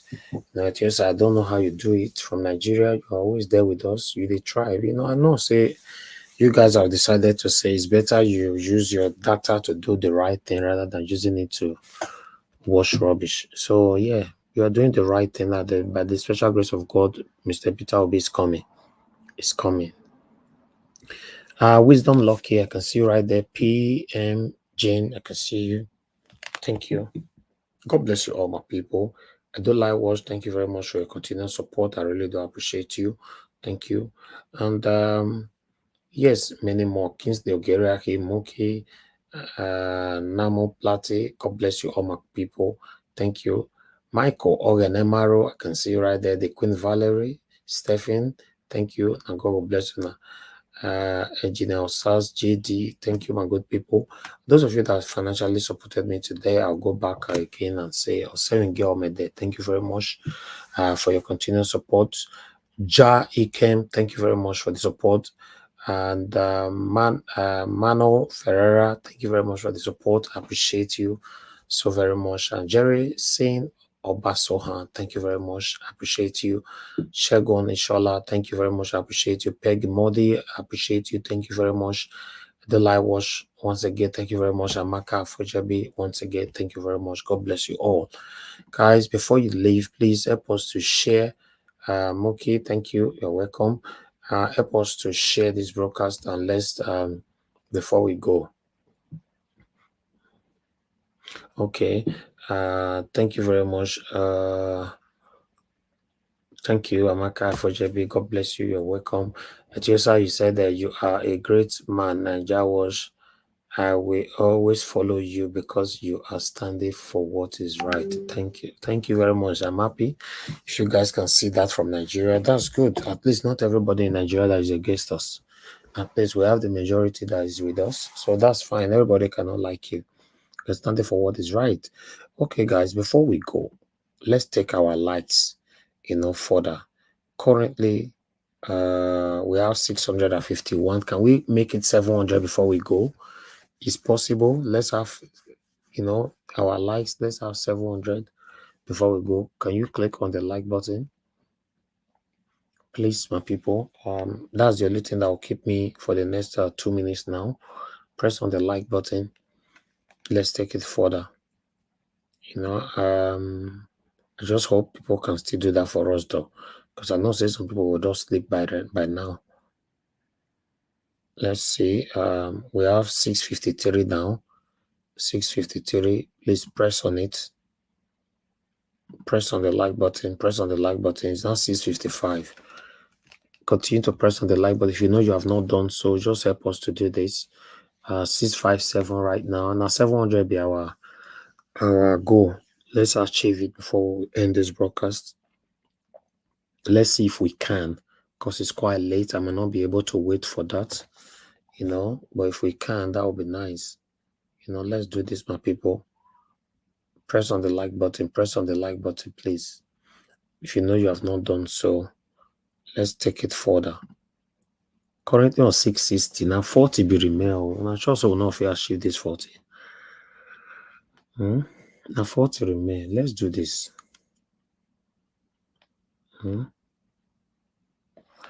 Okay. Okay, let's say that we might not be able to get there. It might be time consuming. I really need to go, you know. Oh, now I'm over wait we'll make it complete. It's 6:62 now, 38 to go, but it's kind of slow. So I know that we'll do that later on. So let's end the broadcast. Thank you very much, everybody. Endeavor to join us tomorrow. Please share our videos, like our videos. We have our paper button there. Click on it, support what we do. Our Nigeria account is right there as well. Let me leave that one on the screen to just to end the broadcast. That one is there. Support us, you know, on what we do. That one is right there. And we have the join button of our membership. Click on it, subscribe with us, hit the notification bell. What else again? I think, yeah, that's it, you know. So yes, do your part. Anyhow you can do your part. If you share our videos, you already do your part. If you like our videos, you already do your part. If you support us financially, you already do your part. If you join the panel to come talk about the things that affect the people positively, you already do your part. If you call into the show to talk about the things that affect the people positively, you're already doing your part. You know, if you're on the comment section, you're committing things that will inspire and touch people positively to change the situation that we are right now, you are already doing your part. So we can do our part in different ways. You understand? Just do your part. Just encourage us. Now God bless you, my people. Now, yeah, now I go like make I draw the curtain. It's been a long day. Social Metal TV is good to see you. Thank you very much, sir. Chris Dublin, thank you very much, sir. Thank you very much for all you do. We appreciate you. Social Metal TV, now God will bless you. Rosemary Osas, thank you, my good people. I appreciate every one of you right there. Moses' cousin, I can see you as well. Thank you. Please like and share, and let's do this. All right, now go draw the curtain. My people, good night. I know they do competition with anybody. If I offend you, forgive me. Show me love. Go there, biza.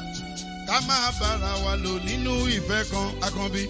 I know they do competition with anybody. If I offend you, forgive me. Show me love. I go show you love. Kama bara walo ninu ife kan. But I know they do competition with anybody.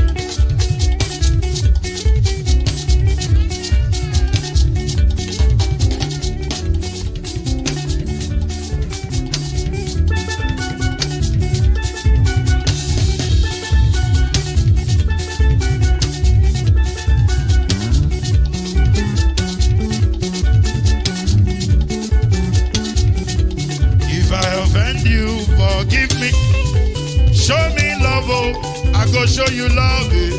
Kama bara walo ninu ife kan. I know they do competition with anybody. If I offend you, forgive me. Show me love, I go show you love. Kama bara walo ninu ife kan.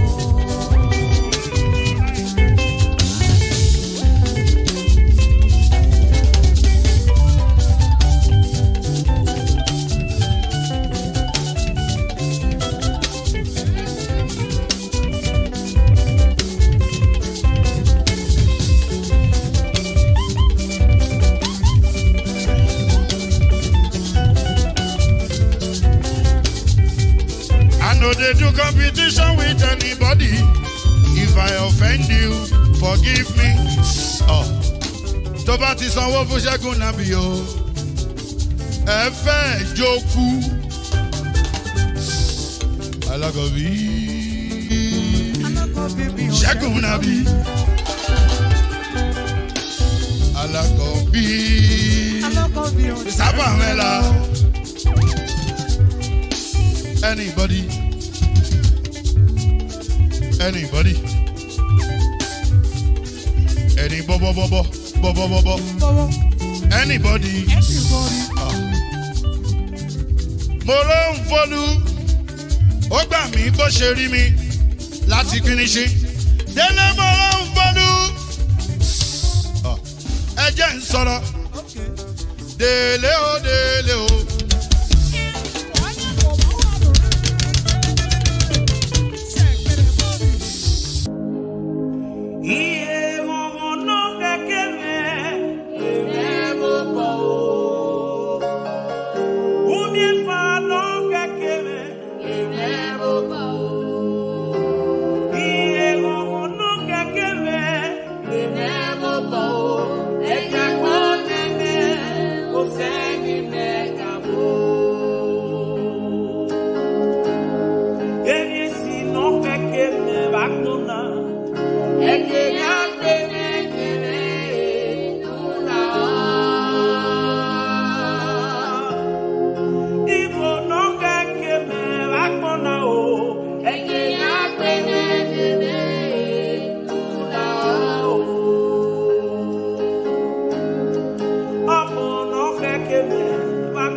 That